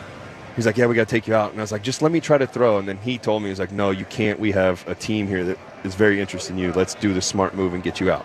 So as soon as I got in, as always, you get pissed, slam my glove down, and next thing I know, I realized, yep, that was it. And then as I sat there trying to figure out what was going on, every thought goes through your mind. Is this it? This was my final pitch. And then I finally got the phone call from Dr. Meister. Your elbow is bleeped. And that's when I was Does like, he all right, use it's that done. language? Yeah, he did not. Okay, I was just curious if he was like, oh, yeah, you're, He was like, screwed. no, your elbow's not what you think it is anymore. Oh, my We're God. going to get a new elbow. I'm sorry. I appreciate you sharing that story. But it's. I will say, we tell our kids all the time, too, this could be the last time you ever play the game of baseball. You never know. And one of the kids, I'm kind of sharing his story. He was playing, hits a home run. He's been doing really good for us. Jacob Binder's his name. Celebration. I've seen this happen before. Blows out his knee, tore his ACL and his meniscus. And as we said it all the time. And we said it to him, but we know it will not be, because this kid is just determined. He's a fighter. He's going to continue to keep plugging. But that could be his last game ever. Yeah. Now, trust me, nobody wants it to be. I don't want it to be. He's got a good head on his shoulders. I know he's going to do what he needs to do, but that's how you kind of have to look at some things. Kevin, as I was pulling up today, I was walking up and I saw kids right out here throwing the ball. And like that's the thing. This parking lots are all around here going to have kids out here skipping school today, throwing the ball with each other, and they all are thinking, I want to be like Corey Seager. I want to be Marcus Simeon. I want to go be the next Derek Holland out there. And it's like that's why opening day has the buzz outside, and they all bring it back into this place. It is cool to see that. You love that as a player when you're driving up and you see kids. Yes. It just makes you go back to what you were before. It's like, man, that's cool. That's what I did. And I like hearing some of these stories because of what Corey brought up from the 682. We use broomsticks and bottle caps. That's that Vlad Guerrero in Venezuela. We painted from Tolo Anthony. We painted a diamond at the end of our dead end street because, there is nobody in that moment that can tell you that you and all of your friends are not going to make the major leagues, right? Like, I realize the statistical improbability, but you're like, oh, yeah, we're all going to make it. We're all going to be together. Yeah. And we're all going to be friends forever. Like, there's a lot kind of built into that. Even if that trash can has to be first base and that pole second and that glove over there is third and this is home plate, like you did whatever you could to make the game happen, man. There's that whole saying, too, that you talk about the kids in the neighborhood. You never know when it's going to be the last time you guys actually play together or see each other in your neighborhood. But with that too, like, this is what kind of gets me is I feel like technology is taking over too, as video games and all that. I don't see as many kids out and about like playing like you talk about what we did, like going to the park. There's a couple of parks around my neighborhood and I don't see too many kids out there. Like I see cricket every once in a while, but that's not from the kids. Those are just older adults playing that. But it's like you don't really see as much. Same thing with like basketball or any outdoor sport. You don't really see as much going on outside as it was when, like, not like we're grandpas or anything, but when we were pretty kids. old, bro. Yeah. So from the 318, I think you guys will all agree on this. Excuse me, 314. Is it lame to grab one opening day ticket and go by myself? No. Nobody can go with me. Go. Because you're going to have 40,000 instant friends. Yes. Yeah, 100%. Yeah. Everybody here sitting with is going to be like, yeah, Rangers! Yeah, and you get to watch some stories. Maybe you're going to see a dad and son combo, and you're going to be like, hey, you know what? Let me get them a drink or something, You might make your own story. Exactly. Whoa, I like that. Very poetic. We're the KNC Masterpiece right here on 105.3 The Fan. Coming up next, we will talk with Texas Rangers President of Baseball Operations, Chris Young, live from Globe Life Field on 105.3 The Fan. Coming up in the next G-Bag Nation, an opening day. It's absurd. Hey, remember when you used to be what was it, Pepper Lady? Wasn't it Cinnamon Sisters? Hazel Babes. Is that Fun Squad? Nutmeg Maidens? Pre-Curb. No. Nutmeg Maidens. I just said that. Was it Spice Girls? Doesn't sound right. Was it some Fun Squad?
on your home of the Rangers, 105.3 The Fan. This segment is brought to you by Classic Chevrolet. If you're in the market to upgrade your vehicle, get to Classic Chevrolet in Grapevine. Back-to-back #1 Chevy dealership in the world. They've got more new Chevys than anyone, all priced to sell. Visit ClassicChevrolet.com. This is Texas. This is Classic Chevrolet. Together, let's drive. Based on new Chevy registrations 2023 and 2024. KNC Masterpiece back here on 105 through the Fan. Whataburger opening day out here at Globe Live Field. And right now we bring to you Texas Rangers President of Baseball Operations. It is Chris Young. Good morning, sir. Good morning, guys. Now, I know you made your actual debut in 2004, but I wanted to know, what's that vibe like on opening day 2005? Because, like, you see, it's just staff now, but people are pouring in. I know people are tailgating. What was the opening day vibe like for you as a player? Well, it's a very special day. It's a special day for baseball. It's a special day for the players, for the front office members, and it's the most special day for the fans, I think. I think it's just a tremendous day where it's sort of the celebration of spring and summer and what's ahead, and just the excitement in the community. It's awesome. So I think as a player, you feel that, you feed off that, and then, you still know there's 161 more after this. Right. But there's something a little bit more special about opening day. Now, somebody texted in a little later, and they said, is it okay if I come by myself? I couldn't get anyone to come with me and just bought one ticket. And we said, you're instantly going to have like 40,000 brand new friends, don't you think? That's exactly right. I encourage anybody, just come out and see the game, and come by yourself, come with your friends, whatever you want to do, but just don't miss it. Now, one of your mantras is be a good teammate. And I've always wanted to know kind of if you can kind of define that a little better. What are the little things that they do on and off the field that make them a good teammate?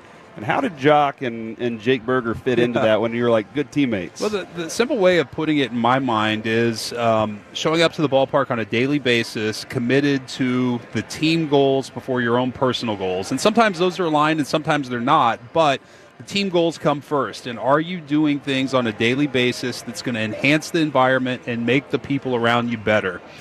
And there are times where you have to be individually focused and you have to come in and know what your routine is and what you have to do that day to be successful, but you can never let that interfere with what the collective goals are of the group. And it's hard to perfectly define, but I think, ultimately it's on us as the front office to choose players who we believe are going to embody those characteristics and then create the environment and the accountability where the players are going to live up to that. And I hope that we have done that. Certainly Jock, with all of the background work we've done, I've known Jock for a while. The people that we have reached out to, his former teams, colleagues of mine that run respective teams that he has played for, nobody says a bad word about Jock. They talk about what a teammate he is, how committed he is to the collective group, how humble he is, and how he enhances that environment. And for me, that's everything we're looking for when we talk about be a good teammate. Is it tough when you have a player like that, and let's use Dane Dunning as an example, who feels like he embodies all of that, but then this is a results-driven business? How tough is that disconnect when you're like, hey, you've got the qualities we want, we're just not getting this other part? Yeah, and it's a really tough spot. It's a tough thing for me because I have such personal affection for these guys, and I care about them as people as much as I do as players. And but we are forced to make tough decisions. And two of the mantras that really govern my playing career, I always keep in mind, and it's one, that it's a performance-based game. Yeah. And two, the game owes us nothing. Any one of us. Nobody is owed anything in this game, and it's a performance-based game. And so as much as some of the players may embody our core values, there's also this other element that it is a performance-based, and we owe it to our fans to put the best team out on the field. And our hope with Dane especially is that he's going to go down to AAA. He's going to get back to form. We know how good he is when he's right, and we're going to try to iron out some mechanical glitches that have popped up and get him back up here, because we know he can be one of our 13 best pitchers and help us try to win another championship. Now, we've always thought this. We grew up here. East Dallas kid. Kevin's a Garland kid. We grew up Rangers fans. DFW fans are too nice. All right. So, what is your ideal way of how Rangers fans can make this a real home field advantage? Well, just to be loud and rowdy, just to be engaged in the game and big moments where, there's a pivotal pitch or a pivotal at bat and just being engaged in the game. And, this ballpark is so great. And I think it's easy to come in here and just sit back and relax and watch a ball game. And we want our fans to do that. But we also need our fans to provide that competitive edge that you get when you feel the fans. I've been out on that mound, and I know what it's like when you feel the stadium rocking and you reach back and you get a little extra adrenaline and you can find that extra mile per hour, whatever you may need. And so just to have our fans supporting us in that way, I think back to the postseason 2 years ago and how it felt in this building. It was electric. I'm not sure there was a better atmosphere in baseball. And for our fans to bring that energy, it creates a home field advantage. Our players feel it. We feed off of it. And when you come out here today and throughout the year, bring that energy, bring that spirit, and it'll help us win a lot of games. Now, I know you talked about you could hear the fans. Was there ever a flip side to it where somebody said something that was mean-spirited, but you're like, that's pretty clever? And you had to, I'll give it to him. That hurt my feelings, but that was very clever. Yes, there were several moments, a lot of moments in my career where there were fans yelling some mean-spirited things at me, and that's part of it. When a fan buys a ticket, they have the right to say that. And I always lived, at the end of my career especially, I started to live with some guilt on days where I didn't perform well, and just thought there may be one fan who came to this game today, and this was the game he or she or a child saw, and I let them down as the home team. And it started to live with some guilt at the end of my career on that. I don't want our players thinking that way, because that's part of baseball, and that's what happens when you come to any one game. That said, I want all of our fans, when they show up here, to feel like they are going to get a great product, they're going to get an exciting team, and that they have a chance to win on every given night. Well, speaking about today's game short term, and I'm sorry if I've already missed the lineup, is the plan to use Corey Seager at DH today? I actually have not seen the lineup yet. I'm waiting on the medical report from Corey. He's dealing with a little bit of a tight calf. We don't want to put him in harm's way, so my hope is that Corey's going to play shortstop today, but if not, I think he's likely to DH, and that'll impact the rest of the lineup. But I think they're waiting for some medical clearance downstairs, and as soon as we get that, we'll have the lineup posted and know how we're going to attack this today. Yeah. Now, as we were talking about this a few minutes ago, and Derek said he loves seeing that as a player, driving up, seeing kids throwing the ball outside on opening day, getting excited and pumped. When you were a kid, who did you want to be? Who were you trying to be when you were growing up? This is easy for me. It was Nolan. Yes, when Nolan came to the Rangers in 1989, it changed my love for baseball. I at that point was a catcher. I wanted then to pitch. I wanted to watch every start he had. It changed my love of the game, and really that's what the beauty of the sport is that you have role models, and I want our players to be that for this community. I want our players to be the role models for the next generation of Major League players that are growing up in DFW or across Texas, and say, I want to be like that Texas Ranger. I want to be like Jacob deGrom or Nathan Eovaldi or Corey Seager or Marcus Semien and Wyatt Langford. And that's the goal. I know what it meant to me, how it impacted my life. It's my connection to this franchise. And, my hope is that someday in 25, 30 years, the next general manager of the Texas Rangers grew up in DFW loving this team the same way. And one of these players inspired them to pursue their dream. And hopefully own this baseball card of Nolan Ryan in a tuxedo. This was one of my favorite cards from 91 Stadium Club. I was like, that's awesome. And, Nolan in that picture is probably my age right now, and I couldn't hold that pose. I can tell you that. It's pretty impressive, yeah. I was always trying to be Steve Buechele at third base and Juan Gonzalez at the plate. I was like, if I can be that, I'll make it to the big. So was your glove better or your bat then? It was definitely the bat back then. Yeah, definitely the bat. Yeah. We see you at spring training, and you're up there alone, by yourself, scribbling. You're taking down everything that's going on in the game. On a day like opening day, I feel like you're going to have to talk to a lot of people. Is your focus a little bit different on opening day? Yeah, but, the pregame stuff is different than in-game. I always say once the game starts, and for any of my friends and family listening right now, I hope you guys know that once the game starts, I'm not ignoring you. I'm just locked in. That's my job. It's my hours where I'm evaluating the team. I'm watching. I'm strategically evaluating and making sure that we're doing everything possible to try to win the game. So I kind of my year one, I used to have a lot of people coming to games and saying, hey, I'm here, stop by, see me. And I tried to make time for everybody. And I realized, I'm missing the game. It's the most critical part of my job, and I'm missing it. And so I sort of changed my personal policy to once the game starts, I'm locked in, and I don't show up at my friends' offices when the game, when they're at work. And I appreciate them coming out and supporting us, but I'm not going to see you during the 3 hours of the game. Yeah. Now, in terms of logistics, we talked about Corey Seager just a little bit. I'm curious, how is Josh Young doing? Because I know scratched from the last few games. How do we feel about him, not just today, but like going forward? Yeah, JJ, he had a little bit of neck tightness, slept on his neck wrong, I believe, and had some spasm. We've all had that before. It took a few days for that to calm down, but he's in a great spot, was feeling good yesterday, went through the workout. And as far as I know, he's going to be at third base today. He's feeling good and hopefully hit a home run or two. And I'm not saying that you don't have these same concerns, but you understand the concerns of the fans for whether it's Seager, Young, some of the players who have been hurt. When you hear anything, you're almost like, oh, no. Yeah, and the thing I would tell our fans regarding that, I feel the same way. I get a pit in my stomach the first time I get a medical report. And, in fact, this morning – I got a positive medical report on Cody Bradford, who his 2 or 3 week checkup went well. I think his 2+ week checkup went pretty well, and our trainer started the day by texting me, and I said, normally you provide bad news. I said, that's the way to start opening day right there. So I gave him a hard time. But, I feel the same way the fans do when you hear these things, because my job is to worry about what can go wrong. And but I do believe that championship teams face adversity all year long, that we are going to have bumps in the road, we're going to have injuries, and what we have is a group of guys and hopefully the depth on the roster that the next guy is going to step up and fill in. And you hope that the injuries aren't to the point where the player is going to miss the majority or bulk of the season, if not all the season, and at some point we'll be back. But championship teams, championship mentality, you're going to have injuries, and you face that adversity head on. It's next man up, step up, get the job done, and then at some point the regular player will be back. And that's the mentality, and we don't feel sorry for ourselves. And so that's the goal for us this year, is to stay healthy, and when we do have those injuries, hey, somebody else is going to step up and get it done, and we'll find a way.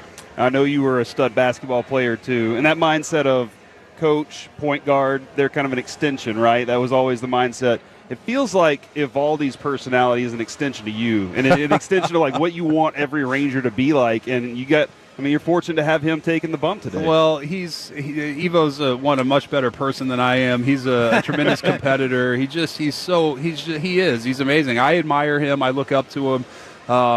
Just how talented he is, but the person he is, and he does. He embodies everything that we want in our players, and just so excited to watch him today. I know he's geared up. He's facing his former team, and he's ready to go, and I can't wait to watch him. You've talked about meritocracy throughout this interview, essentially, when it comes to getting your spot. For Leiter, for Rocker, can you tell us more about what they did to get that spot? And then I guess my next question is, with Patrick Corbin or Cody Bradford or whatever, can those two pitch well enough to keep their spots in the rotation? Absolutely. Absolutely, they can pitch well enough to keep their spot. Like I said, it's a performance-based game, and if they continue to perform, we saw flashes in spring training from both of them. We also saw some moments where they weren't as good as they can be, and we're going to see that throughout the year too. But I think the key is that on their bad days, can they keep us in the game and give us a chance to win? And on their good days, we are going to win because they're talented enough that they're going to have great games and they're going to shut the opponents down. But can we have more good games than bad? And on those bad days, can they keep us in the game? And I think that's critical. But they can absolutely earn full-time spots in the rotation. Our hope is that they evolve into mid to frontline starting pitchers in time. We don't expect them to be that, and we don't need them to be that right now. But over time, can they evolve into that? And as I said, it's a performance-based game. We are here to win, and the players who perform are going to get the opportunity. I got to know real quick, and we've been talking about this all spring training, do you also have Alejandro Osuna fever? Because we've talked about that all spring training. How can you not, right? Yeah. I mean, you watch this guy in spring training, and I was worried that Boch was going to just absolutely make me keep him on the roster, but my hope is that we'll see him. He's had half a season at AA. We're going to get him some more experience, make sure he passes all the tests before he comes up here, and at some point, my hope is that these guys play well enough and we stay healthy enough that maybe we don't need him this year, but there's the possibility that he plays his way onto this roster at some point. And the way we saw him play this spring, fearless, relentless mentality, just elevates everybody around him. Talking about being a good teammate. I think he won our teammate of the year last year award. He's just a tremendous person and brings a grit and determination that is infectious. And my expectation is we're going to see him at some point. I love it. I know you got a busy schedule today. Thank you so much, Chris Young, for jumping on with us opening day right here on your home at the Texas Rangers 105.3 The Fan. Coming up next, we missed it earlier. We will get back to it. What is your biggest question mark about the team heading into the season? Let's talk about it next, live from Gold Life Field on 105.3 The Fan. Stars fans, we have the top.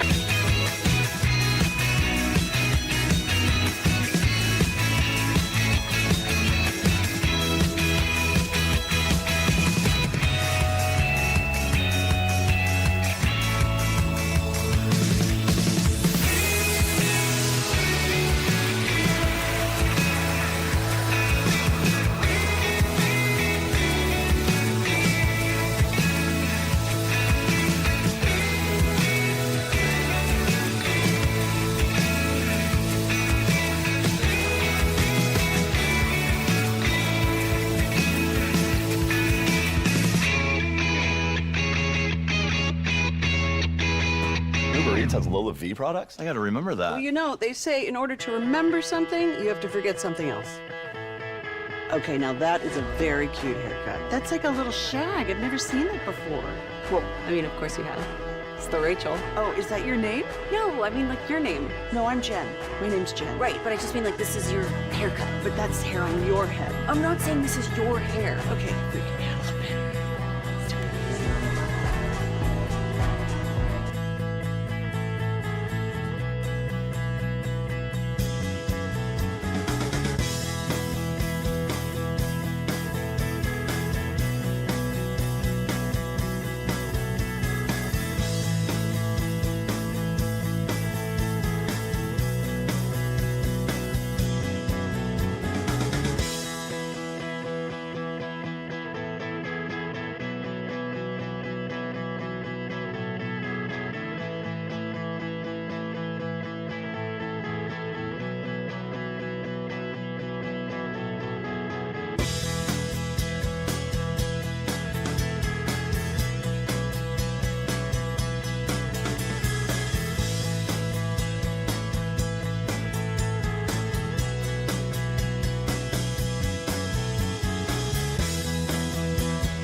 said that? Was it Spice Girls? Doesn't sound right. Was it Saffron Squad?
Right here on 105.3 The Fan. It is Whataburger opening day. We're live at Globe Life Field. You got me, Kevin Hagelin, Corey Majors, the famous Alec Medford taking care of things at the studio, though he will be here later for opening day and the game itself. And we have Derek Holland with us. Gentlemen, I feel like Chris Young just gave us some interesting news right there, so I actually want to pivot to something else entirely, as has been the theme of the day.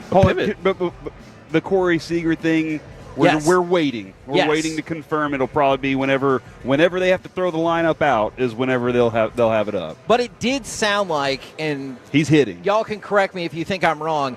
It didn't sound like a major concern in terms of he's like, hey, we're waiting to see if he can go today or if he'll just be a DH. But I also like that he addressed, hey, you get it. Yeah. We all get nervous when these players who have had injuries might be banged up, and he's like, oh, totally. And he even said what you I think he made you smile the biggest, Kevin. It's my job to be aware of all these things and prepare for the worst. And I will tell you, I know today is not a Cowboys day, but one of the things that infuriates me about the way the Cowboys do business is it feels like they go in all optimistic about everything, and that's great. You should hope it's optimistic, plan for the worst. Yeah, exactly. And that's what it sounds like Chris Young was doing. Yeah. Now, that's how he has a World Series. That's true. He also talked about Cody Bradford. So I wanted to throw this out there because The Athletic released this morning. The ranking of rotations in Major League Baseball. Now, you remember in spring training, the Rangers were sitting pretty comfortably in the top 10. They were like 7 or 8. Now, The Athletic has them drop down to number 13. Oh, wow. And I get why, because two of the guys you thought were going to start to begin the season, and John Gray and Cody Bradford are out. John Gray is out for a couple of months. But one of the other things that Chris Young did say just then was they got positive news on Cody Bradford this morning. So I wanted to talk about the rotation as a whole, and then how pumped are we to hear from Chris Young this morning? It feels like some breaking news. Text from the trainers, positive look at Cody Bradford. Yeah. His shorts were tight. Your shorts or his shorts? They pulled up. I thought my mic was You're doing a great job. Hey, man, any positive news on Cody Bradford for me is great because there's a lot of expectation for him in the rotation this year. How many people, Kevin, throughout this offseason when we were saying, who needs this, who needs to do this, everybody was dropping Cody Bradford's name. Yep. And he's the only lefty in the rotation, so there's a significant amount of weight with what he does. You definitely want to have a lefty in the rotation, so it is weird not seeing one right now. But I think also, too, you talked about with Bradford, this is a big year for him. I also think as well, don't touch it. Okay. This is a big year for Leiter, too. Leiter's another one. So, to me, you got him, and it was the same thing with Dunning. Those were the three guys that they had to do something this year. And to me, I think there's I don't want it to be this way, but there's going to be a lot on Jack Leiter to get out here and perform. You've had plenty of time. You've developed as much as we can get you to where we need to be. You have to come up here and show that you belong up here. And it's the same thing, too, with Bradford. We need you to step it up. We need you to be that guy. I've been curious about this. Kumar Rocker, what I saw in him in spring training was he did have a little bit of trouble holding runners on. Yeah. And then this last game he had here where he had eight strikeouts, but he was slide stepping just a little bit. Yeah, you got to mix up your timing. And I'm kind of curious on what can he do to get better at that. And that does seem like he's so young in the game still that he's still got a lot to learn to be a great pitcher, right? Yeah, so it's all about mixing your timing, your looks. You got to give something different every single time. The thing that stinks, Can you dive into that? I'm sorry. Can you dive into that a little bit more? I know you know about it, but we have new listeners all the time. Oh, yeah. Can you give us So just a little bit more detail on that? It's more of your head movements, the come set, hold it for a while, get it and go, quick pitch, the different leg kicks, a higher leg kick, a slide step, a middle leg kick. So for me, I always had 3 different leg kicks. I had my normal higher leg kick, I had a medium kick, and then I had the slide step. And to me, once I got a runner at first, it was mainly going to be if I know it's not a super speedy runner, right? I could go with the higher leg kick because I could still pick them off. Okay. Your speedy guys, they're going first move anyway. So for me, it was always like, okay, I can do any leg kick I want with them. Actually, I could do it with any of them, to be honest. But it was just more about changing the looks, and it's mainly you're doing it for the speedy guys, not the guys like Yachty or Molina or something like that that's not running. Now, don't get me wrong. If you sleep on them, they will take off. I mean, Pujols did it when we were playing before. If you don't pay attention to the runner, they're going to take off. So you're trying to keep them as close as you can to first base. What stinks now is with the pitch clock, you can't hold it like you could before and get the batter to call time, or you can kind of mix up looks by get it and go. But the other advantage is the catcher can call the pitch. For me, I'd want to be a guy that gets the ball, and I already want to know what I want to start throwing. So it would be throw the pitch, catch it, okay, fastball away. Boom, got it. And so from there, I can get on the mound right away, and I can get set and do whatever. Just like Scherzer has done a few times. It would make some guys mad because he was already set on the mound instantly because they already got told what he wanted to throw. So it's all about changing your looks, and it's the same thing I teach the kids now is if you keep doing the same thing every single time, meaning a prime example, come set, one look, we got a runner at second, one look to second, look home, go. It's easy to time it out. You're going to time that out every single time because that's what he's doing every single pitch. You got to mix him up. You got to change it up that way. So you'd mentioned Leiter, and I wanted to go back to Leiter and Rocker. And another thing that Chris Young said, I thought he was a fountain of information this morning because my presumption, my presumption is that Patrick Corbin was signed to be your left-hander in the lineup in case you had more issues injury-wise or anything like that. But he said Rocker and Leiter can absolutely stay in the rotation, and he was like, we would love for them to stay in the rotation because then they proved it, right? Yes, exactly. And so I just kind of assumed Patrick Corbin was going to be plug and play, but I guess this kind of gives life to, hey, let's look at those first couple starts from Leiter and Rocker, and maybe we aren't going anywhere. You saw what we did. Yeah, and I mean the other thing too, you could be, if we could use Leiter for example. He could be a guy. Maybe he has an okay first start. We can put him in the pen. Yep. He's a guy that could be used there. To me, I think that would be a good spot for him as well, but I also would love to see him in the rotation too. But it's going to be with Corbin. Corbin was more of the guys, as we said before, you don't have a lefty, so we need something out there. We need an option until Bradford gets back. And he is a veteran. He can get people out. He's got good stuff. And he could also be something that you never know. he could have a great year. He could take off for you, and he could be a key piece that's either in the rotation or you put him out in the bullpen. Chris Young talked about him as an inning stabilizer, and I don't know if you think this is too mean.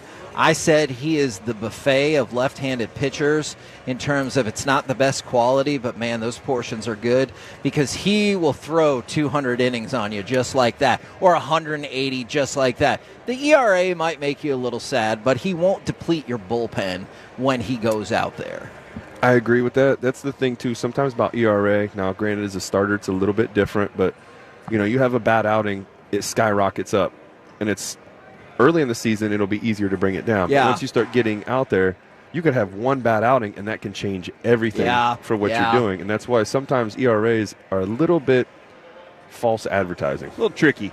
Kevin, I have the lineup for today. Do you think Chris Young was like, hey, we better put this thing out because they're asking? Yeah, Corey and Kevin have already figured They're it saying out. stuff that they shouldn't be saying. I know. Sometimes I wonder when you get that look of like, hell, did you just ask me? I would also like to thank Artolo, Matt, for informing me that this was already ready to go. He's got the amazing tattoo on his forearm. Oh, that is an awesome tattoo. Leading off for the Texas Rangers today, playing second base, Marcus Semien. That makes sense. Tell me second. Batting second at DH. Oh, Corey there you Seager. In left field, batting third, Wyatt Langford. Batting fourth, and I hope he has a 40-plus bomb season this year, right fielder Adolis Garcia. Batting fifth, Jake Berger at first base. Sixth, Josh Young at third base. In center field, Kevin Pillar. And Kyle, I'm going to go with Higgy. Higgy is Derek catching. wouldn't even shake Michael Young's hand. Higgy is catching today, and Josh Smith is rolling out at shortstop with Nathan Eovaldi on the mound. So there's your lineup. We got the answer that we needed on Corey Seager, and we'll see more as that thing goes along throughout this whole buddy. Right now, he's here. We're bringing him in. It is Texas Rangers Hall of Famer, and we think maybe Derek Holland's friend, maybe not. It is Michael Young. Yeah, Good morning, sir. Good morning. Thanks for having me on, guys. Now, you didn't get up to shake his hand or anything. We were in the Derek? middle of something. What's We got to the be story? professional. Lineup, yeah. I gave him a neck rub. Yeah. Do you think it didn't was look sweet. like he appreciated that? It was spicy. My skin's silky smooth. Oh, my gosh. So we just got the news, as some of us kind of thought might be the case, Corey Seager's going to DH today. And we were talking with Chris Young. He didn't seem to have long-term concerns, but from a fan perspective, you get it. Like, you kind of hold your breath for players like that when you hear there's anything wrong with them. Yeah, I think that if there's ever a time in the season where a team's going to be super cautious, it's going to be right now. Obviously Corey's incredibly important to our team, so Right. Just to ensure that he's going to be healthy for the whole season, or at least out of the stretch, to make sure we get out of the gate hot, it's important. How do you separate those things of, hey, I know it's opening day. Everybody's here. Everybody's pumped. You don't get triple wins. Right. It's still one, and you get another one next day. Like, how can you separate the pomp and circumstance from, let's still be smart with this? Yeah, I think you have to remind yourself of it, but it's hard because you do want to go out and play well. The flags are up. I mean, everyone knows the importance of opening day. It's going to be a packed house. We're playing a good team. We want to make sure that our best players are able to go out there and perform and give the fans what they want. Sure. But at the same time, it's always eyes on the prize and making sure that we're healthy and giving ourselves the best chance to win for the whole season. Is tomorrow kind of exhausting? After opening day and all the things that are going on, is tomorrow kind of is it a letdown, or what is the next day like? Yeah, for me, I like the next day just because it gets bet down to baseball. All the other stuff is done, and you kind of just get to it now. I wasn't a very good opening day player. I kind of like day two a little bit better, personally, just to kind of get down to it and build all the way through the season now. So with opening day, everybody's curious. We talk about our stories of what it felt like when we first got out there and everything. You obviously had a long career too. What was opening day like for you every single year? I love opening day. I think I'm sure you felt the same way. I mean, for all the reasons you guys just said, all the fans pouring in. You've been in Arizona for a long time. You're playing probably about halfway through camp, at least from a position player standpoint. You're like, all right, the rest is for the pitching, just to get them ready, just to make sure they have enough build-up to go ahead and go. The position players, you're kind of ready, and you're just hoping to they throw you in a freezer so you don't get hurt, and you're ready for opening day. But this is a reminder when you get into a stadium, especially like this one, that, all right, this is now for real. This is what we really, really love to do. And it's a kickoff to all of your, hard work over an offseason. So when you were listening to baseball back in the old days on the radio, who was your favorite you can player? still listen to baseball on the right radio, here on the you fan. jerk. But he didn't have TV back then. Oh my gosh.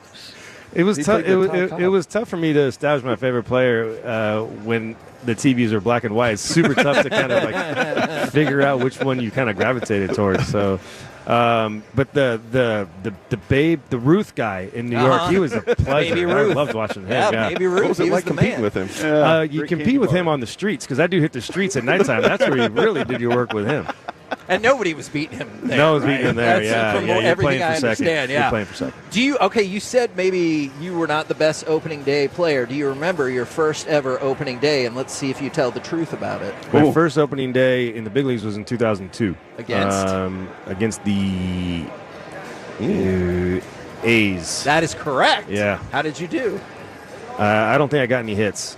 I'm going to say 0 for 2 or 0 for 3. Oh, I got 0 for 3 on Baseball Reference with 2 strikeouts. Wow, Kevin. Yeah, Does that's that right. feel Wow. accurate? Yeah, it felt accurate. In 2002, that was accurate for more than opening day. It was accurate the whole stretch. Oh, dude. my gosh.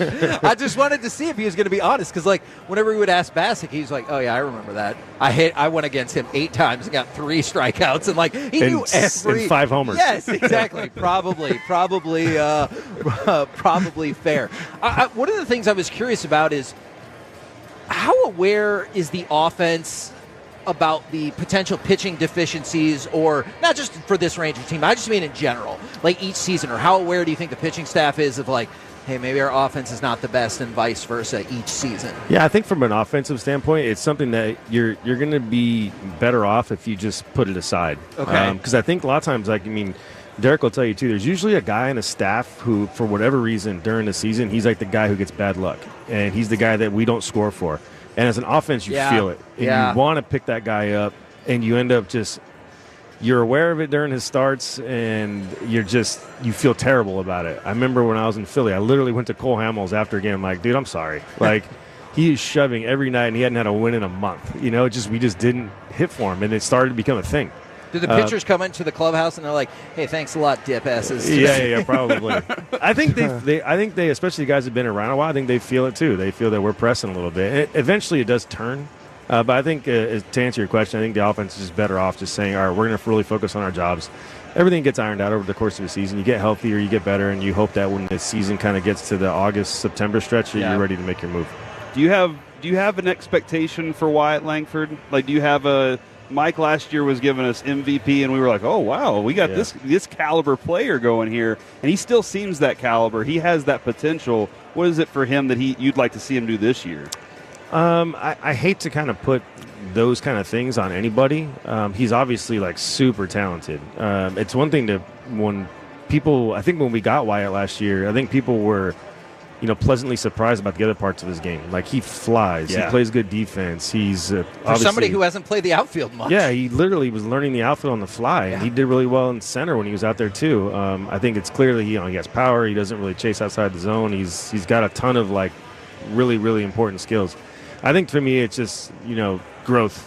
It's a boring answer, but it's year 2. Just get a little better, keep getting better, and as your second, third time around the league, things naturally start to really, really take a jump. We were also walking up today. We saw kids out there throwing the baseball around. They're all having a great time. That was you, too. Like, you grew up, you probably were throwing the baseball around, having a good time, wanting to be that at some point.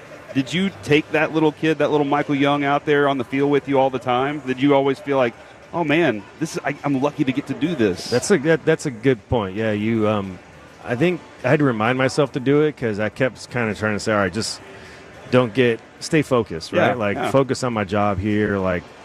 But there are times you have to remind yourself to really enjoy it and understand this is something that I wanted to do when I was a little kid, and here we are.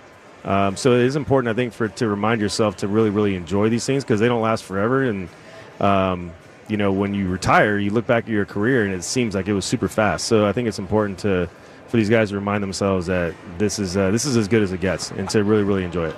I don't know how much you were there in spring training, but how many times did you get to interact with the rookies, the younger guys? Did they ever come up to you? Like, obviously, Ranger Hall of Famer, you had a great career.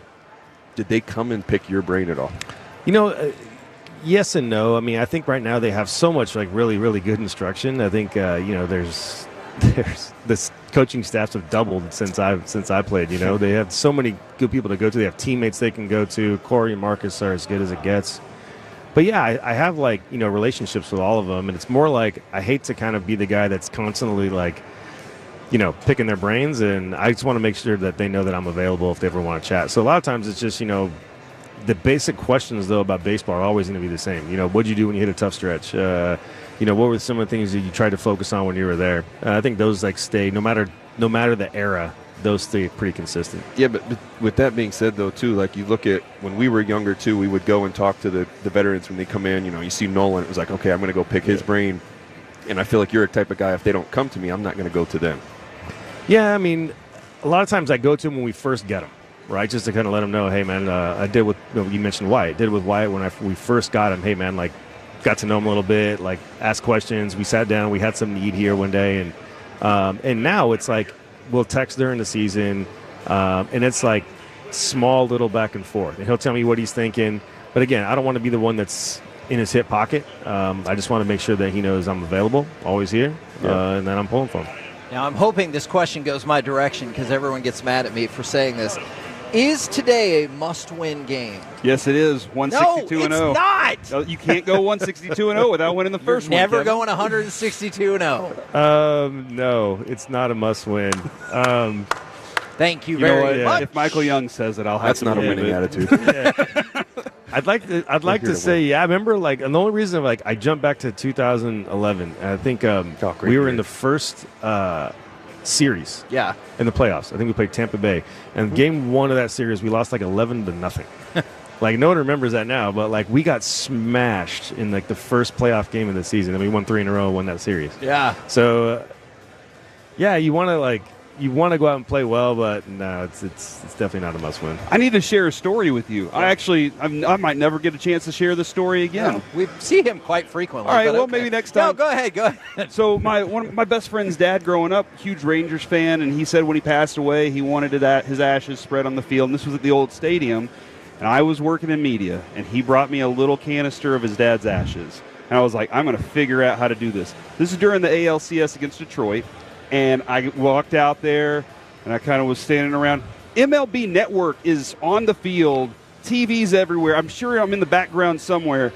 And I kind of just did this and dropped my phone and was acting clumsy and everything. One more time. Yeah, I was just, no, I'm not going to do that again. That was like a backhand. and so it was, but it was right down the first base line. Good Michael, night, sweet prince. One of those moments. You caught the pop-up right where I dropped those ashes. Oh, wow. I'm not lying about this. And so to this day, I'm like, dude, that was where it was. Yeah. So I don't know if you can add that to the spirit of it all, but that was a moment. That's pretty cool. Yeah. I like that. Even though John Blake probably would have never let me back in if he knew that story. But he definitely would not. No, he definitely would not. You took a risk about dropping that one publicly. I did. Yeah. I was really hoping that he looked at you and was like, is that a question? No, that was cool. I like that. Well, thank you very much for stopping by. Yeah. Obviously, huge opening day. They're getting ready to open the doors here for the fans in about 35 minutes. Are they opening the roof? I don't know. Yeah, I will further It's a big door. investigate that. Coming up next, we'll further investigate that, plus all the steam the Rangers have picked up from the national experts next right here on The Fan. Commercial-free KNC.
Uber Eats has Lola V products? I gotta remember that. Well, you know, they say in order to remember something, you have to forget something else.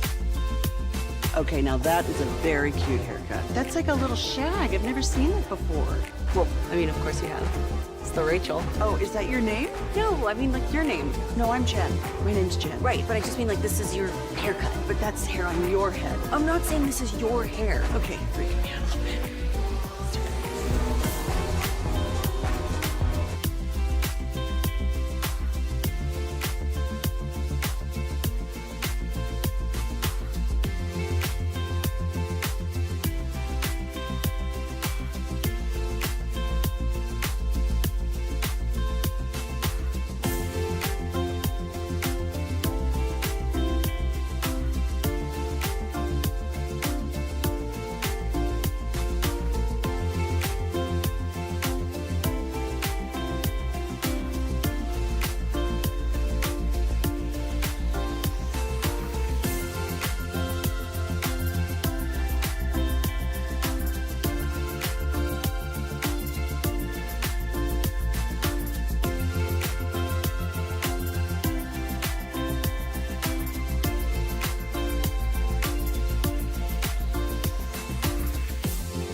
At AllianceHyundai.net.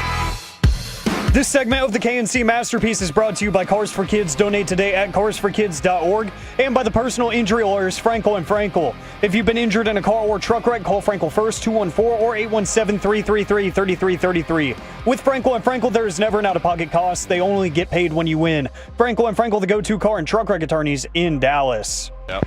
KNC Masterpiece right here on 105.3 The Fan. That was Derek on the air saying we'll figure it out as we bring in Ian Kinsler to our opening day extravaganza, Whataburger opening day. Good morning, sir. Good morning. Now, How are you? You have a more unique story than some people do because your MLB debut was on opening day in 2006, was it not? And what's that like combining those? Hey, it's your first game. Hey, it's also opening day. What is that like? A little nerve-wracking. There you go. You got to eat the mic. You got to get it in there, huh? All right. Mark that. Yeah, it was a little nerve-wracking. I didn't get much sleep the night before. I went through, we were facing Kurt Schilling, and I must have had probably 35, 40 at-bats laying in bed, just imagining, what it's going to be like, what his pitches look like, how he's going to try to attack me, all those things, just staring at the ceiling.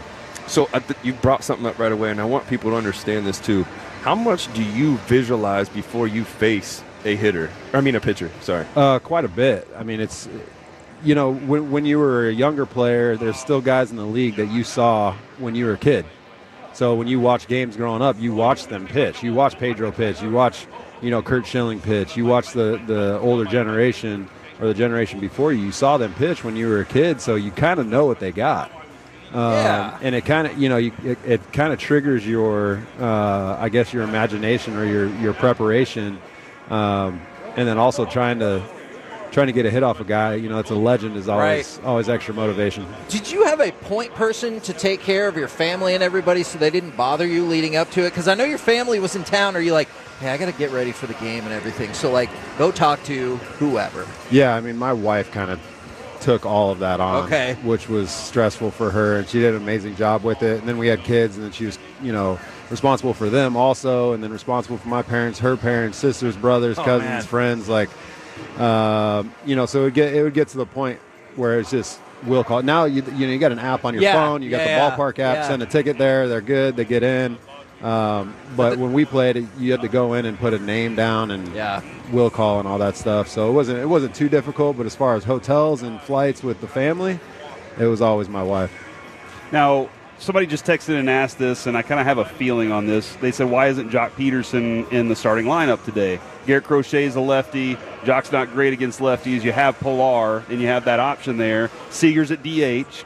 But doesn't it feel like Peterson is kind of an ace in the hole? You get a high leverage situation, do you take out Garrett Crochet, or do you leave him in and then you take him out? And now Jock Peterson's coming up to the plate. How nice is it, the luxury to have a guy like that where you can do all those types of things with him? Yeah, Jock's going to get plenty of bats. He's going to get plenty of bats this year.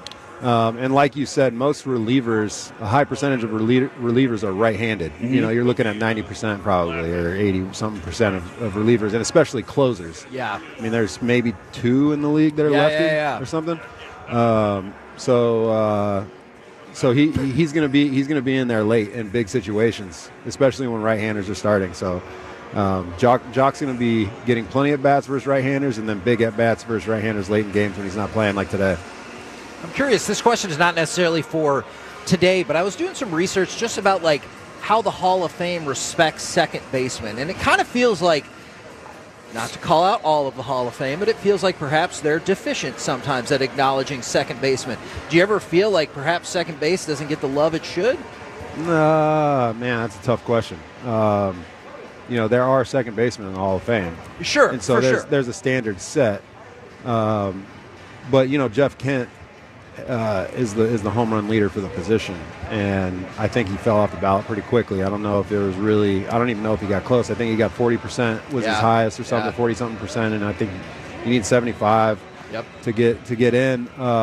So that was a little shocking because he's the home run leader of the position all time. So you'd think I think he won an MVP. If I'm not mistaken. And he was just a damn fine player. He's just an excellent offensive player, and it can be tricky with the Hall of Fame. The way that you treat media, the way that the media sees you, and the relationship you have with them can hamper some votes. So there's a lot of things that play into it, which I understand. I don't know if I necessarily agree with it, but second base historically has not been a superstar type position, or a position where generationally is top of the game. And that kind of changed a little bit, similar to the shortstop when you had like Nomar Garciaparra and Alex Rodriguez and Derek Jeter and all these guys that kind of took the shortstop to the next level. You got Cal Ripken, who was big shortstop, kind of brought that on. And the standards for shortstop kind of changed as far as Hall of Fame, in my opinion. And, second base kind of went through that and then kind of fell off again. And now second base seems to be a position where they're just plugging in a player. Occasionally you get a Max Muncy over there, he's a good player, he's a good defender, but he's there mostly for his offense. So it's a tricky position for sure. So thing about this is Corey's thing, I'm stealing from him, but driving up to the park, you see kids in jerseys. When we played over there, you'd see kids in Kinsler jerseys playing catch in the parking lot. Was there somebody, well, one, what did you think of that when you would see it for the first time? And two, was there somebody that you looked up to when you were playing, a jersey that you got, or whatever, a certain stance that you wanted to create? No, I never really. I grew up in Tucson, so we didn't have a team. That's true. We were just like in your face, Derek's question. And Phoenix, and then the Diamondbacks got the team in I think 2000 or 98 or something like that. So we didn't have we watched the Braves, we watched the Cubs. They're on TBS, they're on TNT, they're on TV. That's who we watched. But as far as doing stances, that was that when we were kids, that's kind of what we constantly did. Was just everybody stances across the league. Yeah, and then seeing your jersey. You had a bobblehead at some point. And a garden gnome. Garden gnome, yeah. Yeah, the big-headed one with the short pants. Yeah, that's garden gnome. It's very similar to that. Like, you feel like I made it. You know, like this is it. Like I'm a big leaguer now. Yeah. You know, someone's wearing my jersey. The first time you see it, it's like, oh, like people are recognizing me. They appreciate. They're spending money on me. Yeah. On my name. Like, Do you ever want to go over there and like, hey, thanks for that? Oh yeah, for sure. That's happened. That's happened before. You know, you see a kid and you tap on his shoulder and be like, hey, what's up? He doesn't even know it's you. You know, a lot of times they're just like, wait, what's going on here? And then they figure it out. But the bobblehead for sure. Also, when you get that first bobblehead, you're like, all right, I'm a big leaguer now. Did you keep a lot of that stuff along the way? Like, I know you're busy focused on, like, hey, we got to play. I got to be better. I got to do as well as I can. Did you keep a lot of that, like, kind of Kinsler memorabilia along the way? Yeah, most of it. You know, you get, when you have a giveaway, the Rangers did an unbelievable job. They put a box on your seat just full of whatever the giveaway was. Cool. So you get, 100 of them or 80 of them or something, whether it's shirts or whatever, bobblehead or whatever it is. So I have a couple of them sitting around still. You give them away and you give them to family and friends and stuff, but you always keep a couple of them for sure. That's really cool. I don't know if you saw this. I saw last night Tarek Skubal wrote a letter to the fans in Detroit, and like it was pretty awesome to see what he was saying, because at the end of it, it was like, we're going to put on our blue collar and we're going to go out there and play the way the city expects. That kind of feeling, do you feel the city? Like, do you feel like we are part of the city that you're playing in? Yeah, you do, for sure. I only got through the first paragraph of that letter. Okay, all right. And then I was like, I'll read it later. The last part was the best, Ian. That's the last part was the best part. I didn't get to the emotional stuff. But yeah, you definitely feel the fans and the way they, the knowledge they have of the game. The energy that they bring. When you're driving to the ballpark and you see people like today, you see tailgating, you see people fired up, ready for the game, it definitely heightens your preparation. It heightens your awareness of like what's going on. It kind of gets you motivated just to an extra level, right? And then when you start a season and you're not expected to be good, we had some seasons where we were expected to just be middling and not just okay. And then halfway through the season, we're good. We're kind of hunting down the West a little bit, and people start showing up, and the crowds get bigger, and it's like, it's definitely a good feeling, and you start feeling the fan base more. And the more that's there, the easier it is to play. Baseball is tough. You're playing every day, and the more fan support, the better, for sure. We all grew up in the Metroplex, so we absolutely understand some of the years where people were like, I don't know. Yeah. Did you like that when you're like, oh, you don't even know? Like, this team is going to be awesome, and everyone's like, they'll be 81 and 81. You're like, you just watch. Yeah. Well, it's funny how people forget what you say, because I remember I called out the fans one time. It was like, what's going on? Mm-hmm. Like, we're a game out of first place, and no one's here. So what's happening? The one thing it didn't really work out great for me, but just like the other thing that you said that fans did. Just what he knows. No, I said it. Whatever. I was young and dumb. He's a competitor. It makes sense, man. Yeah. That's just the way that it is. Who was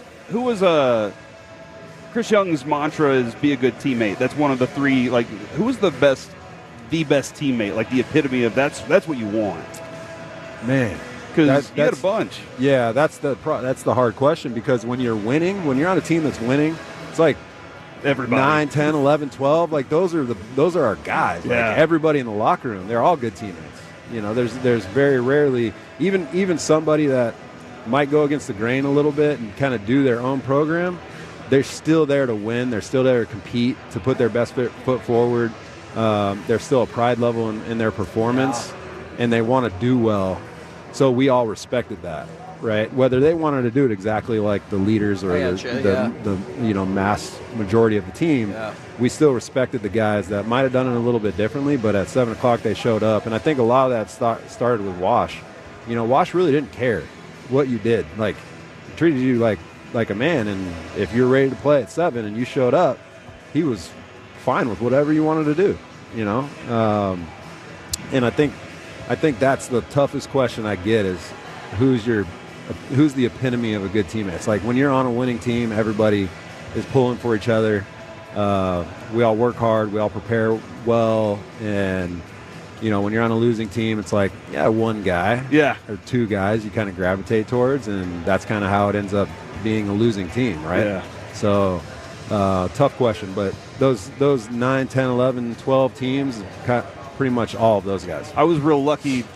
I just started in this business at that time, so I was one of those reporters that was in the background. But I got to observe you guys in the clubhouse, and y'all looked like y'all were having fun. Y'all looked like, and then the focus would happen. And then you're in the playoffs. You could see a different group went from there to there. So it was really fun for me to be able to see that as a kid that was growing up as a Rangers fan and then reporting on it at the same time. This team looks like it can slug. And this team looks like it can hit the crap out of the ball this year. How is that? Are you anticipating this one to be like, hey, man, they're putting up home runs this year? Yeah, I think our starting pitching, it might shock some people. I think our starting pitching is going to be pretty good. Get Gray back and healthy and back on the mound. The two young guys, they're going to have to make some adjustments as the season goes on. That's just part of the game when you're a young player. But we have 3 veteran guys at the front of the rotation right now. And DeGrom, if you look at the back of his baseball card, there needs to be another Cy Young. It just doesn't make sense. Yes. He's just so good. So you would hope at some point he comes and pitches a full season from start to finish. And then along with the slugging, so it's a good mix. It's like it just feels like we're always going to be in the game. Every night there's going to be a chance to win the game late or blow somebody out in the middle. It seems like a good mix. Hey, Derek, is Ian better at golf than you are? Yeah. Oh, yeah. Like a lot better? I would say a lot, but yeah, he's definitely. I don't know where he's at the last month. He seems to be trending. I definitely trending. His golf game's trending on Twitter. Okay, that's true. That is true. He has trended on social media a few times. Yeah. That's definitely happened. He's a good teammate. Thank you very much for jumping on with us. I really absolutely. appreciate it, ladies and gentlemen. Ian Kinsler right here on 105.3 The Fan opening day. Coming up next, Corey, I got predictions, and I think you're gonna like them. Next on The Fan. Coming up in the next G-Bag Nation, an opening.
No.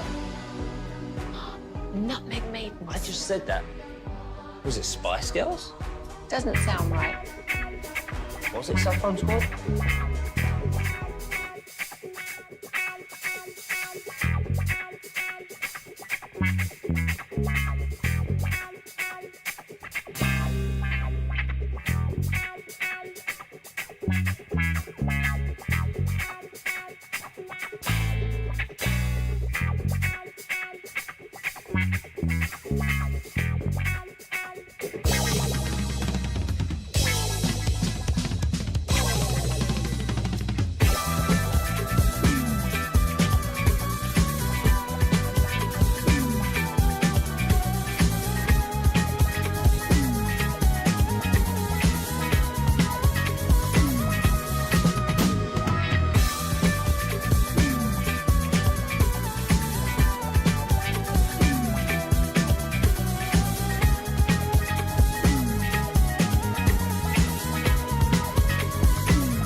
Whataburger opening day. All day. Right here on your home of the Rangers, 105.3 The Fan.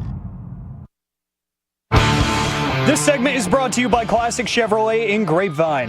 If you're in the market to upgrade your vehicle, get to Classic Chevrolet in Grapevine. Back-to-back #1 Chevy dealership in the world. They've got more new Chevys than anyone, all priced to sell. Visit ClassicChevrolet.com. This is Texas. This is Classic Chevrolet. Together, let's drive. Based on new Chevy registrations 2023 and 2024.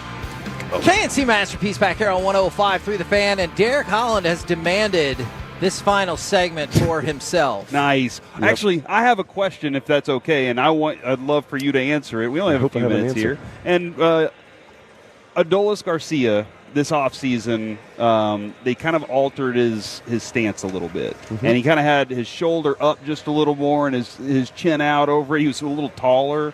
And they were like, they're trying to shorten his swing. And it wasn't really quite working out. And then he went back to his old swing. And I'm kind of curious, do you think he'll start opening day with just the old swing? Because he did practice it a lot during spring training, and then he felt more comfortable. But he started rocking again when he went back to what it was old. And then when you're on the mound and you see a guy adjusting like that, like Cal Ripken, who used to like, had 56 he had all these different types of approaches.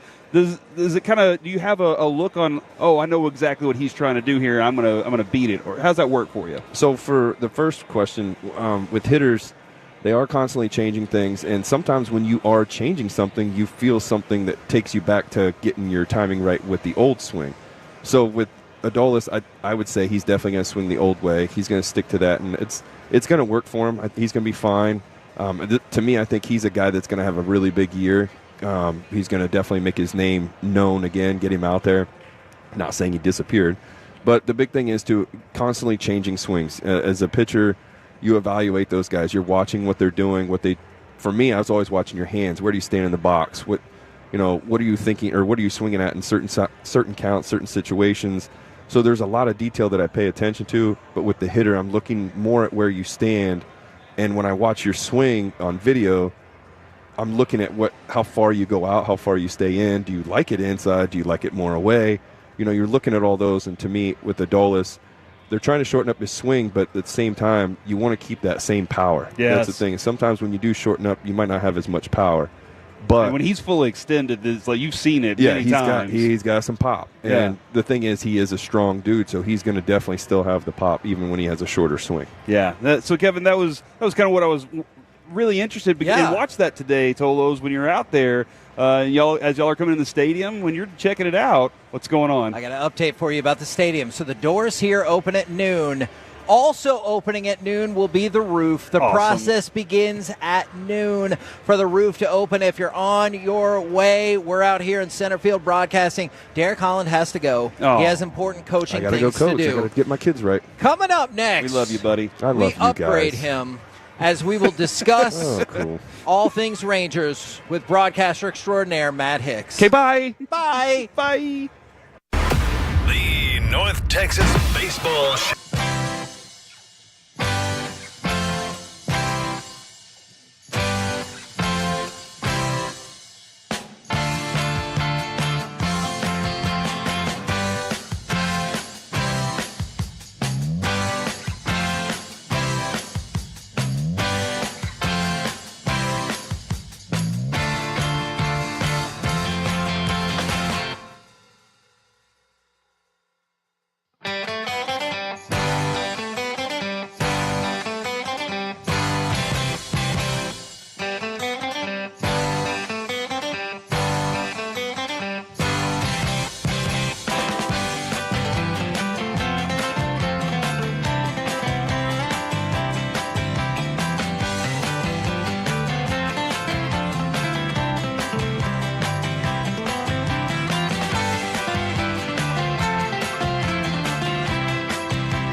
Say in order to remember something, you have to forget something else. Okay, now that is a very cute haircut. That's like a little shag. I've never seen that before. Well, I mean, of course you haven't. It's the Rachel. Oh, is that your name? No, I mean like your name. No, I'm Jen. My name's Jen. Right, but I just mean like this is your haircut. But that's hair on your head. I'm not saying this is your hair. Okay.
what was it? Pepper Lady. Pepper Lady? Wasn't it Cinnamon Sisters? Basil Babes. Saffron Squad?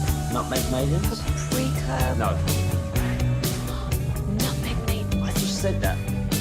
Was it Spice Girls? Doesn't sound right. Was it Saffron Squad?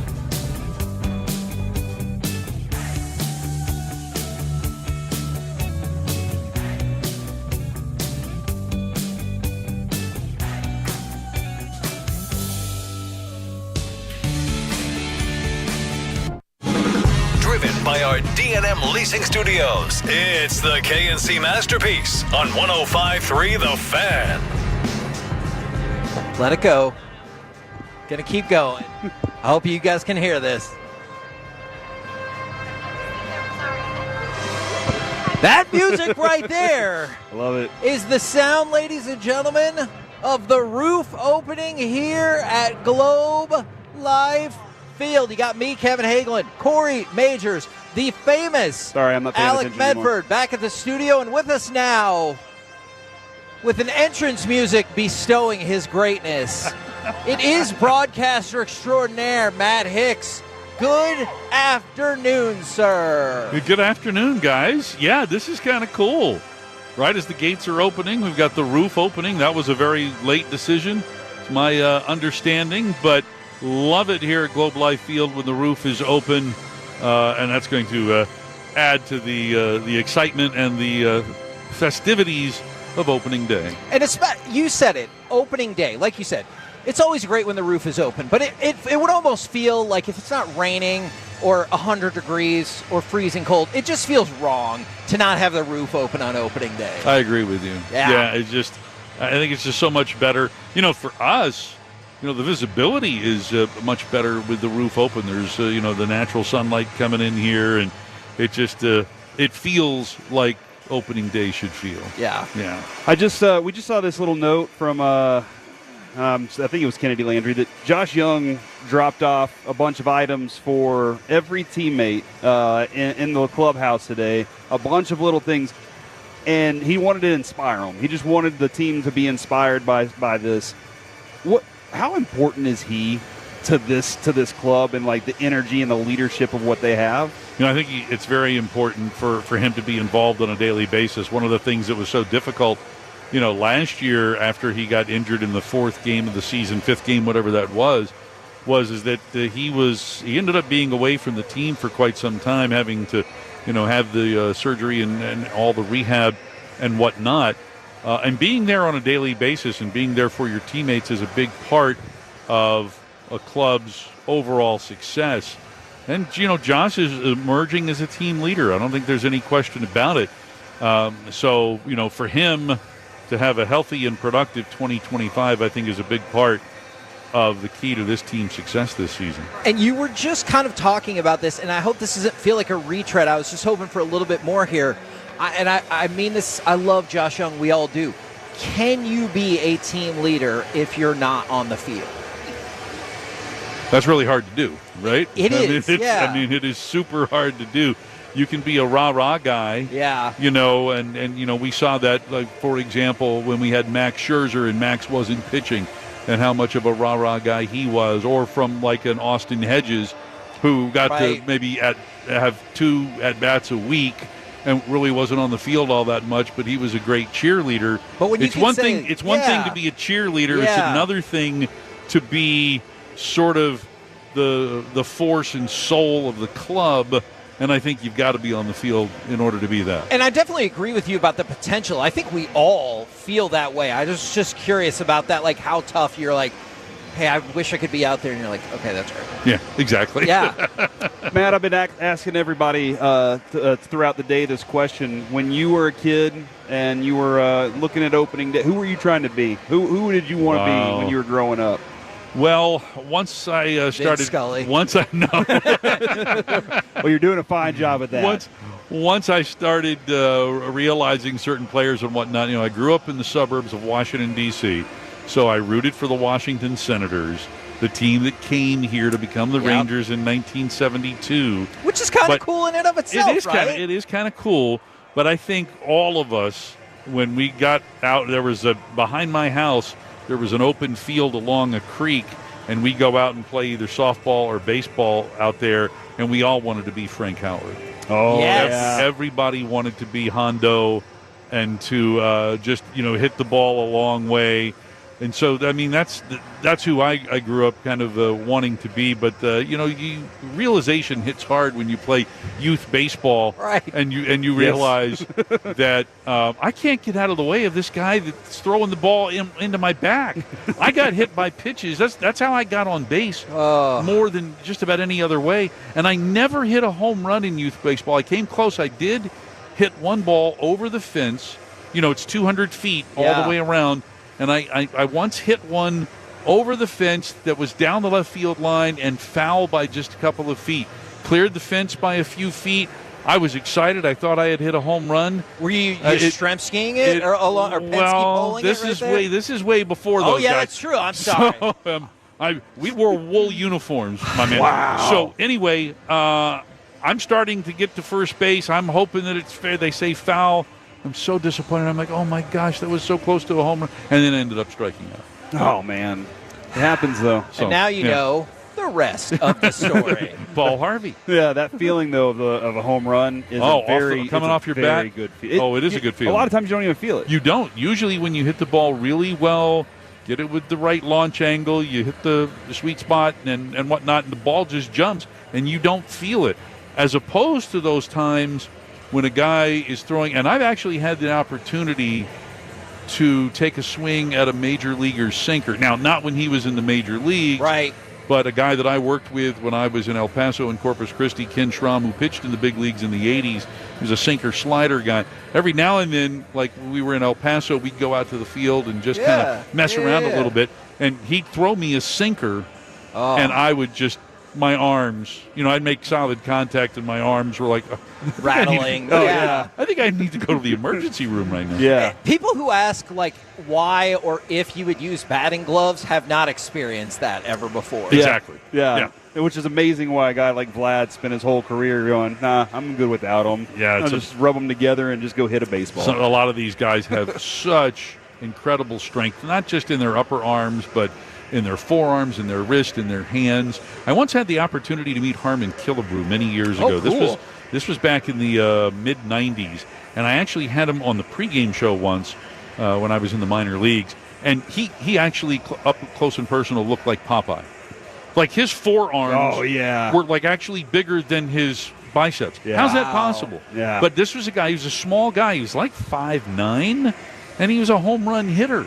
And the reason is that he just had incredible development in his forearms. Now, I know this is not necessarily relevant to the team itself. But Harmon Killebrew. Or Harmon Killebrew, for sure. I think you answered how his biceps got so big. He was 5'9". He's like, I got to pump this thing up. A lot of buzz has continued on the Rangers, especially in the last month or so when you get folks' predictions and everything like that. You just saw ESPN overwhelmingly their favorite to win this division they got more votes than every other team combined. How do you feel about, what do you think about the momentum that is built up for the Rangers heading into today? Yeah, well, I think it's certainly there. I mean, the fact that, pretty much all of your position players are healthy going into the start of the season. Yes, we had the line drive that took out John Gray, and he's going to be down now until sometime in June is our understanding. Cody Bradford won't start the season in the rotation. Every team has these injury issues, but for the most part, the club goes into 2025 relatively healthy, and you hope get out to a good start. Right now we're just in the talking stages. We'll really see what this team is made of as we get into the season. But I was talking with some people earlier.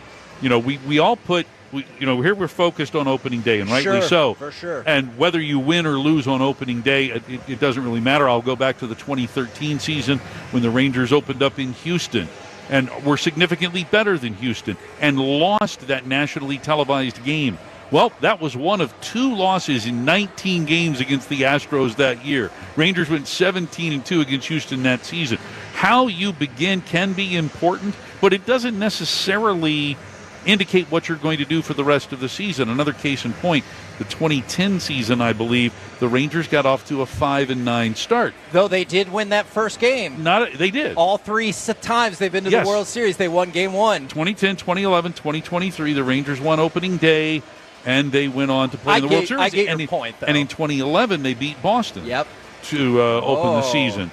So, but it doesn't necessarily mean this is what's going to happen. So whether we get off to a great start or a midland start or a terrible start, that doesn't necessarily indicate how the team is going to end up. I think this team is built to be able to score more than it did last year, to be able to withstand issues if they crop up in the rotation and or in the bullpen. I think there's depth, and depth is really important here. And versatility, the fact that we've got Josh Smith and Ezekiel Duran on the club again. You've got two guys there that can play in the infield and play in the outfield. So I think this team is built to withstand some of the problems that come along during the course of a season that everyone encounters.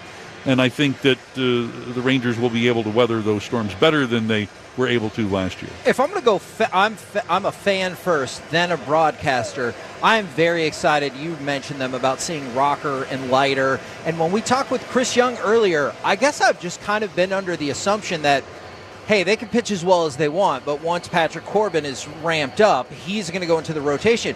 Chris Young pushed back against that idea, and he was like, I don't necessarily know if that's the case at all. That's probably what he should say, but that makes me even more intrigued to see how Rocker and Leiter do, knowing that there's somebody waiting to take their spot.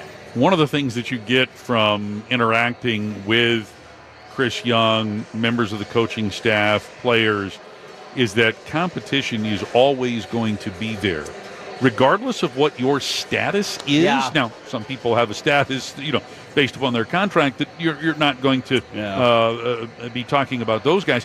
But when it comes to, Kumar Rocker going on day 5, he's got an opportunity now. Yeah. And he can run with it. So when he pitches in Cincinnati, and if he's lights out, if he's 6 innings and 10 strikeouts and 1 walk and the winning pitcher, well, you know what? Yeah. I'm not going to take Rocker out just because we feel like we have to put Patrick Corbin in. Right. So maybe he goes again. And in that second start, wow, this is the Rocker we all, know that we have and that we figured we'd get. And so maybe he just runs with that. Cody Bradford last year, I don't think anybody saw the kind of start that Cody Bradford got off to. True. And Cody Bradford now, when he comes back, if he's the Cody Bradford we saw last year, well, Cody Bradford's going into the rotation over and above somebody that perhaps is not performing at that level. So and Chris Young said this morning they got good news from the training staff about Cody Bradford. He did not elaborate any further, right. But he said usually the training staff gives them bad news. This morning about Bradford, good news. Yeah. So if Rocker pitches well, he'll stay in the rotation. If Patrick Corbin comes in and he pitches well, he'll stay in the rotation. It's, it's very healthy to have that kind of competition on the club, because you can't just kind of coast for a start or two and think that you're going to stay in. Yeah, I love it. And that's what, part of Chris Young's whole approach is making sure that you're preparing for the worst as you go along. Yep. I know you know a lot about his past and his history and who he is, because you've told us that you've read up on Bruce Bochy. In the 3 years now that you've gotten to, or the 2.5 years that you've gotten to spend with him, how has he changed much? Does his approach to this thing, is it just so always consistent? And how lucky is this club to have him at the helm? Very lucky, to answer that part first. He really is a calming influence. And when I spoke with Kevin Pillar a little over a week ago, asking him about his time with Bruce Bochy in Bochy's last season in San Francisco, Pillar played there most of that season, had a very good year. And the one thing he said was that he was just a professional, calming influence throughout that clubhouse. Now, they didn't win as many games as they wanted to. Right, yeah. They won something like 78 or 79 games that year. But the one thing he said was, hey, he had us competitive right up until the trade deadline, and some guys that we thought we might lose, we ended up keeping. So we felt like, we were in it. He knows how to compete. He knows how to manage players and their personalities.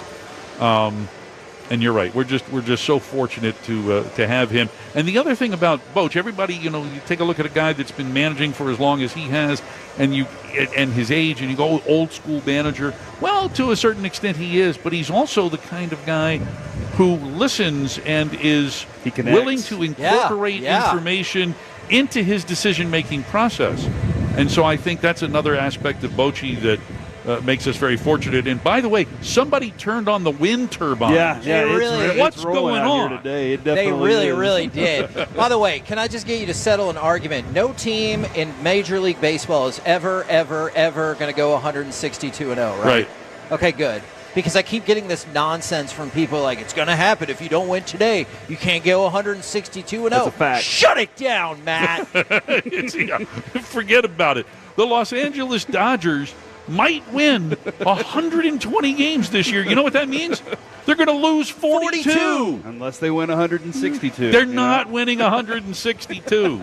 I want that as a drop from Matt Hicks. Thank you very, very much, good sir. We really appreciate the time. Guys, thanks so much. Appreciate it. We're the KNC Masterpiece right here on 105.3 The Fan. Coming up next, we're going to keep the Guest-a-Palooza coming on. The roof is open, and we are counting down to Texas Rangers opening day. We'll do it next right here on The Fan. Inside info. Inside info.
Uber Eats has Lola V products? I got to remember that. Well, you know, they say in order to remember something, you have to forget something else. Okay, now that is a very cute haircut. That's like a little shag. I've never seen it before. Well, I mean, of course you have. It's the Rachel. Oh, is that your name? No, I mean like your name. No, I'm Jen. My name's Jen. Right, but I just mean like this is your haircut. But that's hair on your head. I'm not saying this is your hair. Okay, freaking me out a little bit.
Protection for your home or business. Call 214-206-3511 or dfwsecurity.com. The Expressway on 105.3 The Fan is presented by the On-Time Experts. Second baseman stands in and drills one deep out into left center field. Ward going back. He turns to look. It's out of here. First pitch seen by Marcus Semien. He deposits up into the seats near the visitors' bullpen for Marcus, his 19th home run this year to give Texas a 1-0 lead. KNC Masterpiece back here on 105.3 The Fan. The impeccably timed Dave Raymond is going to be joining us right now. It's Whataburger opening day. The doors are open. The roof is open. It is baseball time in Texas. How the heck are you, sir? I'm great. Did I hit this like right on the nub? That was amazing. You nailed it. I was ready to start running you down and everything. Mid-season form. You know, maybe I should check my text real quick. No. Oh, hey, Corey. Hey. Yeah. There's a text from Corey It was there. something along the lines of never talk to me again, something like that. Jeez, man. Opening day, and you're already ghosting us. No, it was busy down there. Yep. It's exciting. I mean, it's fun. Everybody's excited. Yeah, happy opening day. Happy opening day. Is Mike dressed in a tuxedo? He's not. We didn't quite get We heard there. rumblings that could happen. Yeah, we were working on that, but we didn't quite get that pulled off. But he's knotted up. He looks great. Sandler, so fancy. He has a haircut, too. Dude, and nobody, he's always listen, nobody does the social. Yeah. Like Sandler. That's true. Oh, my God. With If you ever need to find an old tweet of his, good luck.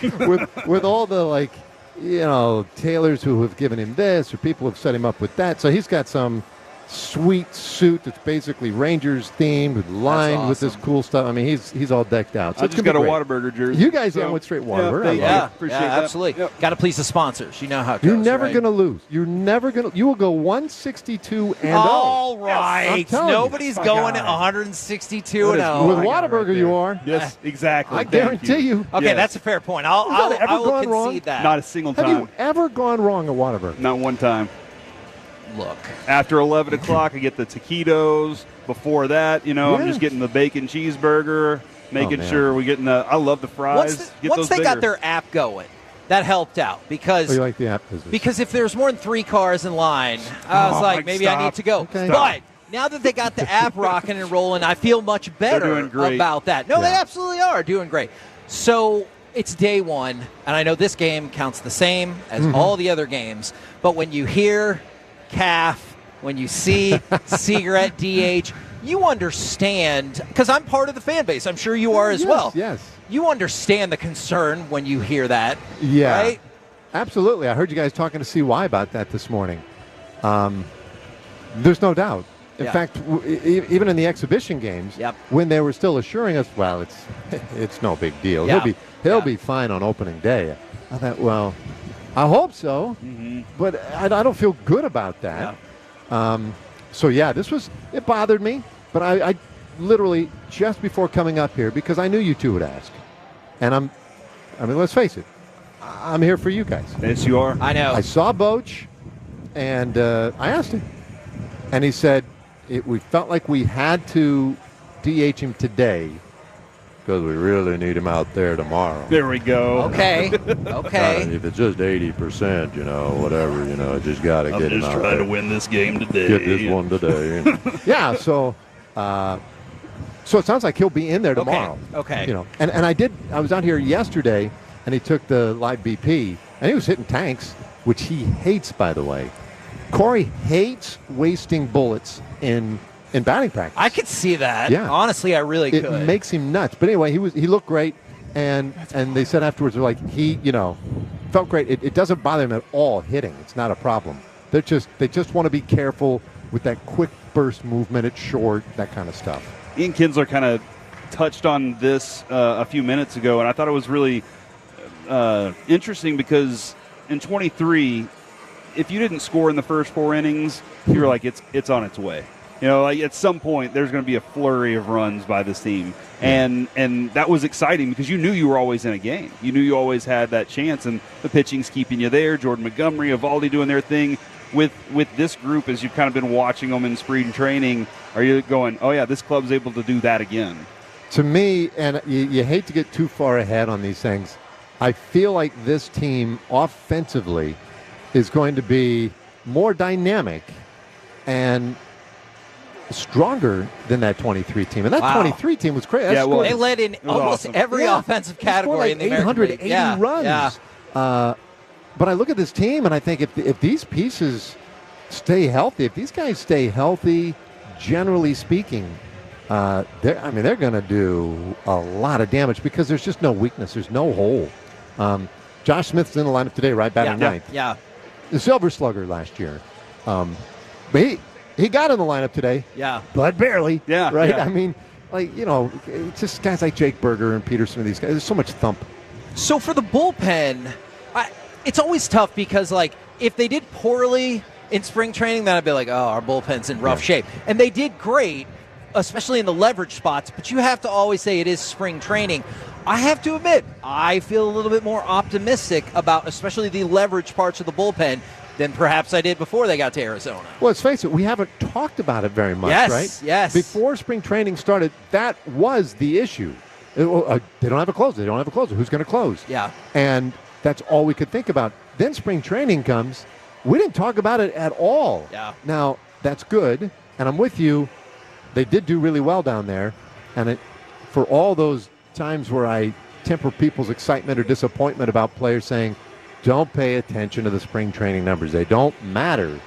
I feel like, in fairness, I need to say the same thing here. Yeah. But they looked good. And I think you can certainly, you don't have to squint real hard to see Chris Martin doing really well, probably in the 8th inning type spot. And then I think depending on how the lineup lines up, you could go Robert Garcia in the ninth if you felt like there was going to be a lefty pocket there, or you could go Luke Jackson in the ninth if you felt like there was going to be a right-handed pocket there. I think those three together right now are going to be the back end, the last three spots in the bullpen. How exactly they divvy that up, we don't really know yet. But I think, just kind of random situation, general situation, it's probably going to be Luke.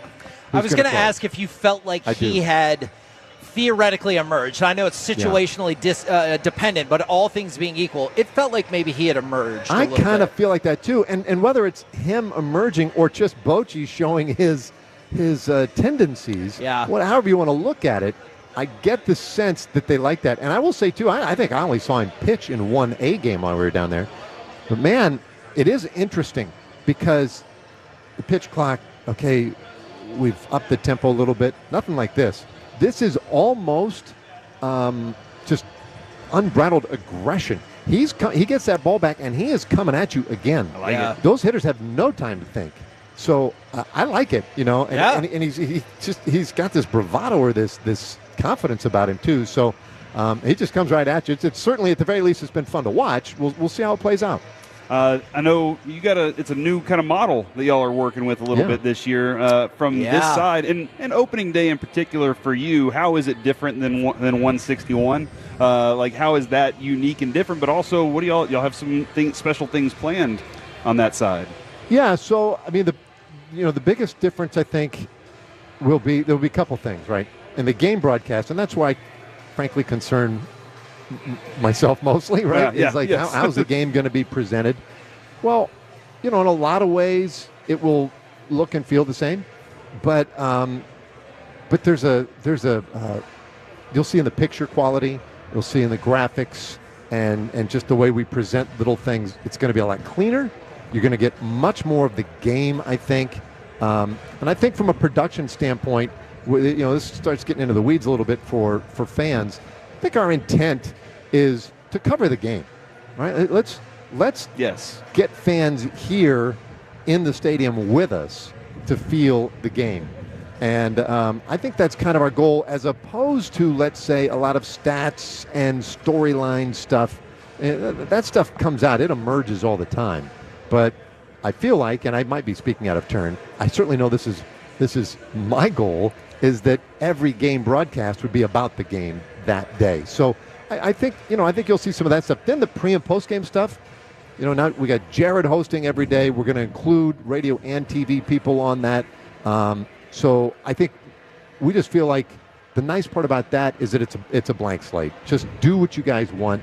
And so we have some ideas. We're bouncing some stuff out there a little bit. It's all about trying to control Coach Ballsack and making sure that he doesn't go too crazy.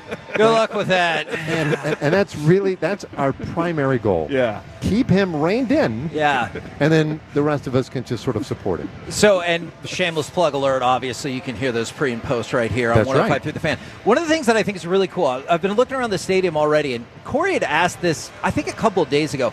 I already see people sitting in their seats. Now, that's not to say that they won't get up and move around, but one of the things we talked about is when you're not broadcasting, you just go to a game, finding my seat was always the most important thing to me. Like, I know it didn't disappear. I have a ticket, but I needed to know exactly where that seat was, and then I could explore the rest of the space. Did you ever feel that way at all? No, I think that's an interesting point, because I've never really thought much about that, but it's definitely my instinct, right? Yeah. Your instinct is, okay, let's find our gate. Let's get in the gate. What, is this the right gate? Yeah, we're in the gate. Okay, where's the seat? What section is that in? Is it up? Is it down? Okay, it's down. Okay, okay, we get over here. Which aisle do you go? Do you go left? Do you go right? You never know. Right? That's always intimidating. This side of the They don't section? help you out with that at all, do they? That's You're always like, a roulette wheel. Wrong side. Yeah. Yeah. Well, I'm just going to have to crawl over 18 people. I'm if sorry. somebody was in your seat, do you like that because it gives you an opportunity to tell them to hit the bricks? Or do you fear confrontation potentially? Well, I can tell you that, and this is a broader thing for me, I fear confrontation at all times. Yeah, that makes sense. I'm perfectly okay with that. I don't want any confrontation. I enjoy confrontation. You do? That's why I asked. Yeah. Because I told Corey, Like 90% of your life, you're walking around. You might not know exactly what that person's going to say, but you got the gist of it. Like before they even start talking, you know what they're going to say. You know what you're going to say. But in a confrontation, things get wild. You don't know what could happen. Unpredictable. And you don't sometimes know what you're going to say. That is true. That is true. Like, man, when it gets hot and you're going off a little bit, it's like you got the two voices. You slow down there, cowboy. Just rein it in. Don't go there. But Corey will tell you, I walk out of the room because I know I need time because that other voice is going to win. And I need time to balance it out with a good Kevin that's like, hey, why don't you calm down? And I just need to walk out of the room and, take a minute. And that's when Mike would look at me and go, is everything okay? And I'd go, he'll be back. Don't worry about it. It's funny when he said the other voice, I'm like, oh, Bassick again? I still have nightmares about it. You will, too. We'll create a support group and everything like that. We asked Matt Hicks about this, and obviously we talked about how bullish you are on the offense, but the rest of the country, with the predictions coming out and everything, man, there's an astonishing amount of steam behind the Rangers that I don't know I realized was there a couple of months ago. Does that surprise you? I don't know if it surprises me, but I'm with you because it is built so quickly. Yeah. And it's gaining so much steam right now. It almost makes me a little uncomfortable. I'd rather, I'm definitely the type I'd rather kind of sneak up on people a little bit until I was really certain how great a team you had. But it doesn't look like there'll be any sneaking up because people are onto it. And, like Ken Rosenthal, I bumped into him at camp about a week ago. I had no idea how tapped in he was and what we were doing. Oh, yeah. And Ken's like, he's got his finger on the pulse. He is all over this team. And he's like, I think Wyatt Langford's probably, he thinks Wyatt could be the best hitter in the league, certainly most improved. He thinks the Rangers are the most improved team. He's had to temper a lot of what he's been writing and saying in broadcasts because he's like, I feel like I'm too Rangers heavy. I keep coming too hot with Rangers stuff. But there is a great deal of enthusiasm right now. And I get it. It's just like I was saying earlier, 880 runs 2 years ago. I think this team is better. I really do. I think this team is dynamic. I can't remember if it was Rosenthal or somebody else, but a prominent national writer said Wyatt Langford can be the best player in baseball at hitting the baseball aside from Shohei. Right. And that's pretty high. Wow. That's pretty high praise right there. Yeah. Yeah. And I don't think it's crazy. I hesitate to say it all the time because I don't want to put more on I him. gotcha. My God, did we put enough on him last year? No kidding. Yeah. I mean, he kind of got us started with that spring training, but he did. But then he did what he did in September, and now I can't help but let my mind run wild, right? Right. And the thing I'd forgotten about that September was that he stole 7 bases. Yeah, he's got all these different skills. Yeah, and that's the most exciting part about it. Yes, he hits for power. But man, the way he runs, whether it's in a steal type situation or just when that ball's in play and he takes off, man, it's wild to watch. And it's because it's different too. He's not like that long kind of gazelle elegant runner with great speed. He is like a fullback with with wide receiver speed. It's crazy to watch him. I am predicting today, Dave, that Jock Peterson, who's not in the starting lineup, has a big moment later in the game today. Whenever they go to the bullpen, Jock comes in against a righty, and he has a significant moment there. Wouldn't surprise me. No. Right? It wouldn't surprise me. He's kind of built for the moment. Yeah, he is.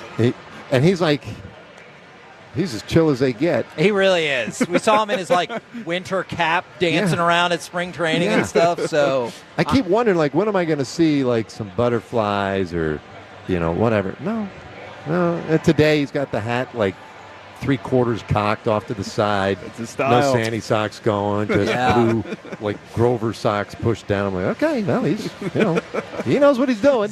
Grover socks. I love it. Thank you very much for jumping on with us and for being a Tolo. We appreciate it. Yeah, you know it, brother. And I'm just so glad that I could get here at exactly the moment we were coming. That was the most impressive part of the day so far. It's all about efficiency in sports. You might be the only person who's actually been here at the time they were supposed to be here so far today. Oh. Except for Chris Young. He was there. Chris Young was definitely, he was I feel on like time. the Josh Smith that I barely made the lineup, though, because as we had this conversation. But you made it. But you delivered. Jared, we talked to this guy. Jeez, he finally got to me. Yeah. But thanks for including me, though. I do appreciate it. No, thank you. Thank you for coming by. Let's get a win and let's get a Whataburger after the game. Yes. There you go. Dave Raymond right here on 105.3 The Fan. You can go ahead and take your headset off because we're going to keep going. No commercials, all content right here on 105.3 The Fan. I didn't know, Corey. if I was going to get the opportunity to do this. But mini baseball nuggets? Let's go. All right, here we believe it. go.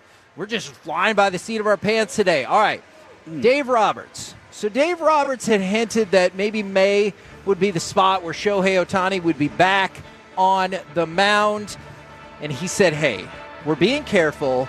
We have to have a cautious and careful and long-term plan in place.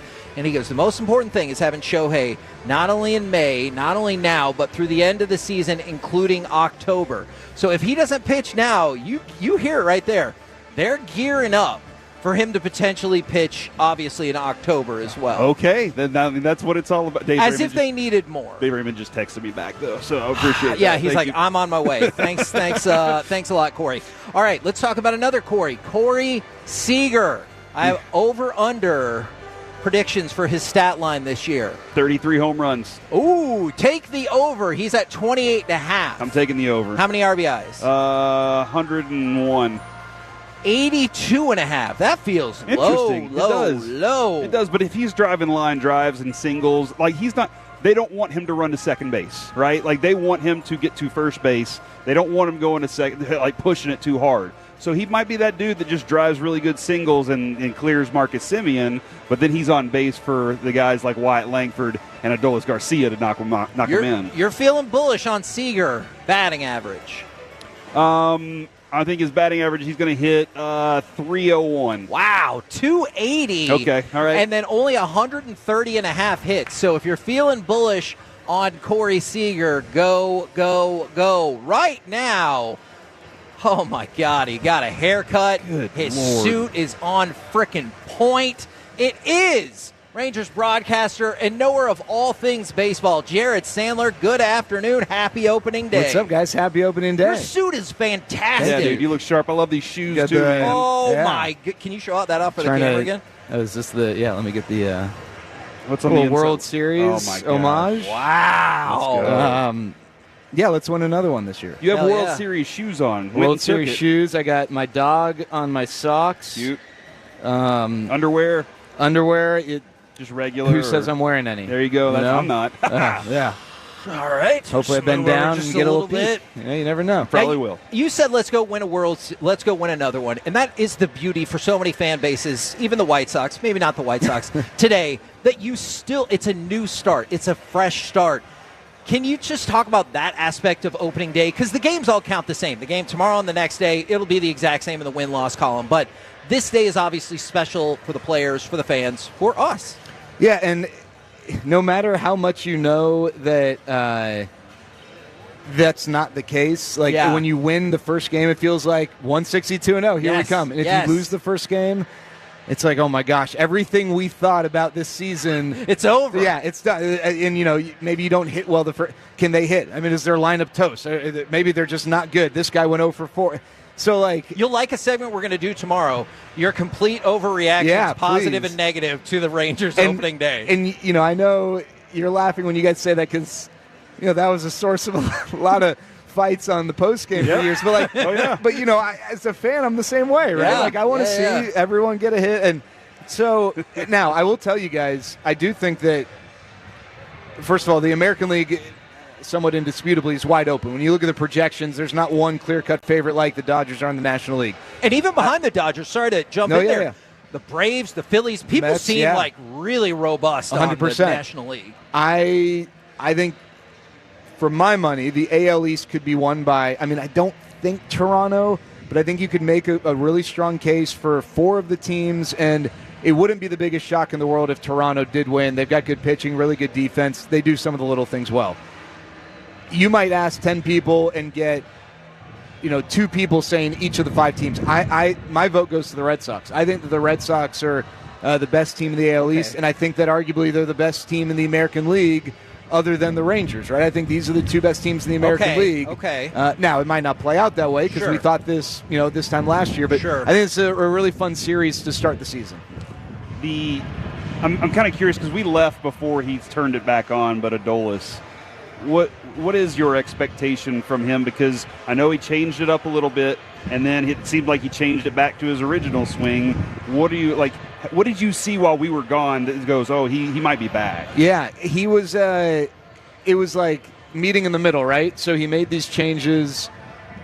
I think maybe the thought was he went a little too far in one direction, and it got away from who he was. Okay. And like I had an interesting talk with Jake Berger. Jake Berger is super aggressive, right? Rangers fans are going to become more familiar with him. I think he has the record. I think he swung at 23 straight pitches at one point, right? Like that's how aggressive he is.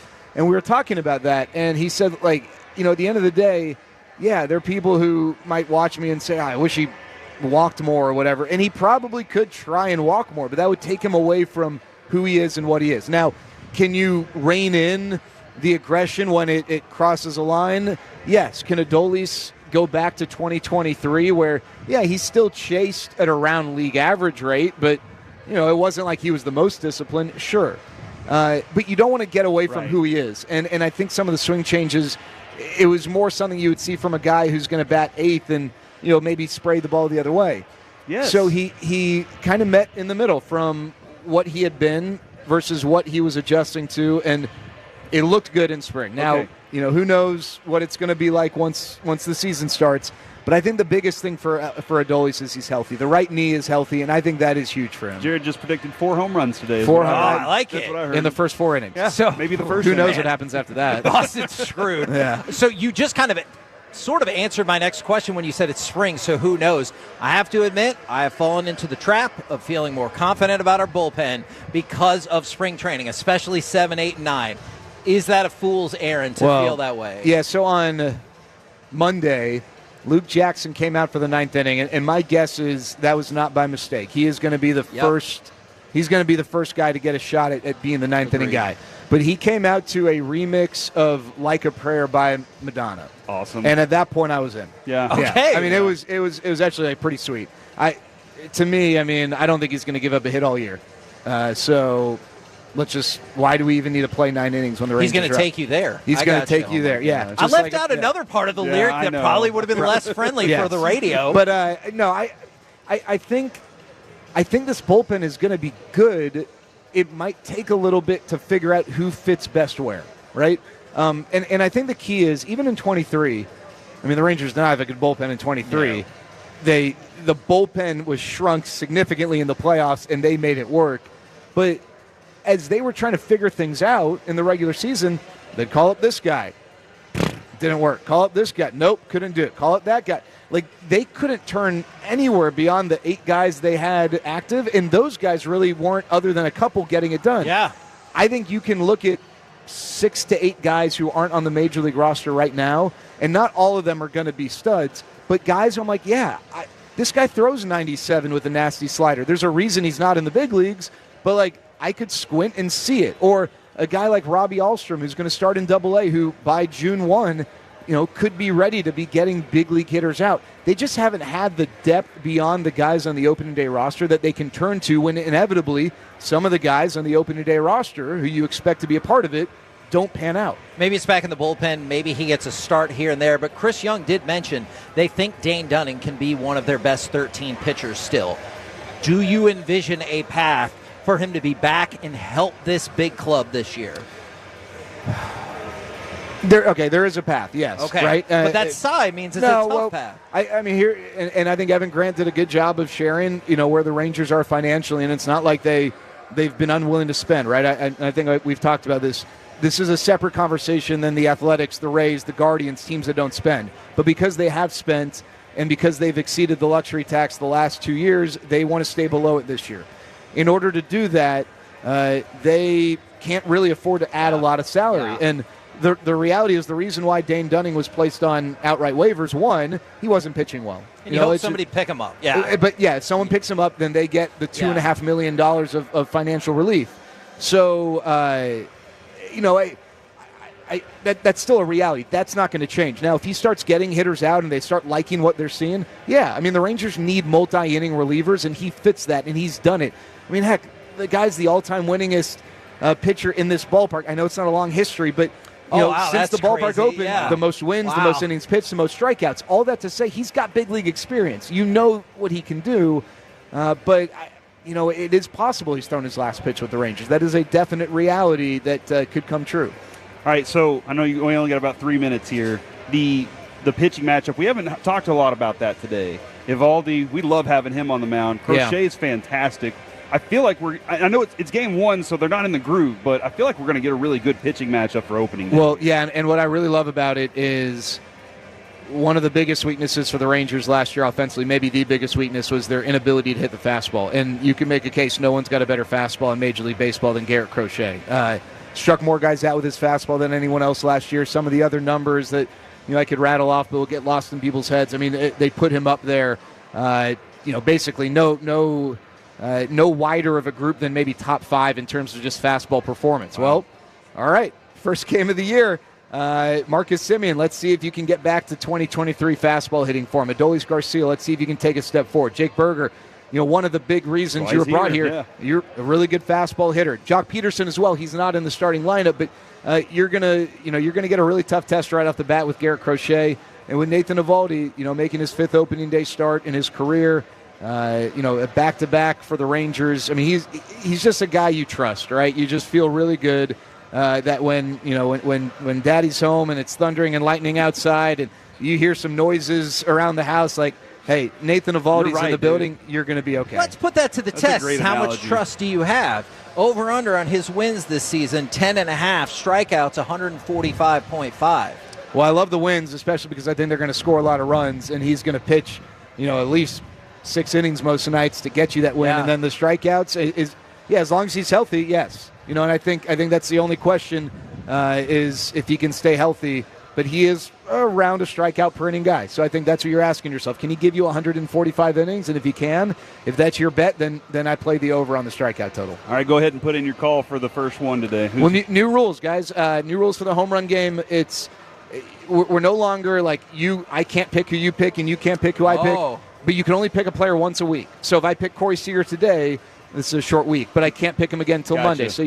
So because there's a lefty on the mound, I didn't go with Corey Seager. I went with a guy who I think will be top 10 in MVP voting this year in Wyatt Langford. So take your overs with Wyatt. How about that? Ladies and gentlemen, Jared Sandler right here on 105.3 The Fan. Thank you very much. Good, sir. Appreciate it. Hey, happy opening day to you guys, and happy opening day to everyone tuning in. Let's hope for a great, healthy year for the Rangers because it's a lot more fun when they're winning. I love it. Coming up next, we will talk with former AEW World Champion, the man throwing out the first pitch today, Maxwell Jacob Freeman, right here on 105.3 The Fan. Hey, it's Corey Majors from the KNC Masterpiece, and we have a busy household, but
Pepper lady. What is it? Cinnamon Sisters? Asia Babes. Saffron Squad? Nutmeg Maidens? Pre-curb? No. Nutmeg Maidens. I just said that. Is it Spice Girls? Doesn't sound right. Was it Saffron Squad?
driven by our D&M Leasing Studios. It's the KNC Masterpiece on 105.3 The Fan. KNC Masterpiece right here on 105.3 The Fan. Right now, we bring to you I was going to cut you off. You're taking way too long. Oh, my God. Ladies and gentlemen, just in case you're deaf, dumb, blind, stupid, or since you live in the, metro Texas area, probably a little poor, my name is Maxwell Jacob Friedman. I am All Elite Wrestling megastar. I am the longest reigning AEW World Champion of all time. We will be coming here in Arlington to this. It's Arlington. Who gives a shit? Sorry, there goes the first one. Number one. That's number one. There might be a number two coming up. There's bets on me. So we're going to be coming here to Globe Life Field, not to be confused with arena or stadium. Don't do that. So right now, as you know, this is radio, so you can't really see what I look like or what the people next to me look like. Honestly, you're blessed more than I am. I'm looking at two guys who have perfect faces for radio. I mean, I'm just going to try to paint this picture for you. I've never been just in a sandwich of sheer gluttonous fat like this in my entire life. I feel like I'm sitting in between like Yokozuna and I don't even want to get into you. I mean, my God, you're a big boy, huh? Oh, my gosh. Anyway, before we got on the air, we were talking about the fact that you were sleeping with the editor's wife. No, I told you. You were bragging about it. I am married. My wife is not here. So every woman you keep pointing at and going, is that your wife? What about that chick right there? No, my wife is not here. No? Okay. I'm trying to figure out the situation here, man. I'm just trying to figure out the situation. So you can help us out? Are you a good wingman? I'm a great wingman. Yeah? Because what happens is women jump on me like wild animals, and the fact of the matter is I can't take them all on at once. True. Yeah. I'm a man, not a machine. Sure. Right? So sometimes I'll let guys have my leftovers. So in that sense, if you stay by me, kind of like a gnat on a horse, which I feel like you guys would be really good at, I'll let you get some of my hay here and there. All right. I feel like you cleaned that up for us. Thank you very much. You're welcome. Thank you very much. Now, you're throwing out the first pitch today. I am. Well, do you have baseball experience? I have zero baseball experience, but I have a feeling that I'm better than that Nolan guy you're always talking about. What are you talking about right now? That dude was amazing. Yeah. Oh, he was incredible. He was incredible. But I'm just better. I'm better than everybody at everything. Okay. Listen, here's what's going to happen. I'm going to throw that ball straight down the middle over the top of that plate. Am I going to take 7 steps forward before I do so? It's possible. Yeah, maybe. I don't play fair. I play to win. Yes. Okay? That's the goal today. I'm trying to, and that's going to be the goal when I come back here on July 12th here at Globe Life. That's what I do. I win. Is there any chance you'll clock somebody with the ring along the way? Again, radio, right? So they can't see how big and beautiful this thing is. Oh, I'm sure all 12 of the people watching this are really going to enjoy this. So here's the deal. This is a $15,000 Dynamite Diamond ring. I'm the only person who's ever won it 6 years in a row. And, normally somebody catches a stray with this bad boy, and when they do, it's not pretty. Yeah, that is intimidating. Now, you're in Happy Gilmore 2, correct? I am in Happy Gilmore 2. How did you get into Happy Gilmore 2? What a stupid question. It's because I'm in All Elite Wrestling, and I'm one of the biggest stars on planet Earth. All right. What an idiot. Yeah. I'm going to look at you now. Yeah. So the way I got into Happy Gilmore 2, what happened was Adam Sandler, big fan of MJF. Who isn't? Who wouldn't be? Exactly. Who wouldn't be? Yes. We're learning. I auditioned for a role, for a specific part. Sandman saw it, and he said, whoa, this kid is so good, I need to give him a bigger role. And then he gave me the bigger role, and now I'm a part of what's going to be the biggest blockbuster comedy, mark my words, in history. I can't wait for it. It's dropping in July, just like we're dropping down here at Globe Life in July, and that's going to be on Netflix, and it's going to be a banger. Is there any chance you play a nice person in that movie? This guy cracks me up. Are you just playing you, or are you playing like a very soft, like easy to ride with character? I signed an NDA. I love Adam Sandler. He's like an older brother to me, okay? Mm-hmm. I won't say father figure because he's young and he's handsome, right? Just like me. And Jewish, which is why he's even more handsome. But I'm telling you right now, I can't tell you anything specific about my role, but just know if you're a wrestling fan and if you're a fan of Adam Sandler, which who isn't, this is a must-see movie. Must-see movie. It's going to be a gigantic hit. Can't wait. One of my favorite things about when a wrestler steps into the ring is when they look around and soak it in. Oh, yeah. And seriously, when you get that, can you kind of feel that? So here's where you got it wrong, Chief. Normally that's what wrestlers do, but when it comes to me, when I walk through the curtain, every fan is soaking me soaking you in. Gotcha. Right? Gotcha. What am I supposed to soak in their fumes? Yeah. I'm good. Wrestling fans smell almost as bad as baseball fans. So today is going to be rough for me. I mean, I just hope that it doesn't affect my pitch. Sure. And let me make a statement right now. If my pitch isn't up to snuff, it's not my fault. It's because I'm just inhaling baseball fan fumes. And you guys know, you smell. Sure. I mean, Sure. it's rough. It's rough here. Are you more God. concerned about bouncing the pitch or going high? Listen, I could do a cricket scenario deal where I intentionally bounce it off the ground, hit the mitt. I had another idea. Maybe if I throw it and I hit the foul post, it'll bounce back. Catcher will grab it. There's a lot of different techniques I might go for today. Maybe he just goes out there with a bat and just hits it to the Absolutely. What I will say is this, knock on wood, as long as I don't throw it like 50 Cent or Baba Booey, I think we're going to be fine. Okay, good. We're going to be fine. So now, there's you that. mentioned coming back to the stadium July 12th. Yeah. It's the first pay-per-view for AEW ever in Texas. It's Cheryl's first United States stadium event. I was curious, is there any difference for you in wrestling in an arena versus a stadium in terms of hearing the reaction or anything like that? You know, there's nothing more electric than being in front of tens of 20s of thousands of people, right? I was the headliner and main event and winner of the first ever All In, which was in front of people. 82,000. 82,000 plus. And, you know, to be able to bring an atmosphere like that to, let's face it, the only country that matters, America, is exciting to me. And the fact that it has to happen in the southern part of this country, you know, it's a bitter pill to swallow, but I'll take it. Beggars can't be choosers. I just wanted to get the hell out of the UK. That's all I wanted to do. And thank God we are. You prefer Long Island, I'm assuming? Well, obviously, Long Island's the most magical place in the world, as everybody knows. But if I had to settle for a number 2, I guess I could go with Texas. Here's why. First of all, I executive produced, I don't know if you guys heard, The Iron Claw. I'm a very big deal. Nice. And that movie had to do about the Von Erichs down here. Yeah. Yes, please keep clapping, fat man. And outside of, you guys can't see, it's off camera. All five of you watching that couldn't see this. There's a lot. But, all right, it's more than 5. But so essentially, outside of that, you guys have Torchy's Tacos. Yes, we do. We don't have Torchy's Tacos on LI. Probably good. Which is a sin. Torchy's Tacos, you go in there, you ask for your taco trashy, you get the guac, you get the queso, you pour the guac in the queso, you mix it. It's a good time. It's probably the only thing about Texas I like. But it's a good time, truly. Is it tough to balance, because you talked about being a producer? Being so handsome and so rich. That's I'm true. glad I was you going to say, asked. and so talented. It's exhausting. I know. But go ahead. Well, because you talked about producing or being involved with the Iron Claw, which we saw, it was great. Yeah, it was You're going to awesome. be in Happy Gilmore, too. Like, balancing all the things you're doing in addition to, you just flew in from St. Paul for I Dynamite. literally, this morning, hopped on a flight 5 a.m. to sit in between you two, which is an interesting choice, life choice for me. Best sandwich you ever been in, right? Yes, best sandwich I've ever been in. Oh, you got me. Nice work, Kevin. Nice work. He got me. But in all sincerity, man, it's a part of the job. It's a part of the grind. If you want to be a top guy in any profession or any sport, you gotta make the towns. And that's what I'm doing. I'm making the town no matter how ugly the town is. I'm here. And that's all that matters. I presume then you've never cried before. Is that cried about what? Yeah, just anything. Well, when Zac Efron was sitting there, cry and his in a boys movie came because a to him. movie's fake. Okay, right?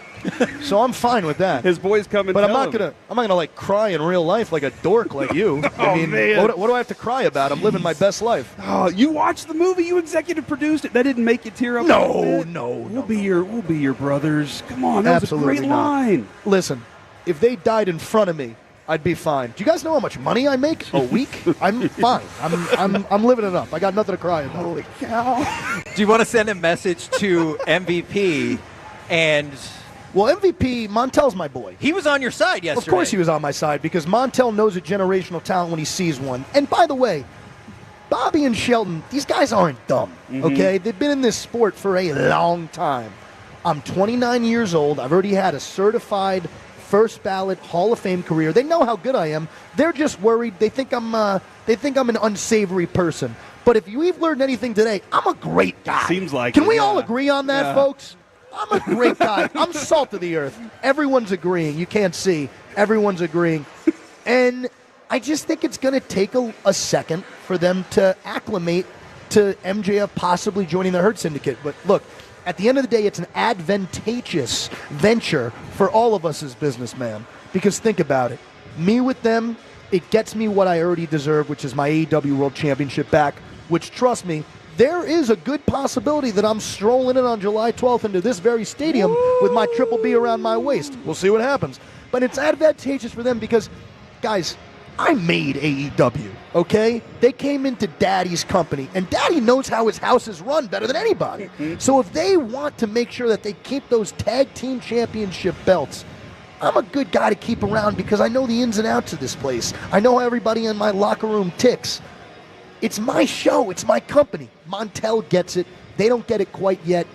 I don't think this thing's over. I think we're going to hash it out with the Hurt Syndicate. It's interesting that you say that because whenever we were talking about you joining the show, Kevin said, "Hey, he is great, but he's no Bobby Lashley." And I was okay. No. That is not true. So here's the truth. No, that is not true. Here's the truth. I almost touched your tit, but here's the tit. Is tit okay on terrestrial you got to go ahead and radio? dump that one too. Two. That's two. Yeah, That's two an now. over. Adam Hopkins giving me the big no. All right, we got two.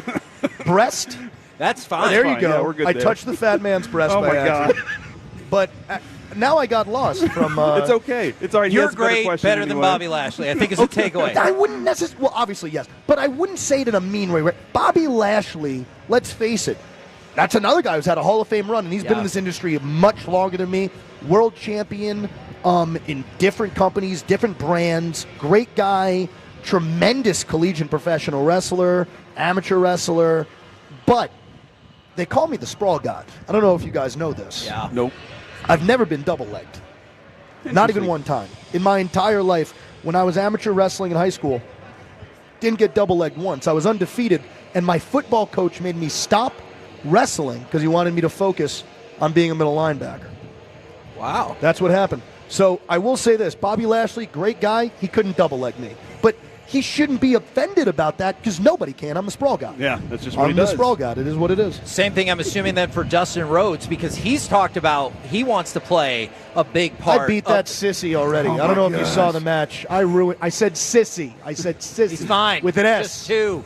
And an I. Anyway, I beat that guy already.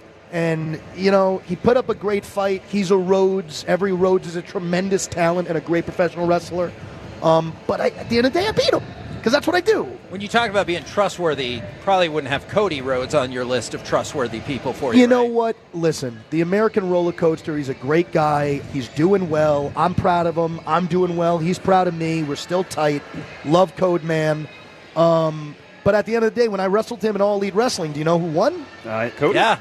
That was a horrible guess. That would be MJF. Nice. That would be MJF. Well, And you definitely didn't hit him with the ring. This thing? Yeah. I wouldn't do that. No, that doesn't never. sound like something I would do. Now, Absolutely not. You've given a lot of great reasons, but No free picks. Get out of here. Yeah. But let's say people Yeah. are still on the fence. They're like, hey, Yeah. I've never been to an AEW event. Why should I come out to Globe Life Field on July 12th? Besides the fact that I've absolutely entertained you the entire time during this True. interview, so now you're thinking to yourself, this MJF guy, I need to watch him live. Let's take me out of the equation. We, bar none, have the best bell-to-bell professional wrestling talent in the world today. If what you care about is good old-fashioned professional wrestling, then look no further than AEW. We are where the best wrestle, point blank. Now, the difference between me and all those other schmagegs is I also just so happen to be a world-class entertainer. And that's what makes me so special. And because I'm so special and I'm giving you all these logical reasons to see us on July 12th, pack out the stadium just like we packed out Wembley in London twice, we're the place to be. We're the stars to see. We got MJF. We got Will Ospreay. Beat him. We got Darby Allin. Beat him. We got Jon Moxley. Beat him. I could keep going on and on. We got Hangman Adam Page. Beat him. He cheated recently. We don't need to get into it. We have so many top tremendous acts. And then we got Chris Jericho, Dustin Rhodes, Paul White, formerly known as Big Show. We have so many names, both new and old. And that's what makes us so incredibly entertaining and great. But it's mainly me. It's mainly me. Wasn't Jericho the first scarf guy? Wasn't that how? So Chris Jericho, here's what happened. All right. When I got into the wrestling industry and sport back in 2014. On my debut match, I wore a Burberry scarf. 3 weeks later, on Monday Night Raw, this schmageg, Chris Jericho, this schmuck, this putz, beat him, by the way, shows up on national television with a scarf on. That's not a coincidence. That is not a coincidence. So I decided, no. I dictate who wears the scarf. I kept the scarf the whole way through. Chris realized that I was the bigger scarf boy. Makes sense. I'm far more famous, far more entertaining, far better looking. And he went, let me throw the scarf in the bin. And I'm going to let this kid have the win. And he was smart for doing so. Now, you mentioned the entertainment factor. One of the Rangers broadcasters today, I took him to Winter is Coming when y'all were in Garland. Okay, and he goes, you know who I really like? The scarf guy. The scarf MJF. guy, that's me. And then the first match he'd seen in wrestling in like 20 years was a 60-minute draw. And he goes, hey, the match is always this long? And I was like, no, they're not.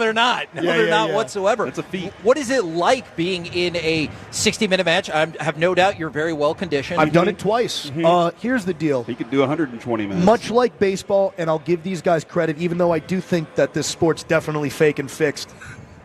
However, you got to be a freak athlete if you're going to be a professional athlete. True. If you think about on a high school level, how good you were on your team. If you were the best guy on your high school team and then you go to college, you could be the worst guy on your college team. Yep. And if you're the best guy on your college team, you can go to the majors and you can be the worst guy on the majors team. It's for the elite, which is why we're all elite wrestling, which is why you got to come see us on July 12th here at Globe Life Field. I digress. It's such an incredible. Every single morning I wake up, I cold plunge, I get on the Stairmaster for an hour straight. Wow. And no, I'm completely being honest with you. I get on the Stairmaster for an hour straight. Then I eat my breakfast. Then I go to the gym. Then I work out. I do Stairmaster again. Then I sauna for 20 minutes. And that's how I start every day of my life, with the exception of today because I had to be with you two. And throw out the first pitch for a team that I have to pretend I like. They're going to win the World Series. I grew up watching the Mets. Oh. I grew up watching the Mets. Oh, man, that must have been brutal. However, time out. Yeah. So unfortunately, the last time we won a World Series was before I was born, I think. Yeah. And that was my dad got to watch that.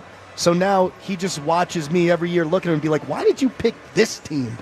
Like, you've screwed me over for life, but, my kids with the Cowboys. We move on. Yeah. We move on. We move on. I think eventually we have to win one. Just like eventually you guys have to win one. We won one 2 years ago. I don't remember that. Do you guys remember that? Because I don't remember that. Yes! Everyone's screaming at me that it happened, but I feel like everyone's making it up. GlobeLifeField.com/AEW if you want to get tickets, or you can go to AEWTix.com. Look, I have been to many AEW events. They're always a blast. And what you said about the best bell-to-bell, that is absolutely no true. contest. Absolutely. Thank you very much for jumping on with us. Oh, today. God. I wish I could thank you both back, but this has been rough. All right, get out of here. We off you know the what? air You know yet? what? No, Turn his not yet. microphone No. off. Turn his microphone off. We've been working with professionals all day long, and then this guy comes in here and starts this kind of crap. You come in here and try and disrespect us like this again, I will drop kick you all the way to Houston. You could be an Astros fan. Oh, no. There it is, ladies and gentlemen. He said it, not me. MJF right here on 105.3 The Fan. Here he comes. Coming up next. I'm not wearing underwear. Oh, my God. He's trying to wedge you non-underwear wearing Corey Majors, I do believe, is what just happened. Coming up next, now is the time. Your predictions for the Rangers this season, 877-881-1053. Or you can hit us up on Twitch, on YouTube. We'll do it next right here on The Fan. You've made us #1 in DFW. Don't care what they say. Thank you for laughing and enjoying some quality sports conversations on The Fan's KNC Masterpiece. Always on the...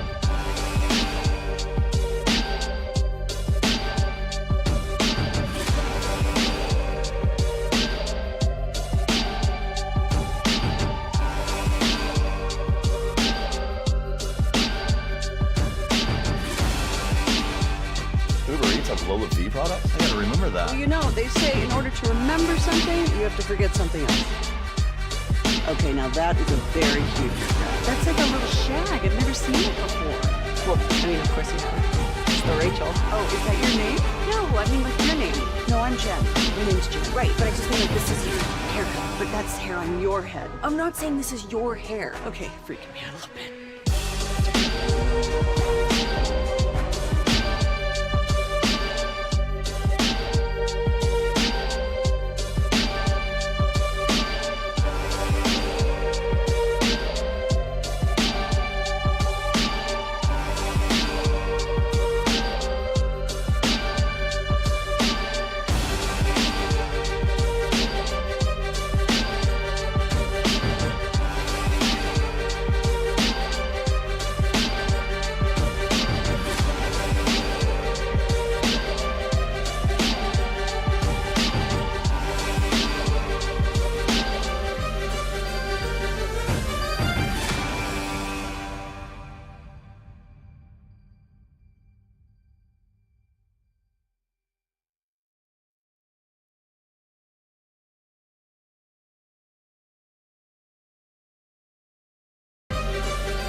The Uber Eats has those. No, that's absurd. Hey, remember when you used to be what was it, Pepper Lady? Pepper Lady? Wasn't it Cinnamon Sisters? Those are those. Saffron Squad? Nutmeg Maidens? No. Nutmeg Maidens. I just said that. Was it Spice Girls? Doesn't sound right. Was it Saffron Squad?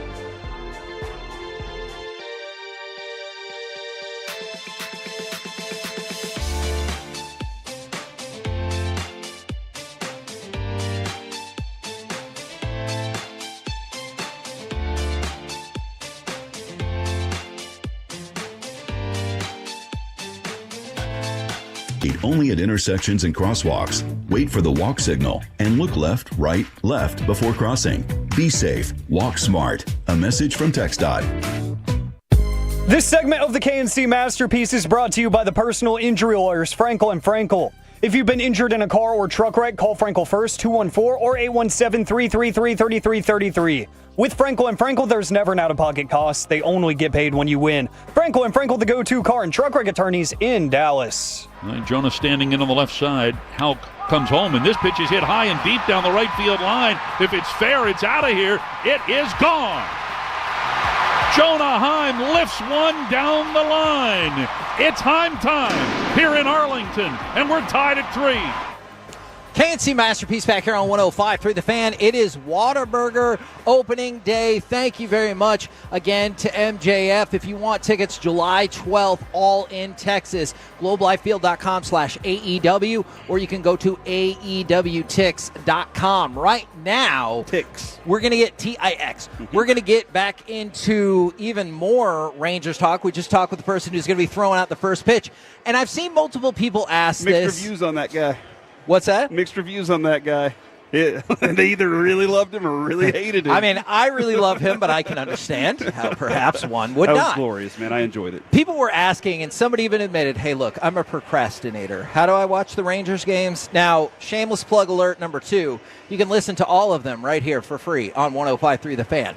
If you're going the TV route, they are cleared on a lot of, if you still have cable, or you mentioned it's cleared on Fubo, it's Spectrum. Somebody just mentioned to me that they asked for a certain amount on Fubo, and it's a little bit different. So I have to check that out. I haven't quite seen it yet. Okay. When I get home, actually, I'm going to try and check it out now and see what's going on. And I know on DirecTV, it's channel 677 if you want to watch the Rangers. If all of that fails, because there is a ton of TV coverage available now for them, you can go to Victory Plus, and you can sign up for $100 for the season, and I believe you get all of the games with the exception of the handful of national games. And then for the Friday night home games, those are all going to be over the air on channel 33. Okay, yeah, it does kind of look, Kevin, like I have to purchase an additional thing to go along with it that I did not know about before. So that's a little frustrating, but I'll figure something out, man. I mean, look, I always got the radio, baby. Always got the radio. And that's true. But if people want to voice their frustrations, I'm absolutely here for that as well. There's a far bigger swath of people that can now watch the Rangers, yes, that's for sure, what's included. But I understand if people are only like 2 million people were able to watch and it. And now it's at point? least 3, if not 4 times that many. Dude, that's wild. All right, from the 254, because it is time. The Rangers go 93-69. Wyatt Langford wins MVP in the American League. It is wild how many Rangers players have won MVP and no Cy Young. All right. Well, I mean, Pudge wouldn't win a Cy Young, Kevin, because he was a catcher. But no, I hear you on that. Josh Hamilton wouldn't win it either because he was an outfielder, and Juan Gonzalez was also an outfielder. Okay, so all of that is true, but that group right there has 4 MVPs, I believe, between them. I bet Pudge could have pitched from second base. I always thought that. Okay. Just let him jump up and throw, and I bet he's throwing strikes, and it would have been awesome. Yeah, okay. I could see that, honestly. And so I want to get your predictions. 877-881-1053, Frankel & Frankel Injury Attorney text line. It's time, or on the Twitch, or on the YouTube. What is your prediction for the Rangers season? If you want to tell us just how many games they're going to win, great. You want to tell us their playoff fate? Great. I'm here for all of it. I wanted to start with this because it was Sports Illustrated They have their list of 5 teams ready to make a surprise playoff run in 2025. I don't think the Rangers actually fit in the surprise category anymore, and yet they were in that group, and they were listed as number 1. And they said the Rangers are the number 1 most likely team that didn't make the playoffs that's going to make it this go around. And we've talked about how much kind of, I don't know, like heat or buzz or whatever has built up for them. I think this is an interesting thing, Kevin, because we're not really used to it, right? Sure. We're not used to the Rangers having long years of greatness. Sure. That's fair. When they built this team, we were already looking at it going, maybe in DeGrom's second year, this thing will be built correctly. But Bochy told us at the beginning of that year, hey, man, I feel like this team has something special and can make a lot of noise. He told us that multiple times. Yes. I said, at what point did you know about this team? He was like, I told you already in spring. So he kind of said it like, come on. Yeah, no, like, I've been telling y'all this for a while. So that is but we're used to, hey, it happened this year, and then it didn't happen, and it's never going to happen again. Right. So what the rest of the country is seeing, though, is Chris Young's serious. Bruce Bochy's serious. The talent that they've brought in is serious. They're a group of guys that play at a high level. So they're not a team that doesn't have the money invested and the team invested as well. So that's why the rest of the world kind of looks at the Rangers and goes, no, they're built for 5 years. And they just had an off year last year where lots of things went poorly for them. And that's why you're seeing what you're seeing, where everybody's saying they'll be back. Now, Corey, you're going to be really hyped. People are helping out along the way. From the 817, FYI, with T-Mobile, the T-Mobile app, they're giving away free MLB subscriptions until the 31st. So that's just a few days away. From the 214, Rangers games are on Channel 305 on Spectrum. So people are trying to help other folks out. They're also giving us a plethora of predictions. From the 817, 93 and 69. From the 214, 90-plus wins, 300-plus home runs as a team. Holy moly. They had 233, I believe, in 2023, and that was an impressive number. And Dave Raymond, like you were hearing him earlier, he was like, yeah, no, the slug numbers can definitely be there. And they said World Series champions from the 817, led by a big game Nate in wins. They're going to go back to the World Series. Let's freaking go. The last part I don't care for. Go get Rangers. Go get Rangers, baby. I thought we were going to be able to put that in the past. He just threw it out there too. Go get Rangers. That's a total special, baby. All right, go get Rangers. Thank you, okay, Bruce. Thank you, Bruce. very if much. Boach says it, you should just agree. From the 425, here could be a gift hint for people across the Metroplex. I still have YouTube TV, but early Thursday, shout out to my wife for getting me the Rangers package on Victory Plus for our anniversary this Saturday. Man, what a wife. Boom! My wife didn't do that. Oh, but your anniversary is in September. Oh, yeah, that's true. I am. Alec, dang, dude. Alec just dunked on you. He was like, oh, you're laying on there, you're out, I'm going to jump on you and elbow you. I appreciate that, though. Thank you. By the way, Alec, did you get the special video sent over to you? Yeah, I did. I think we're going to have to run it tomorrow because I don't think anybody's going to believe me if I just say what MJF had a message for me, and it's not exactly what I expected. Nice. So the return of AM on the FM will come with a little something extra. From the 4-3-2, pending a fully healthy season, Seager wins MVP. From the 817, Rangers are going to go 93 and 69. From the 785, I don't even know where that is. Rangers break their season best record and go 97 and 165, because I think it's 96 and 66, right? Mm-hmm. DeGrom pitches 135 innings, gets the Cy Young, and the Rangers lose in the World Series to the Dodgers. What? Why would you do that? Why would you get us all the way there and then break our hearts like that? Maybe they can see the future but just can't alter it. And they're like, so I can tell you what's going to happen. That's valid. I just can't do anything about it, unfortunately. That. Yeah. I don't know, Kevin. Maybe it is just opening day. Maybe it is just the magic of opening day that has me all excited about this team. Somebody did say 161-1, and that was from Stryker. And it would still be the most amazing record by far in the history of baseball. It wouldn't be good enough. Yes, we wouldn't be able to look back and say, we did it. We went undefeated. And so that's what I'm hoping those guys in that clubhouse today. Josh Young comes in there and says, guys, I'm getting y'all a Solo stove. I'm getting you one of those, the Oculus. I'm getting you Yetis. I'm getting you every Yeti you could possibly think of. I just want y'all to be inspired. I want y'all to know that these great things can come along and you can get even better. Hey, who inspired him? Evaldi. Got him a Rolex his rookie season. He's looking at this club going, I think we can do the same thing. Y'all just need to be inspired by it. So something about that makes me feel like this club is a little more special than we were expecting it to be whenever we went into the offseason. Okay. If you look at the variety of texts coming in, there is a lot of optimism. Like, for example, from the 817, Higgy wins AL Player of the Month at least once. If that's happening, and then we've got other people from Wyatt to Corey to DeGrom, holy frickin' moly. I like this from the 817. Corey uses his first-time dad strength to break Barry Bonds' single-season home run record. Dude, dad strength is different, man. That's true. You get a little extra lift in while you're getting those kids up and down. Gosh. Like your arms, they get tight. From the 469, you're going to love this one, Corey. Adolis Garcia hits 47 home runs and wins the RBI crown. That dude, he is such a key for this team. That's why I'm putting these these projections on him. Yeah, like I could be way off. But I think he's so important to this roster. As in, we know what Corey is. We get it. But when you have Adolis doing what he does in the 4-hole, it changes every pitcher's perspective on what they have to do when they get on the mound because they're terrified of him. They're like, I don't want to have to pitch to that guy if I have runners on because I know that he has the ability to do that. If I miss, he's gone. For the 503 DirecTV Stream, I'm not sure on that. If we've got listeners who can help out with DirecTV Stream, you can watch. Okay, they said go 677 for DirecTV Stream. You're still good. And for the Dish, I'm not sure about that either. If maybe people can help out, we can spread the word across the Metroplex. I thought that Kevin was secret security just now when you were like, you put your hand up to because you were trying to hear somebody else, but it looked like you were going, what's that? Oh, we're getting a message in from. I hear you, Alec. And well, all of a sudden we have to protect Corey. Get down, Corey! I am curious about this, and we haven't asked anybody else today, but somebody just asked, where's Heim at?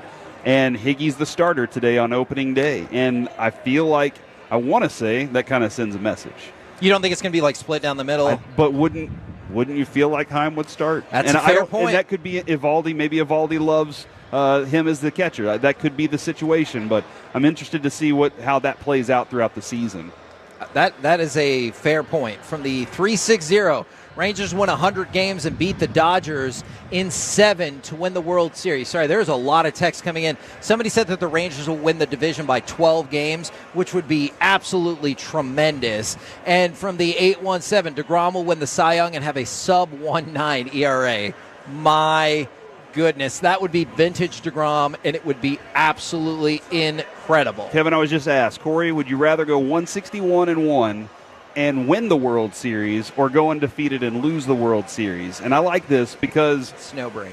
Because you go 161-1 and win the World Series, and then you try again next year. All right, you can go. You know what? It wasn't good enough. Try to be better. We got to be better next year. So I'm all about that. You break a record, set a new one, and then try to go. Say I'm going to break my own record next year. You don't think there's anyone in the clubhouse who goes, "Are you freaking kidding me?"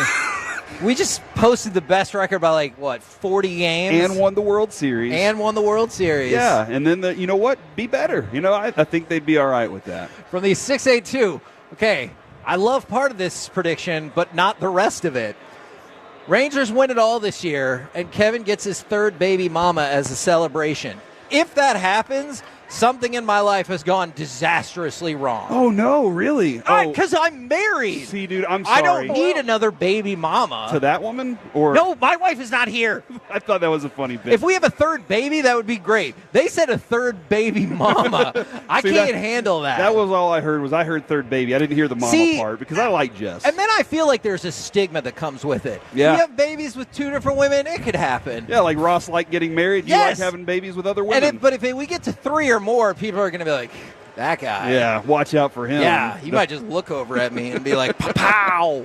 We're the KNC Masterpiece right here. That was a video-only joke on 105.3 The Fan. Coming up next, we'll get to more of your predictions, but also I want to know your opening day traditions. Whether it's here at the ballpark, whether it's listening at home, watching wherever, getting together with friends, what are your opening day traditions? Let's dive into that next right here on The Fan. Coming up Friday morning on Sean and RJ, we are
Rachel. Oh, is that your name? No, I mean like your name. No, I'm Jen. My name's Jen. Right, but I just mean like this is your haircut. But that's hair on your head. I'm not saying this is your hair. Okay.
This segment is brought to you by Classic Chevrolet. If you're in the market to upgrade your vehicle, get to Classic Chevrolet in Grapevine. Back-to-back #1 Chevy dealership in the world. They've got more new Chevys than anyone, all priced to sell. Visit ClassicChevrolet.com. This is Texas. This is Classic Chevrolet. Together, let's drive. Based on new Chevy registrations 2023 and 2024. KNC Masterpiece right here on 105.3 The Fan. I know this is technically not Baseball Nuggets again, but by God, we're at the ballpark, and Baseball Nuggets is always brought to you by Reliant Air Conditioning, gimmick-free AC repair and replacement. The roof is open. The doors are open. We're about an hour and 20 minutes away from first pitch. Rangers Red Sox could be an ALCS preview right here on 105.3 The Fan. What I wanted to ask people now, and ask you, Corey, is I know now your opening day. Hold on, Kev. I'm sorry. MJF is talking to our sister station, News Radio 1080 KRLD. Did they have a clue what they were in for over there? Whenever? I do not know if they did. All right, I just wanted to. I am not. They're all clapping. I'm not sure if that went well or not. Man, that dude is that dude. Oh my God, he's the best. He's the best. I want to know, for people listening right now, people rolling in, what are your opening day traditions? So whether, like, for us, obviously it's become, we're going to be here doing the show at the ballpark. But for other people, do they always go to opening day? Do they watch at home with a group of friends? Do they just fire up the radio and they need Eric Nadel to make them feel comforted? Like, what are your traditions? Yeah, I'll be very honest, Kevin. I've only had one opportunity to do the whole tailgating thing. Just because being a dad who was kind of the main one taking care during the day because the wife was off work, and thank you, sir. I always had the kids, and I didn't know what to do with like little toddlers coming out here, so I didn't get that experience. I had it once, though it was awesome. But usually now my tradition is once this game's over or once the show is over, I will close this laptop and rush to the car. and then I will drive home, and by the time I get home, I will have missed one inning of baseball, listening to Matt Hicks. Oh, wow. And then I will be in the backyard with the radio up as loud as it possibly can be so I can listen to the rest of the game. So that's my new tradition that I've been doing. I could stay out here and watch the game. I definitely could. But I love to listen to this game via Eric Nadel. See, Matt Hicks. I love to stay out here and watch games. It's more logistically complicated on opening day because everybody is here. And I don't want to watch it from the press box. No. Like, once our show's over, I'm done broadcasting. Like, I want to be a fan. I want to cheer. That's one of the cool things. I don't ever take it for granted that we get to go in the press box, but you can't cheer or anything in the press box, or at least you're not supposed to. And so, like, you're right. You grew up here. You were born and raised here. So was I. You want to cheer, and they're like, hey, you just need to be quiet and watch a game. And you're like, yeah, you just said it. I want the Tolos to know. Walking in this morning, I was thinking that to myself. I will never take it for granted that I get to walk into the stadium and do a radio show on opening day. For sure. So any Tolos that are out there, like, if y'all want that feeling, I'm trying to live it for you. I'm absolutely loving it. That's why I'm wearing the Whataburger jersey, the Rangers hat, and just taking it all in today. From the 254, opening day tradition is hot dogs for lunch or dinner, whether I'm at the ballpark or not. So I think that is... and you follow it up with a little Frito pie. Yeah, that's the way to rock right there. From the 940, my wife and I wear our favorite Texas Rangers jersey and watch the game from home. My wife and Noah were both wearing Texas Rangers jerseys this morning, and I thought that was... Somebody else has a wife and a Noah? Or was that you? No, my wife. Okay, all right. I thought they were talking about somebody else.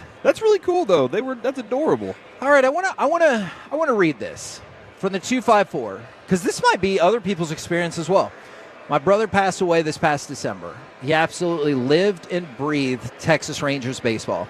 This is definitely a bittersweet opening day, but no matter what, go Rangers. Heck yeah, man. And we've talked about this before. I've made this very clear. I learned about baseball by going to Rangers games with my mom when I was a little kid. Like, that's not a romantic story. That's what happened.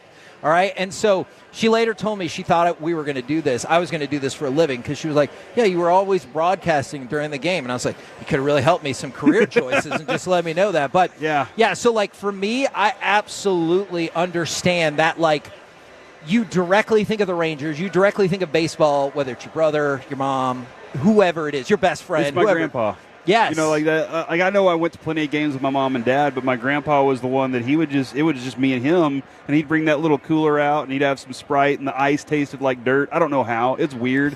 But you could always smell the cooler, and I just remember cracking a Sprite open on those bleachers that were just blistering hot, but I was having the best time learning the game. Wondering why they're booing Steve Buechele, all these great traditions that they built over time. It's awesome. Tradition: I never work on opening day from the 806. I put vacation in for the day. It should be a national holiday. I agree.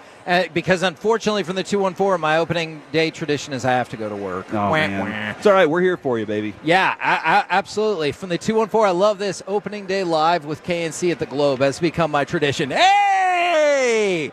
And they have been hanging out and supporting us for this show. I love it. I love it. I love it. I work from the 940 today and wish I could be there for the opening day shenanigans. Next year, though, I am going to be there. So go ahead and plan it out right now. You know what? Just take all of the end of March off if you need to, just to really be safe. The whole end, when does the end of March start? Like the last week, last 2 weeks, last 3 weeks? Last 2 weeks. After the first day? Once they fire up the tournament, just go ahead and be like, I'm out. I'm done. I'm done working. Yeah. You think work's going to be okay with that, or does it matter? It depends on how valuable you are at work. Or how much your boss cares about you. I mean, that is fair. Now, Corey, this is a good question right here, because the way this person asked it was kind of snarky. From the 682, can y'all let us know for the 1,000th time how we can watch the game via the telly? I think they're saying for the 1,000th time, can you tell us? Not, I've asked 1,000 times. That's the way I'm going to perceive that. Gotcha. Now, because we told them 1,000 times. Look, we talked about Spectrum. Somebody said 305. Another person was like, no, that's wrong. It's 310. DirecTV, it's 677. Dish, I believe you have to go get Victory Plus. And for anybody Rangers, yes, for anybody who doesn't have any of these options, Victory Plus, You get the Rangers season package for $100 for the year. And I believe all the Friday night home games are going to be broadcast over the air on Channel 33. So hopefully that's a lot of options. And then, we always say you can listen to them for free right here on 105.3 The Fan. Dude, I remember, too, whenever it was 2010, first World Series run and everything. And I was like, me and all my buddies took off work on the first game. We were playing Tampa, and everybody's like, we got to watch this game together. And that's how I feel like all my buddies are probably going to be calling me on the way home. Hey, what are you doing? I'm going to be like, come on over, boys. Come on over. Let's all get together and let's have some fun today. Yeah, and that goes back to... My kid's going to walk home from school. Oh, my gosh. Yeah. Okay, I'm not totally sure Carter if I asked want if to he could walk encourage that. home from school, all right? Okay. Lucy does not know right if now. he's asking, that's a different deal, and that's fine. I love the idea of community for baseball, and it's community that can continue throughout the year. Like, we talked about this compared to the Super Bowl. The Super Bowl is amazing. It's just the one day. And then you kind of, like a lot of people, disperse and move on. Like, if you want to have a baseball watching party today, you can. Tomorrow, this weekend, boom, boom, boom, Rangers, Red Sox happening right here at Globe Life Field. You have the opportunity. Corey, do you want to give us one final prediction? Anything that you think is going to happen this season? Corey Seager is going to pop one and drive in Marcus Semien to start this thing off today.